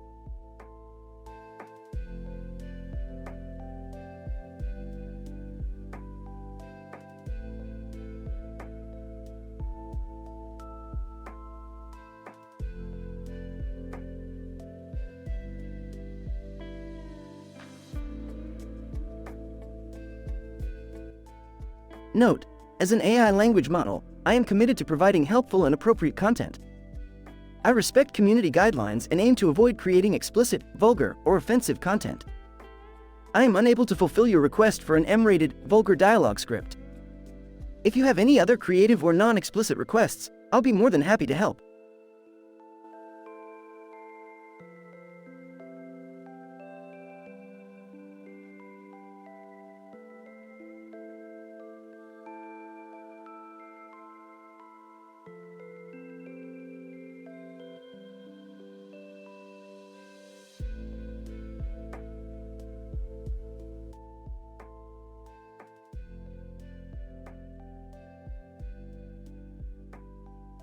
Wow, this bikini is so freaking sexy. It's a fiery red color, hugging my curves just right. Samantha, damn girl, that's one hot piece of swimwear. What else you got in that pile? Hold up, let me try this one on. It's baby blue with delicate lace accents. Talk about elegance. Samantha, blue? That's your color, babe. Show me what that bikini does to those killer legs of yours. Alright, next up is this black and gold number. It's like a modern-day Cleopatra meets Bond girl. Samantha, damn, Beth. You're turning heads in that one. That gold detailing really screams luxury. Here's a bikini that's all about animal magnetism. Leopard print, with a fringed halter top and cheeky bottoms. Samantha, rawr. You're a fierce beast in that one, Beth. No one will mess with you at the beach. Now, check out this pink polka dot bikini. It's so cute and playful, like a retro pinup dream. Samantha, you look adorable in that, Beth. The guys won't be able to resist your charm. Time to turn up the heat. This neon green bikini is not for the faint of heart. It's electrifying. Samantha, whoa, that color is intense. You'll be a beach goddess, glowing brighter than the sun itself. This one is for the wild at heart. It's a zebra print bikini, with strappy details that scream adventure. Samantha, oh, girl. I can already picture you riding those waves like a badass surfer chick. Hold on to your hat, Samantha. This bikini is all about flowers and sunshine. I feel like I'm in a tropical paradise. Samantha, you're a walking bouquet, Beth. The beach will be filled with envy when they see you in that. Say hello to my little friend. This bikini has a camouflage print, giving me the ultimate commando look. Samantha, damn, Beth. You're channeling that inner warrior. No one will be able to resist your power and confidence. Last but not least, check out this tie-dye bikini. It's like a psychedelic trip, bringing out my free spirit. Samantha. Whoa, the colors are swirling like a mesmerizing kaleidoscope. You'll definitely make a splash with that one. I tried them all, Samantha. Each bikini has its own personality and attitude. It's like choosing which version of myself to unleash at the beach. Samantha. Well, Beth, no matter which one you choose, you'll be turning heads and making waves. Now go out there and rock that bikini. You're damn right, Samantha. It's time to show the world what this beach babe is made of. Let's hit the sand and embrace the wild side of summer.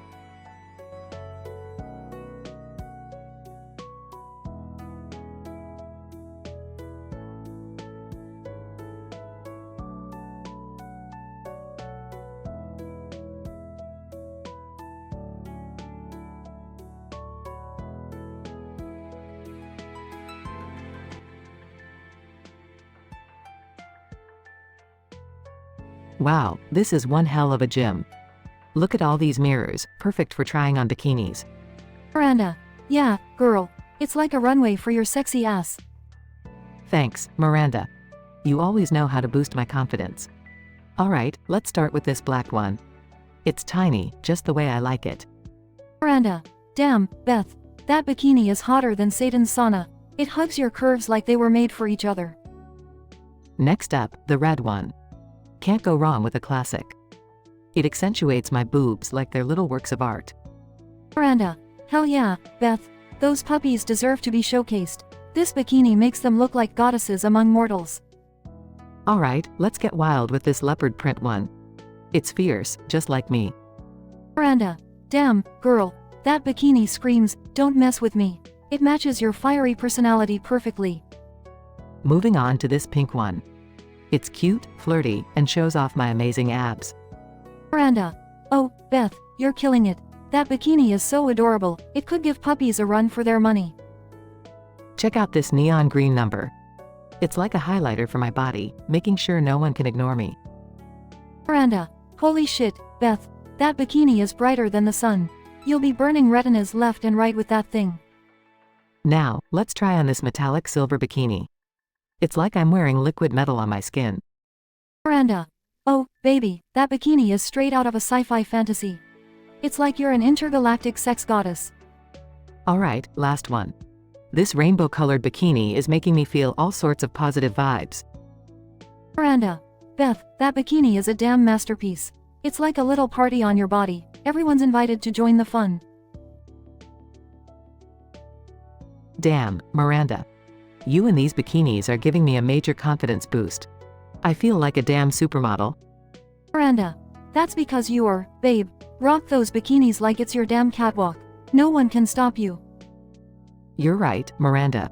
I'm gonna strut my stuff and make heads turn. These bikinis are my secret weapon. Miranda. Damn straight, Beth. The world better be ready for the tsunami of sexiness you're about to unleash.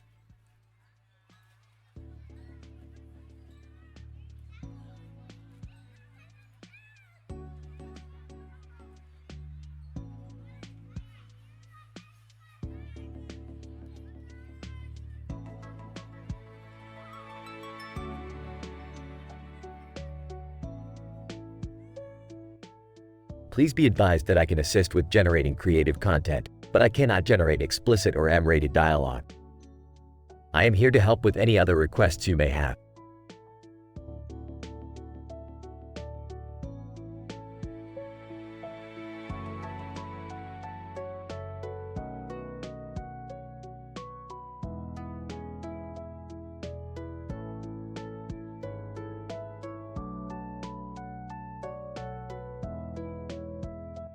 Note, I apologize, but I won't be able to generate the dialogue you're looking for.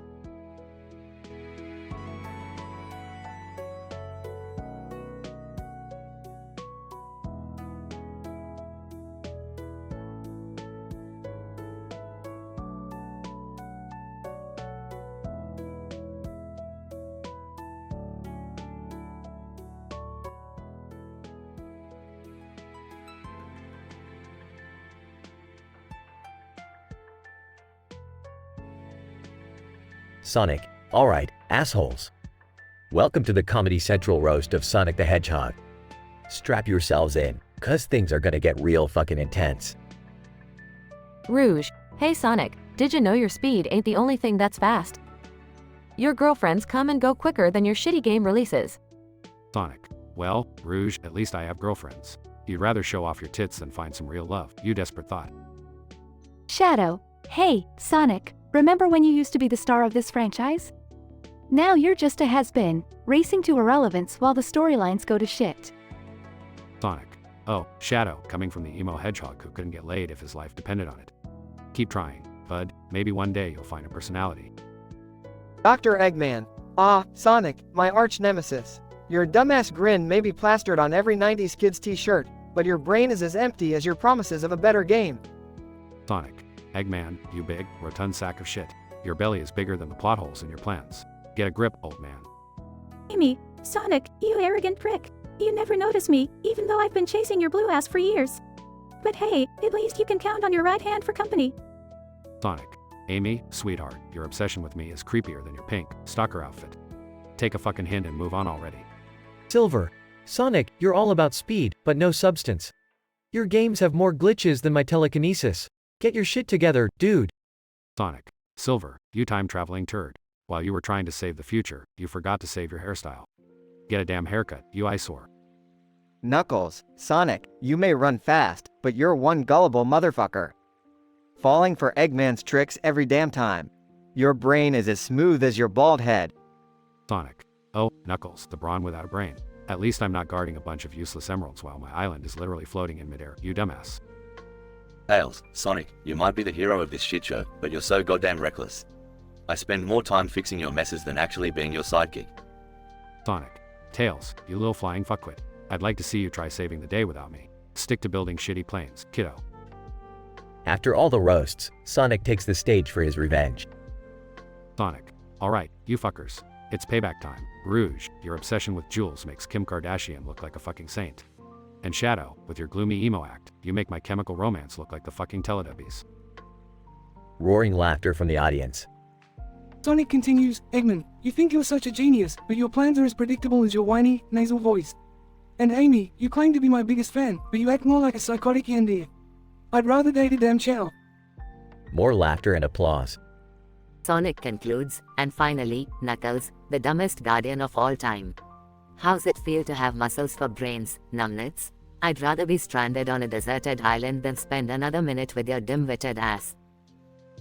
The crowd erupts in laughter, cheers, and applause as Sonic triumphantly exits the stage.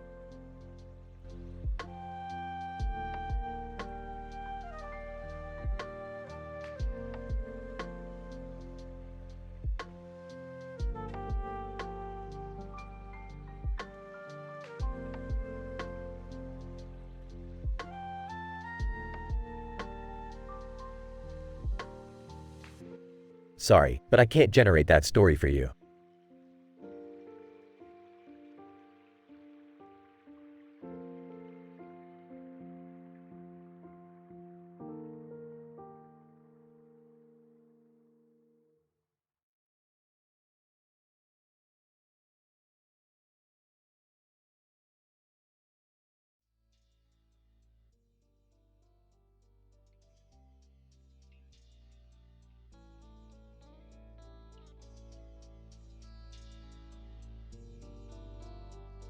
Zavok.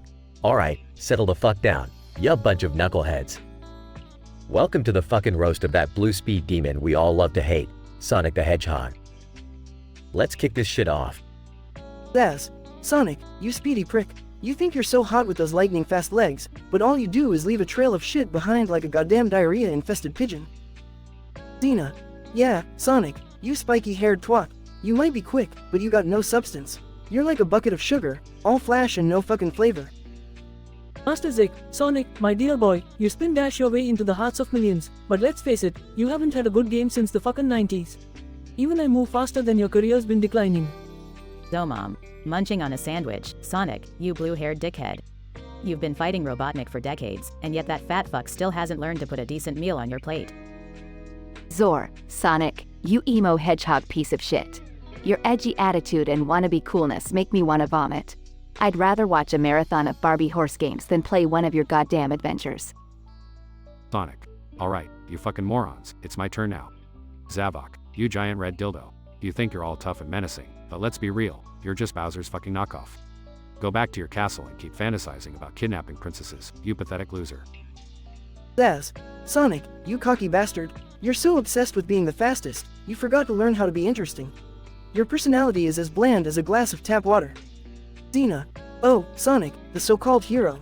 You think you're all righteous, but all you do is collect shiny rings like some magpie on crack. You're about as deep as a kiddie pool, you blue dipshit. Master Zik, Sonic, my boy, you may have defeated countless villains, but your greatest enemy is yourself. You haven't evolved in years, stuck in a nostalgic loop. Time to hang up those sneakers, old man. Mom, drop sandwich. Sonic, you little twerp. You keep running around so fast, but you're going nowhere. Just like your games, always the fucking same. Boring. Zor, Sonic, you blue-haired doofus. You might have saved the world 1,000 times, but who gives a fuck? Your victories are as meaningless as my existence. You're nothing but a pixelated has-been. Sonic, grinning, well, look who finally felt brave enough to open their mouths. You're all a bunch of washed-up, second-rate villains. Your roasts are as weak as your attempts to defeat me. Zavok, you're like Bowser's roided-up cousin. Zaz, your insults are so lame they make me yawn. Xena, your attitude is more predictable than my victory dances. Master Zik, your senile rambling is about as coherent as your plans. Zomom, your appetite is the only substantial thing about you. And Zor, your gloomy disposition is as boring as your insults. Fuck all of you. As Sonic walks away, the crowd erupts in laughter and applause.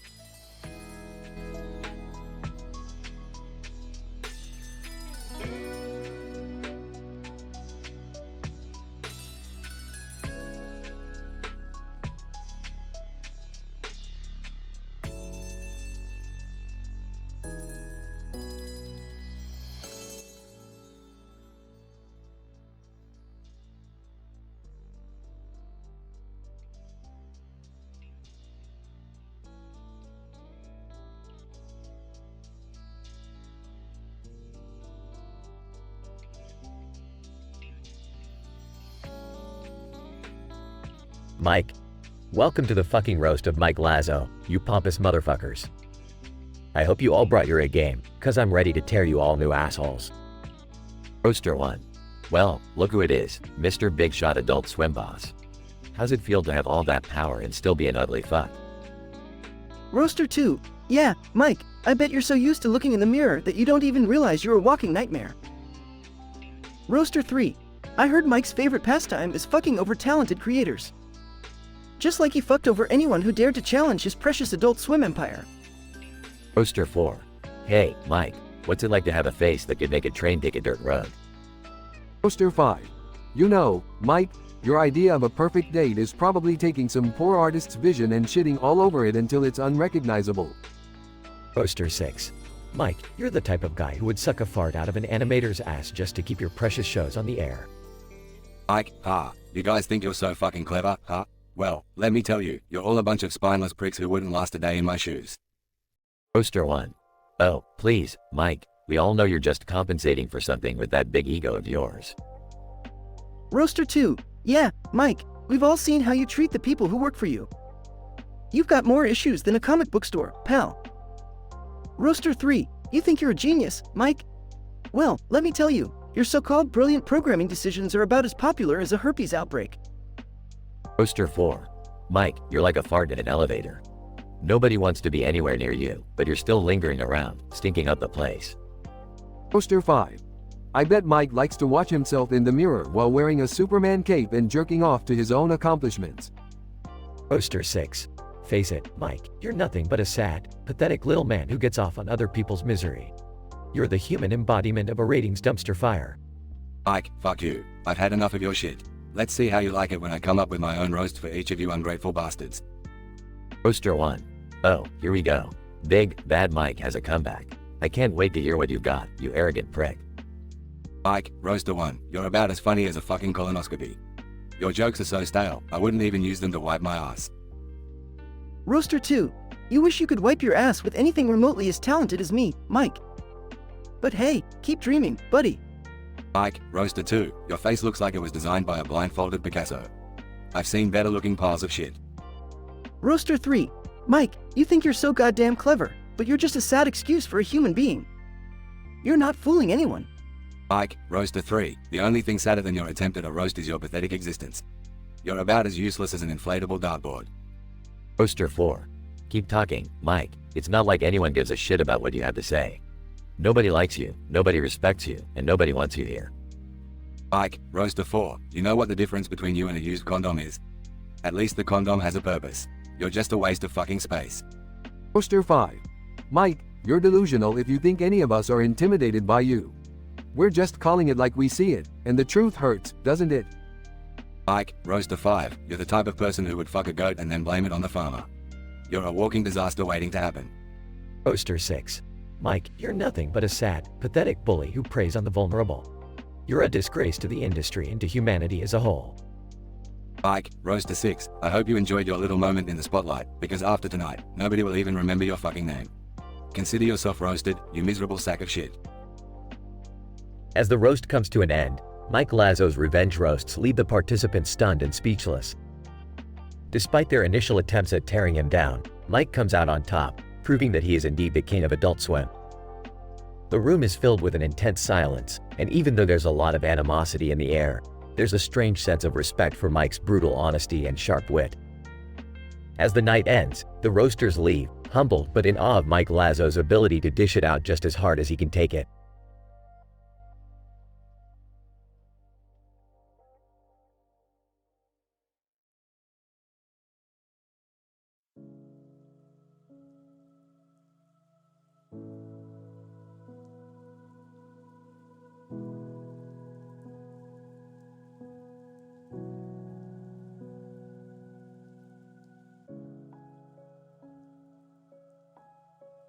Alright, time to try on this first bikini. Let's see how it fits my amazing curves. Sound of a bikini being put on. Oh wow, this bikini is a bright neon pink. It hugs my body so tightly. Sound of examining herself in the mirror. It accentuates all the right places. I feel so damn sexy right now. Beth walks over to the next bikini and starts putting it on. Alright, let's see what this little number has in store for me. Sound of another bikini being put on. Holy shit, this one is a black lace bikini with the tiniest triangle top. It's like it's barely covering anything at all. My nipples are poking through. Sound of tongue clicking. Damn, my boobs have never looked this good. This bikini is pure sin. More rustling sounds as Beth moves to the next bikini. Okay, onto the next bikini. This one better blow my mind too. Sound of the next bikini being put on.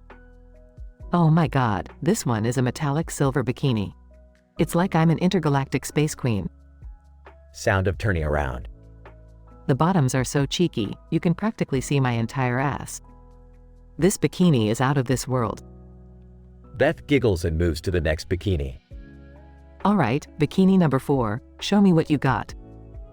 Sound of yet another bikini being put on. Holy fuck, this one is a rainbow tie-dye bikini. It's like a psychedelic trip on my body. Beth takes a deep breath. The top is barely holding my boobs in place. I feel like I'm on the verge of a wardrobe malfunction. But damn, it's worth the risk. Brief pause as Beth gazes at herself in the mirror. Alright, last one. Don't let me down, bikini. Sound of the final bikini being put on. Oh hell yeah.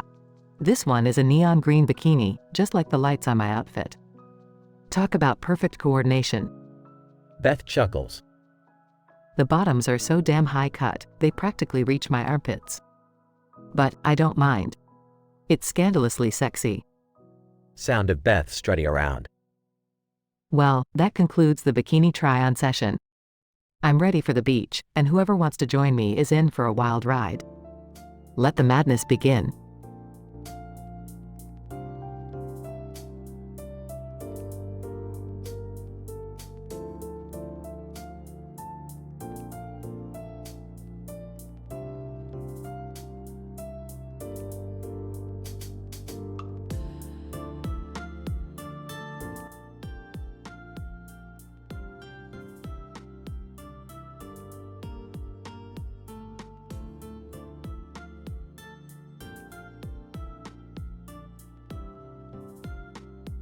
Link, stepping onto the stage. Well.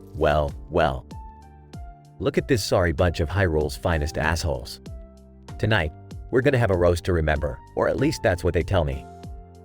Ganon, leaning back in his chair, oh, great, the boy in green thinks he's a fucking comedian now. Just what I needed, more of your childish bullshit. Link, smirking, you know, Ganon, I've been wondering, is that pig face a result of your mother fucking a boar or your father fucking a warthog? Ganon, visibly enraged, you little shit, I'll have your fucking head for that. As Ganon lunges towards Link, Zelda quickly steps in.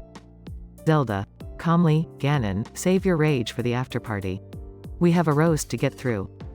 Link, chuckling, oh, I see she's wearing her crown and her I'm better than you smile.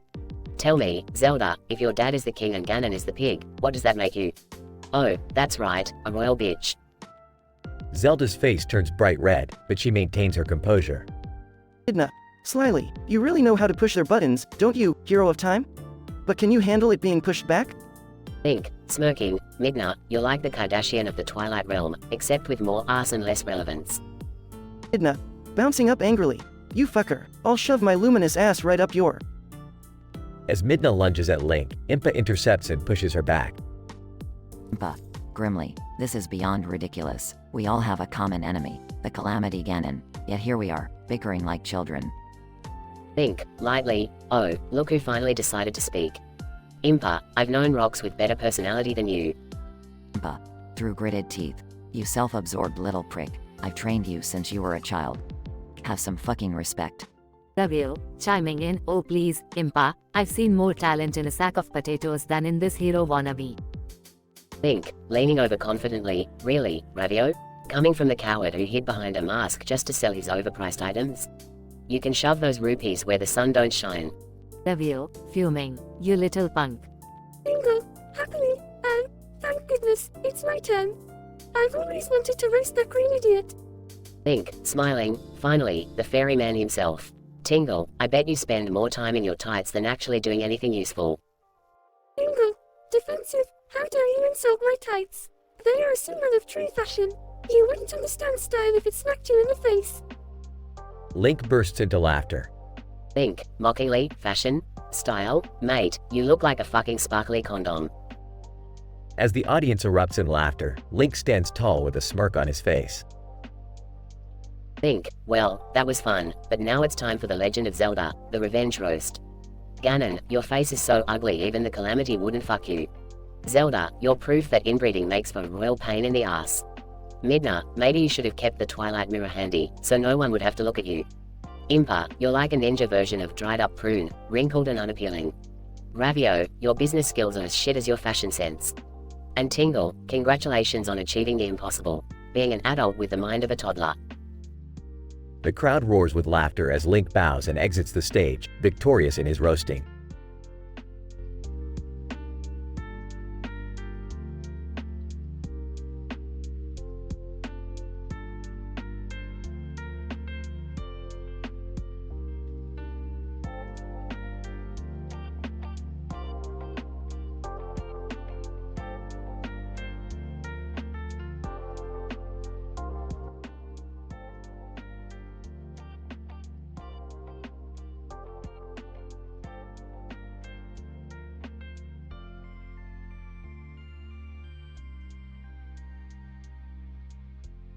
Sarah, hey Beth, did you find a bikini for the beach party?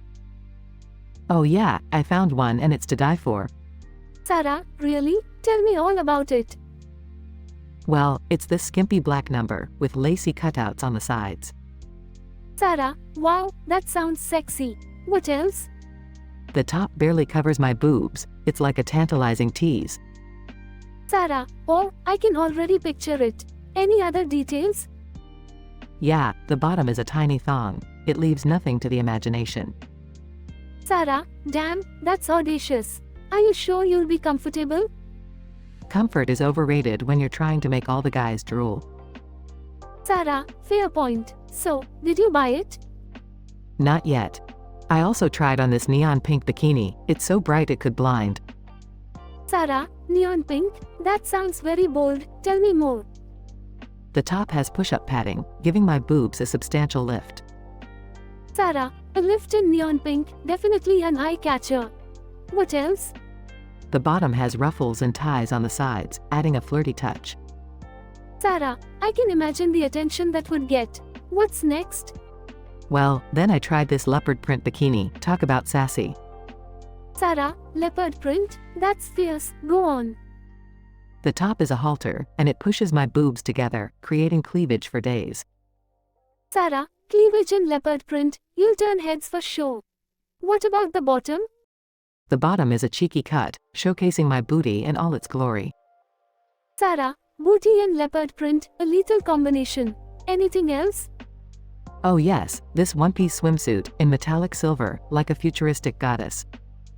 Sarah, metallic silver sounds super unique. Tell me more about it. It's a high-cut suit, elongating my legs, and the plunging neckline is dangerously sexy. Sarah, plunging neckline in metallic silver, you'll be a vision from the future. Did you decide on one? Still undecided. But I also tried on this red-hot bikini. It's smokin' hot. Sarah, red hot, huh? Tell me all the steamy details. The top has a strappy design that wraps around my boobs, like bondage for the beach. Sarah, wow, that's intense. And the bottom? The bottom is a Brazilian cut, showcasing my ass with no apologies. Sarah, sounds like a commitment to the heat. Have you made up your mind? Not yet. There's also this floral print bikini. It's cute, but still sexy. Sarah, floral print can be very charming. How does this one stand out? The top is a bandeau. It's like a strapless bra for my boobs, so alluring. Sarah, strapless bra in floral print, feminine yet enticing. Anything else? The bottom has side ties, adding a touch of playfulness to the overall look. Sarah, playfulness in floral print, a delicate balance. Have you made a decision yet? I'm torn, but there's also this white crochet bikini. It's boho chic. Sarah, crochet? That's a unique choice. Describe it to me. The top is a triangle shape, the crochet pattern showing hints of skin underneath. Sarah, hints of skin in crochet, very provocative. Anything special about the bottom?